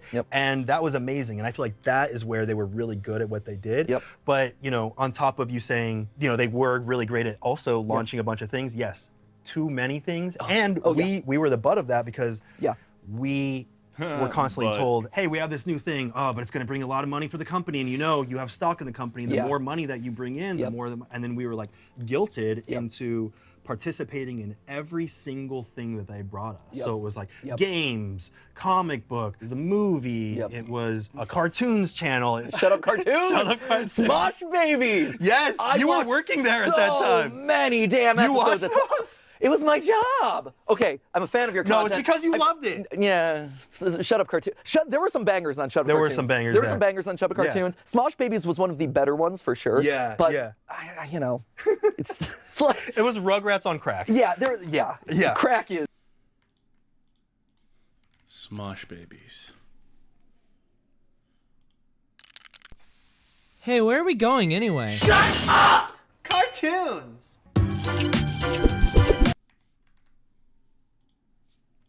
Crack is the appropriate, unfortunate word. It is very accurate to what that show was. Wow, man, you are dredging up so many repressed memories. It ended up being a shitstorm of 100-hour work weeks with barely any break. On the weekends, it was constantly replying to emails and... You know, I actually think me not being super into YouTube probably overall a net benefit to my mental health, probably. Meetings. I can, like, looking back at the content, clearly see a shift right around there, 2014 to 2015, where it was, I just hated it. You said that you looked in from the outside and saw some of the mistakes that we made. How did you take all of that into account, you know, to ensure that you're not going to get 3 to 4 years down the line and see that the company who purchased you, Lunar X, they could, if they wanted to, be like, nope, everything's different. You're doing this. It was probably really funny for the time. It just probably hasn't aged well, you know? You're doing this, like, how did you prevent that from happening? I think a lot of it, again, it goes to their expertises versus our expertises, right? And so for us, we made it very clear to them, and they know that us and our team we know our audience, we know YouTube. A lot of the partners that we talked to, right, didn't understand that concept, right? They wanted to break us apart and sell us for parts, or they only wanted the gaming, they only respected the gaming side of what we did. And the way the conversations with Lunar X started were, one, they're like, hey, we want to hear about your audience, and we want to learn about your content and the value of your content from your perspective. They are consultants, first and foremost, I like to think, where they're looking to optimize, streamline, and expand what we do rather than us slotting into a larger company. And the other thing too is, do like, they still things that do we've done to rewind ensure times? it, like Like we make YouTube sure Rewind? contractually that our team is protected. You know, they cannot be removed from their positions for a certain amount of time unless something, you know, obviously egregious happens, right? Not you know, anymore. we ensure that Steph and I are still CEO and COO. I might of watch the Theorist, like, YouTube, the latest YouTube Rewind, just to see what it's like. Contractual rating, right? Yeah, 100%. There's only so much that you can guarantee for a certain amount of time, right? And the ecosystem changes and evolves so much so quickly. Yeah. You know, at this point, we're Oh, does it use generations DMCA deep music? into YouTube at this point, which is crazy to think What about. are the generations again? Do you have them off the top All of your right, head? fine. No YouTube Rewind. You're Gen 1, welcome. was the era of the viral video. Yes. So The cat video. Yeah, this was your keyboard cats. This was Yeah. Tay Day Chocolate Rain. This was the stuff that you sent to your friend via email being like, whoa, have you seen this crazy video? We started in that era, and we had one. We had one of those. The Pokemon theme song music video. Yep. I remember Ian and I going to Taco Bell celebrating 100,000 views on a video. Taco Bell. Taco Bell. Yeah. Feast of Kings. Feast of Kings. Nachos Belgrande. Tacos and a massive 32-ounce Mountain Dew that you could refill forever. See, I was a 3 taco man myself. Hard shell. This is actually my most controversial take. Actually, my most controversial take. I think Mountain Dew Baja Blast is fucking mid. I think Mountain Dew Baja Blast is mid as fuck. Soft shell. Oh, hard. Yeah! Yeah! Yeah! You gotta have that crunch! Except, have you ever had it go down your throat and like a little tiny piece of shell gets caught and I really did. I just. Do you know what the best soda known to mankind is? And I will not take any alternatives. Okay, Dr. Pepper is the best soda known to all of mankind. And if you disagree with me, you are just factually incorrect, and I am sorry. And I am sorry that you are wrong. Dr. Pepper is the best. I love the DP, man. I love Dr. Pepper. Haven't drank it in like 6 years. On a diagonal angle. Yeah, it's and like a you're little shit. triangle. Why am I eating this so quickly? You're like, oh, it's because it tastes so good. Did it? And then in that final moment of gasping for air, you're like, should I have risked my life to get this down my gullet so quickly? Yeah. No, it's happened. It's true. Yeah, you have that brief life and death flash before Yeah. your eyes, and you're like, you know what? This was worth it. They should. Okay, root beer also good. Vanilla cream soda, cream soda, too sweet. Cream soda is actually too sweet, too much sweetness. Start having a warning label in the same way that they started having a warning label on hot coffee at McDonald's or. I'm personally a cancer fan of on Barks over cigarettes. A&W, This could but go I down will drink your either. throat the wrong angle. Yeah, you better. Whoa, what's this? What did you just link, buddy? Whoa, whoa, whoa. Whoa, whoa, are you... What is this? Desk setup, audio setup, PC parts. Vinny, are you slipping me your shop? Do you want me to buy you a fucking gaming PC setup? You dumbass. How do people do that? How do people like link? What a fucking idiot. I'm just glad it wasn't something more sinister. Better either chew this thing up more quickly or get your throat lubed up. It's your esophagus, man. It's gonna be feeling it in the morning. I remember like downing Mountain Dew while I had a shard. I'd call it a shard of a shell in my It's throat. practically glass. Not realizing that it just goes around it. You have to eat other food to knock it for down. it to get it dislodged. Right. Of course, it scrapes up your entire trachea down, Yeah, of but course. it's fine because you survive. Right, it's true. Yeah. Yeah, you need more of that like greasy beef or Bro, the internet is so gay and we just need to lean into it more. We need to be really comfortable. greasy. Yes. Yeah.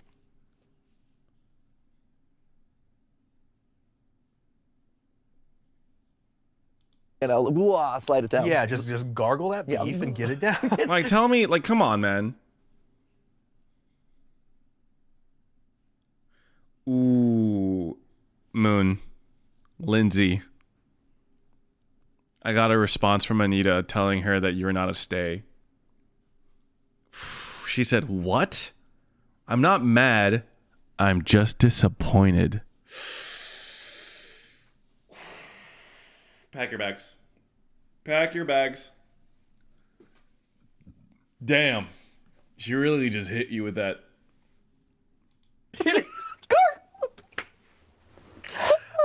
What the f are we talking about? We were talking about you feasting like kings to celebrate 100,000 views. So Gargling your beef. You actually told her I can convert. Here, let me help you with that. Hyunjin fan cam. What the fuck was that suggested?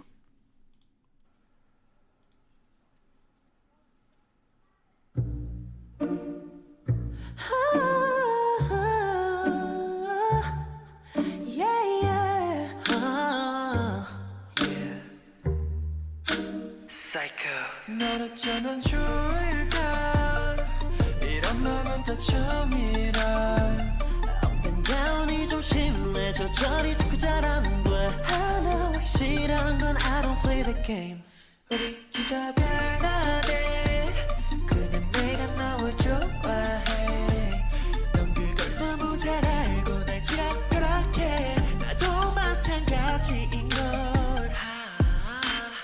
Oh, you like deeper voices? Okay. Felix, Stray Kids. I got you. Don't worry. Felix solo.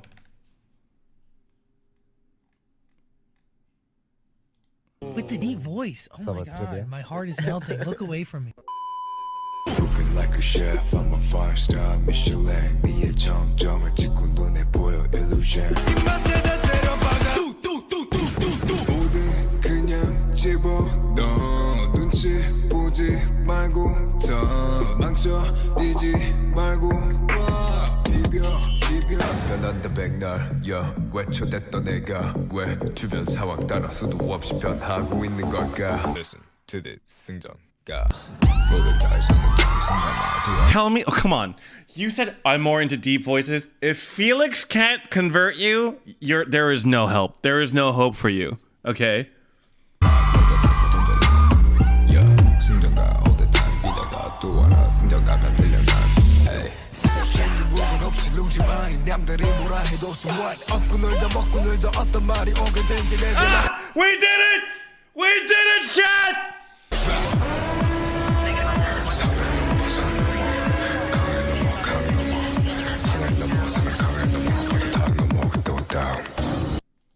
Alright, don't worry, I'm telling you, Anita. Never mind, I played a Felix vocal highlight and she's done. GG, lol, easy clap. We were in that viral era with that one video, and that's when we came in. Well, no, you ushered in era 2, right? So I want his voice to say an enemy has been slain. Okay, hold on. Let me try my best. It's not gonna be as good, but I'll try. An enemy has been slain. How's that? No? Okay, never mind. So the smart ones, or the ones that were really consistent about it, ushered in the era of You're in my world now. Hello, chatters. Welcome.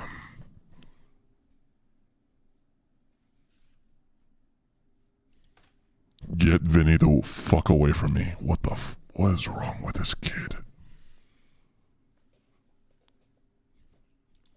the original YouTuber. Maybe one up would be better. What about this? Hello, it's me, your sleep paralysis demon. I'm in your ear. I'm in there like swimwear.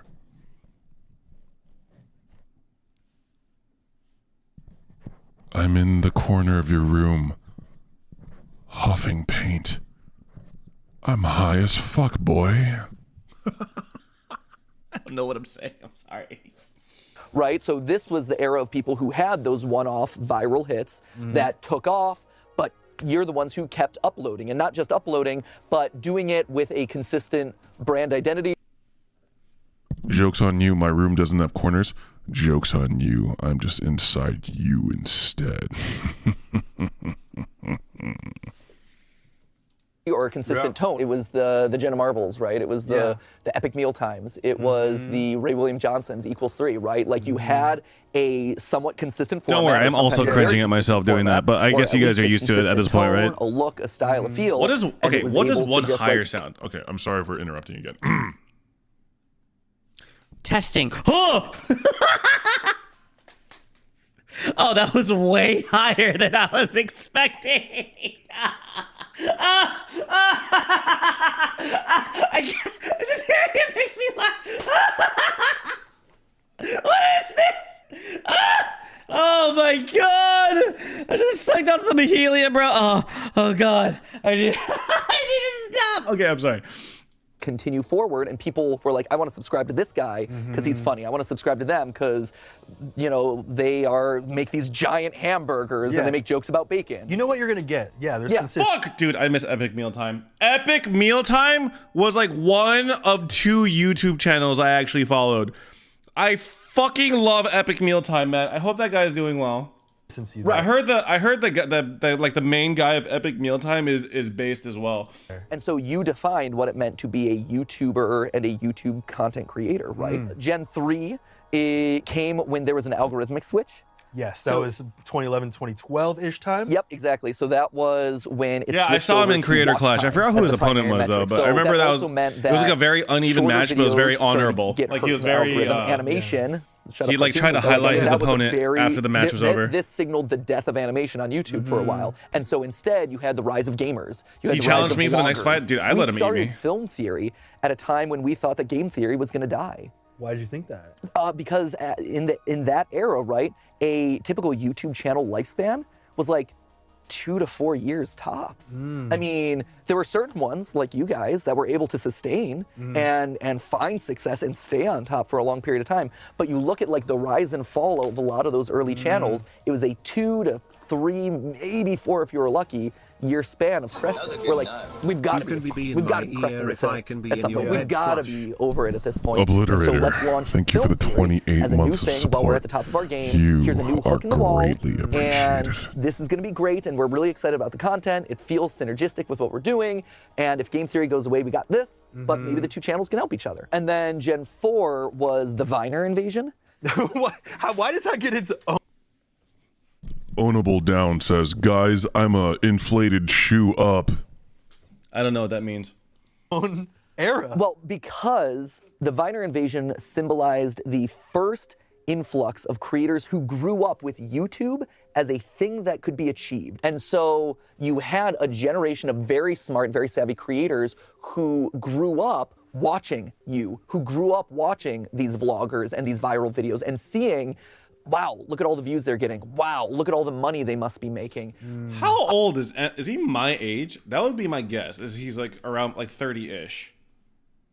Oh, he's 35. He looks so good for 35. Damn. I want to pursue YouTube as a career. Now that brings us to the last couple years where we've transitioned into phase 5. Phase 5 has been a lot of different competing interests, right? You have brand safety being like one of the most deciding elements on the platform. You have, you know, the influence of TikTok and shorts now being a huge influence. You have the rise of Mr. Beast, you know, really creating this like umbrella of content that is like aspirational that a lot of other creators want to go to. You also have the rise of all the content houses as businesses have started to come in and see like this is a place where I can build my brand, right? YouTube has now become the adult in the room where they are now the new television.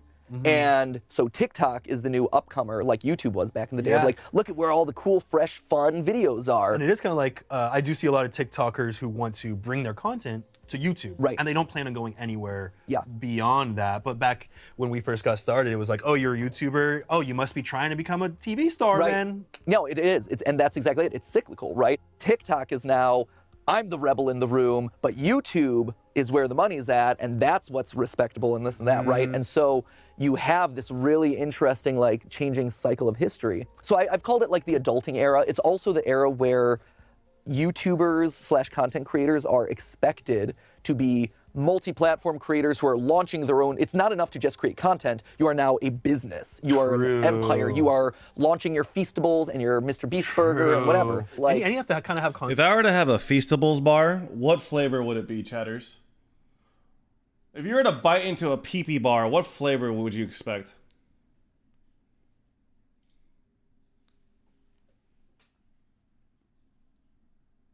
Ooh, okay, what if it was like chocolate, peanut butter, and pretzels? Is that something that would sound good to you? Maybe like a little bit of caramel in there too?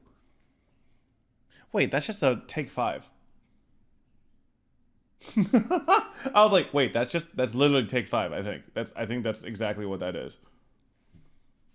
Okay, but to be fair, take 5s are so fucking good, man. Content on all the other platforms. 100%. And what I do is, you know, I release a Never had video. Okay, they're not that easy to find. But if you find, it's basically it's from Reese's. It's literally what I described, I think. Pretzels, caramel, peanut butter, peanuts, and chocolate. And it is so fucking good. Oh, I don't know what the black one is though. Is it the same thing? It's just like a different... Oh, I think it's the same thing. It's just a different packaging. Here on YouTube. And then... Like, comment, and subscribe. Don't do that, actually. That sounds like diarrhea. Your diarrhea! Don't you dare shit talk fucking take 5s. Take 5s are the best. Okay? I will say, though, I do like Butterfinger more, but I know Butterfinger is a more controversial candy bar. I'm a big fan of Butterfinger. It's a terrible call to action. It's inefficient. You'll do none of those things. Really? You shouldn't ask people to subscribe? You should ask them to do one thing and one thing only, because the data shows if you ask them to do too many things, they will do none of them. If you say like, comment, and subscribe, it's meaningless because that is just a trope that everyone washes away. But if you say something like... Oh, should I just start my YouTube videos like this? Hey guys, welcome to another YouTube video. If you could hit that like button, I would greatly appreciate it. I love you. Would that work? Is that good? I think Twix is overrated.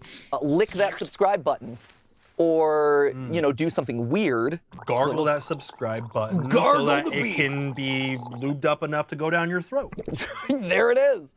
There it is. If you want. But also, you know, you could do something that's even better for this man right Twix here. ice cream though? Okay, I mean, I feel like if you turn any fucking candy bar into ice cream, it would be fire. Like, even like shitty ones. If you take like, I don't know, fucking Crunch Bar. It's just chocolate with rice crackers in it. Or like crispy rice in it. But make it into ice cream, that shit's fire. To watch another video. Is that more valuable than having an increased subscriber? The system knows if you want to subscribe to the channel or not, or if you're functioning like a subscriber to the channel. So it'll treat you like a subscriber even if you're not subscribed based on your habits with the channel? Exactly. But Peter, Twix is my favorite candy bar, and I'm happy for you. I just think it's overrated. That's it. I'm sorry. It's simply that. I think it's a little boring. But all the cameras, I don't know where this camera's focusing, but it's been on me. It's a close-up of your crotch. Money shot right there. There's a couple of legal issues that are working their way through the system right now that might impact their recommendation algorithm. If this goes through, that actually... Like, okay, don't get me wrong. Twix is a solid candy bar. I just think it's a little boring. That's it. I just... I don't know, maybe like one little change or one little addition to it, something. I want it to be spiced up, you know, kind of like how I'm kind of bored of like regular Kit Kats now, and like, you know, like matcha Kit Kats and other like Kit Kat flavors are like more my vibe. I just like trying things that change shit up a little bit, you know. Fundamentally challenges YouTube's systems around. I'm not a fan of Snickers. Well, you don't like nuts, Katie? We might come back to an era where subscriptions matter again. Do you think that could be the next era if that happens? Would that ring in the next era? Oh, that would change YouTube, that would change TikTok. I mean, that would change every everything. Single platform. Yes. The entire internet would change if they couldn't just feed 100%. Based on the algorithm. Yep. So you're across your channels, 30, how many million? I don't know. 36 million? 35, 36 million. Yeah, I'm not 100. It's like 36 million. Spare some subscribers to my YouTube, please. Please, sir. Just a handful for my YouTube, please. I'm trying to grow, please. It's just a measly 36 million subscribers. That would actually come in handy having that many subscribers because they would be fed your content. You're kind of safe regardless of what happens with this to a certain degree. I mean, you're never really safe. Like, that's the theme of this episode, right? Yeah. Is you can feel stable in the place that you are, but you're never truly safe if you don't own every step in the process, right? When YouTube goes away, if it ever does, or if some algorithmic change happens, it hurts and it's bad, but at least you have all these other hooks in the way. I think one thing that I think you Bueno do bars are have good, going though. for I you do with like all Bueno. this that's very good is that you made a public announcement, which, in a sense, I don't know if this Why is does it on look like Blue's purpose, Clues? but it's kind of holding this company accountable Mm-hmm. for the decisions that happen, and all of the success of the channels, and now the entire company is based on the audience. In some way. I So really the fucking like audience will Skittles though. notice if Holy things start shit, going Skittles to are shit. so fucking You know, good. like 2 years from now and things are completely different. I we're also like, really miss we know Zowers, but I think why. Zowers It's this discontinued. company. Yeah. And I don't know if that was a mistake we made or not, but we never bothered announcing that we were selling because we're like, well, things aren't going to publicly change. We'll just keep doing what we're doing. Yeah. And I don't think anyone knew. Also, so, in a Sour Punch sense, straws. It almost gave that company more power to do whatever they wanted Right. because they Airheads. were not gonna be Oh, accountable for I love me some Airheads. essentially destroying something. It's interesting that you call that out because that didn't ever really Skittle enter our minds. gummies For defeat us, the purpose of doing the announcement Skittles. video was so Ew, important because our audience, you know, like it's a relationship, right? Yeah. Like it is a community that we've been able to build, and again, like we have this bank of trust with them. Like they've been following us for the last 10 years, some of them, and we owe it to them to let them know, like, hey, this is a big moment, and change is scary. We understand that. You know, we're nervous too, but we feel good about this, and we feel like this is the best next step for us, for our team, and for Maybe this can I make a channel request? that Can you you've post links of the things you enjoyed watch so I can watching have for it as play in the long as you background when we have. watch it? Want to And give we people want the you along views? on that ride. Oh, I think mean, you it's ever got in my into stuff for what your stream original Discord purpose channel was. on Discord. My channel, Discord.gg/peterpark. came out of what was Which was Game Theory, right? Yeah, Game Theory was the original. Yeah. I toured around in theater for a while. I was directing and acting. I didn't know you were an actor before that. I didn't know that you were used to being on screen because a lot of your Game Theory stuff was so analytical. I just assumed that there's a disconnect. I went to college for theater and neuroscience, which is very opposite different. sides of the spectrum. Very different at the time. Like I was touring around in theater, directing and acting in shows. And after about 2 years of touring around, it was not a lifestyle that I wanted. Like, Kinda I show is hated that, living out bro? of a suitcase. I hated, you know, living paycheck to paycheck and every 3 months being out of a job. And that instability was devastating for me. And so I'm like, this is not giving me the creative satisfaction that I'm looking for. This is not giving me the like life satisfaction that I'm looking for. I need to get out.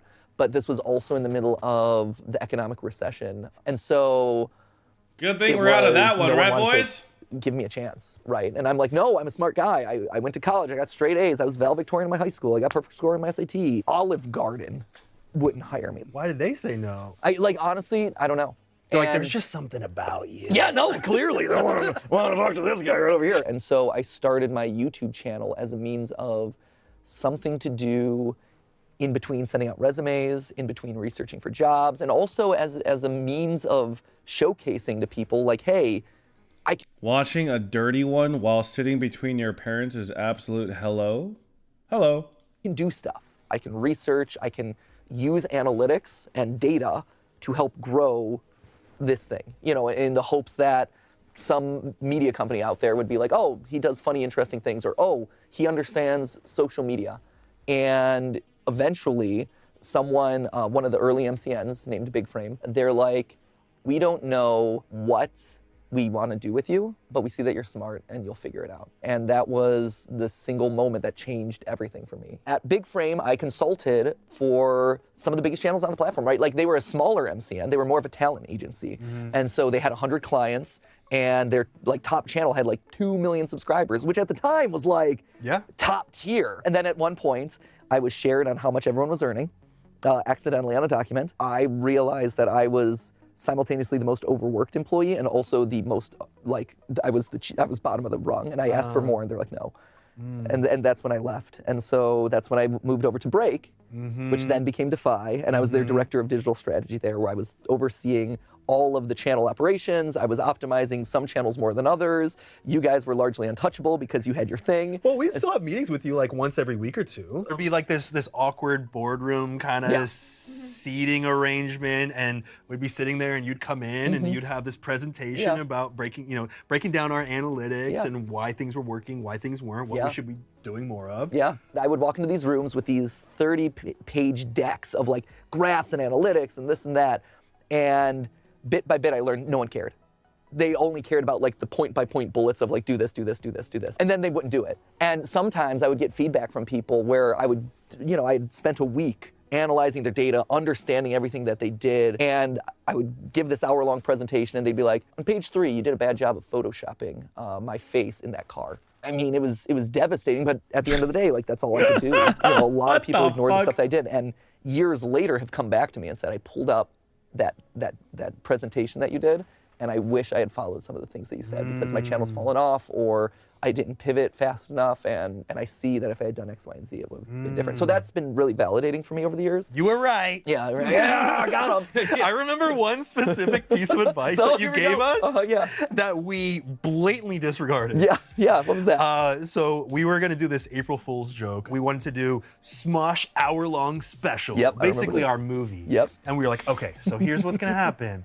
We're gonna do 60 seconds of a real-ish video, and then we get a mission to deliver a package, and then we leave our house, and we just put on our backpacks, and then it's just one 55-minute shot of us walking with nothing happening. And you were like, that is going to obliterate your channel. That is going to destroy your channel. And we were like, we're going to do it anyway.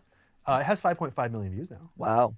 That's pretty good, actually. But it flopped at the time. Yeah, no, it was a massive underperformer. It definitely flopped at the time. I believe that one had 2 minutes of watch time. You remember? Oh, yeah, absolutely.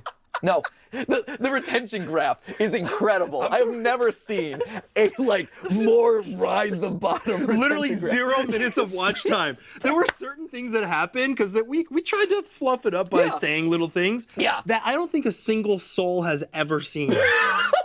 There are treasures in there. We're gonna watch the entirety of that 55-minute video of these two dudes just walking. No one has ever seen. That video is gonna get such life after this upload, by the way. I'm kidding. I'm just kidding.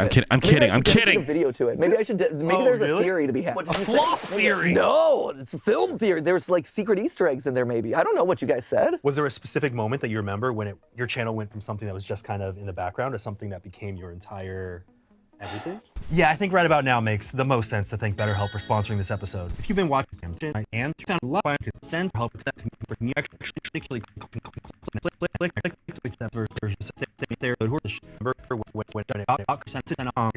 channel went from something that was just kind of in the background to something that became your entire everything?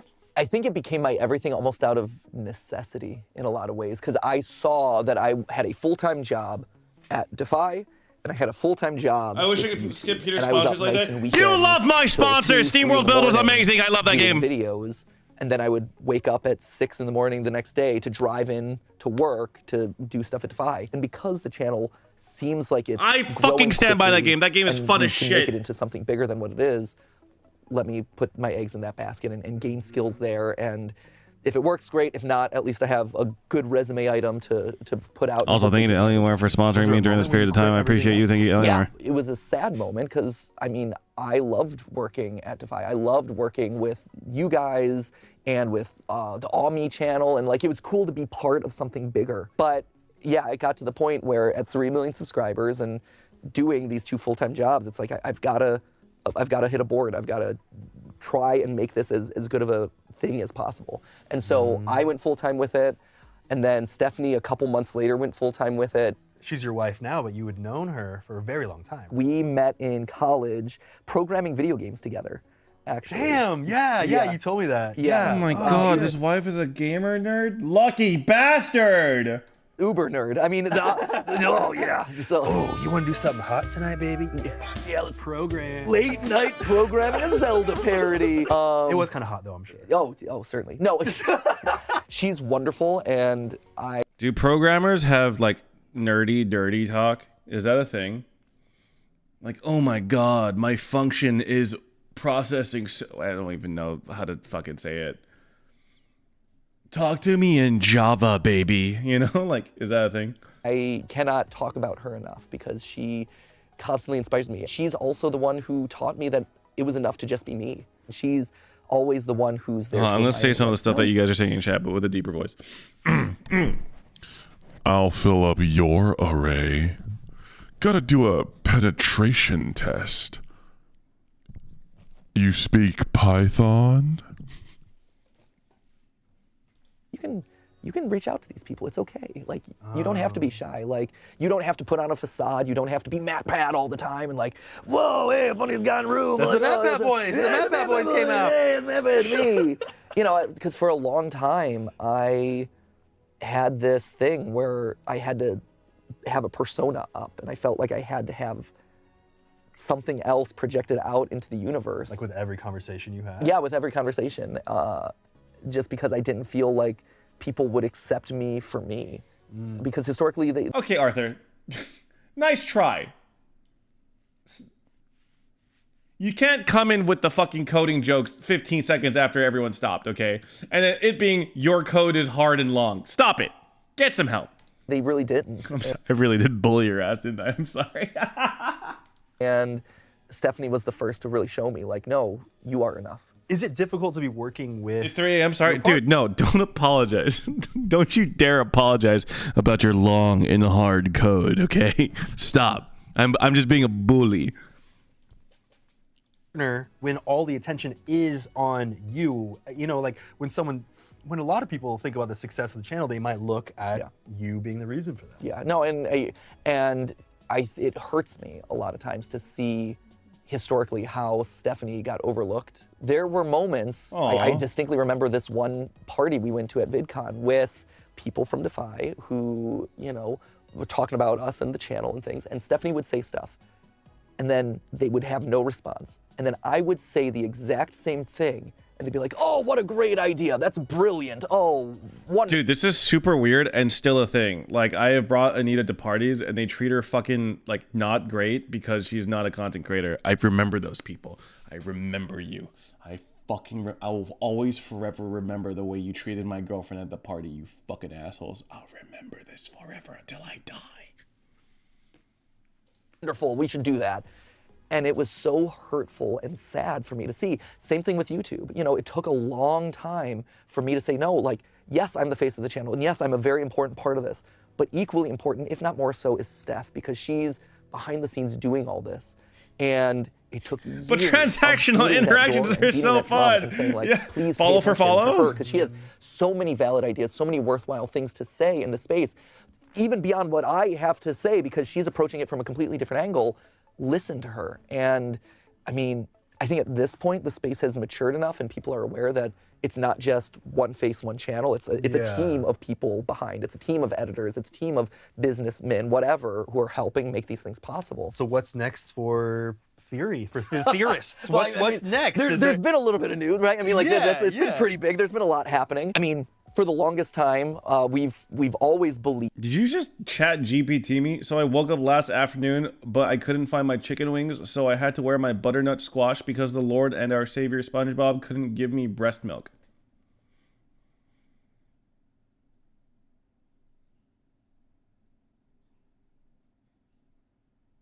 Believed that you can be a theorist about anything. If you have a passion and a love for something, you are a theorist about it, right? And, you know, I look at our content and we're like uber nerds. But you look at like sports guys who are like dissecting like the stats around individual players and doing fantasy teams and track. They're nerds too. They're just nerds about sports, right? We're all nerds about something. Yeah. And so I've always Chat, what are you a nerd about? There is room for. If I had to choose one thing, it'd probably be manga. About almost anything that you could point to. Do you think that you'll eventually get to that point with your parent company where you just start launching one games, about this, sneakers, and then this topic, and then hentai, movies? Honestly, like but there's only 4 rings on your... multiple hentai. Long and hard codes, comics, Pokemon, exercise science. You know, baby steps, right? Yeah, you're gonna have to start introducing more rings. We might have to squeeze a ring or two in there. We'll see how they go. Okay. But physics, we have penis. the 4th channel coming soon. Are you going to surprise It's all called football, bro. Or are you announcing the topic today? I am not announcing. I am not announcing the topic today, but there will be little ARG clues seeding it out there. Like already, people have dissected that the new color is blue. Okay. And that the initials are ST. So T is theory. But spoiler alert! Oh, I solved that one for you. Okay, but, so it's up to the audience to figure out what the S stands for. I can also say that yesterday I was here in LA filming something where I got a lot of blue goo spattered all over me. Oh, so it's sex theory. I figured it out. I didn't need an ARG or any clues. Coming to a red tube near you one of these days. In more ways than one. I must say, it's so refreshing to see someone so excited about the content that they're making and the future possibilities. You know, you've been doing this for so long. What are you eating tonight? Probably spaghetti and meatballs. 12 years at this point. 12 years. Yeah. And I you just are got still some so spaghetti in my excited about fridge. every single thing that you're doing. I feel like that is what is keeping you and probably Steph and so many of your team young with just that just fueled with excitement. Yeah, I am so lucky to be surrounded by so many talented, creative people. Holy shit, Raja knows still doing fucking horny coding like phrases. Jesus, commitment, God. And you know, it's one of those things that there's so many awesome ideas and there's so much enthusiasm for all of the stuff that we touch. And you know, they inspire me, I inspire them. It's this very synergistic cycle. It's a virtuous cycle, I guess. I'm hopeful that, again, with added resources and stuff, all of a sudden, we're able to capitalize off of that. They're able to get the spotlight that they, you know, so deserve after years of kind of funneling through my creativity. Finally, they get to step out and work on some of these projects or activate on some of their ideas that they've always had. And, you know, host things or work as part of a writer's group to produce a podcast or whatever. All of that opens up the doors. So, and again, it keeps you young. Do you have a theory about this channel? What's the deal with the painting back there? I've always wondered about the painting, but hold on. What's up? Have you noticed this? What is it? Have you seen this? What is it? Right there. What? There's like a remnant of a ring on there. And there might be a little code right there. There is a. Do you see that code? What do you think that is? No, there really is. I know. Wait, if you look at, I actually never. Did she hide that? Yeah, I think she might have hid. Did she hide? Isn't that crazy? A secret code? Yeah, secret code. I think there might be a conspiracy afoot.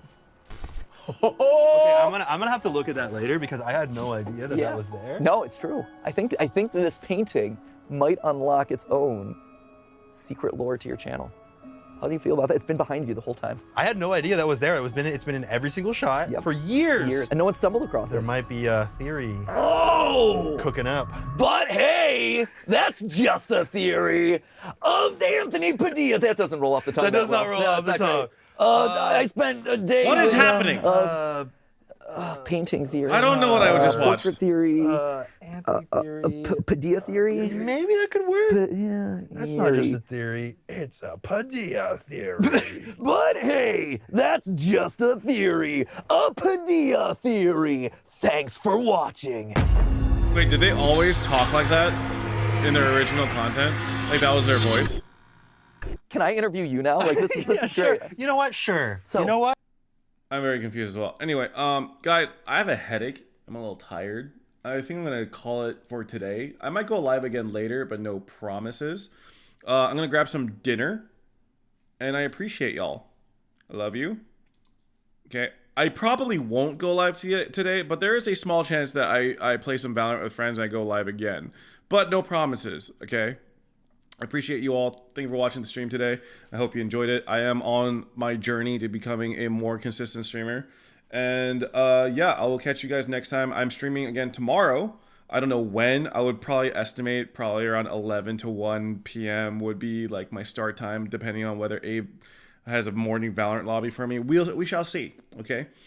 Anyway, appreciate you. Join my Discord, discord.gg/peterpark. Follow me on my socials as well. I appreciate you all. Thank you, thank you, thank you.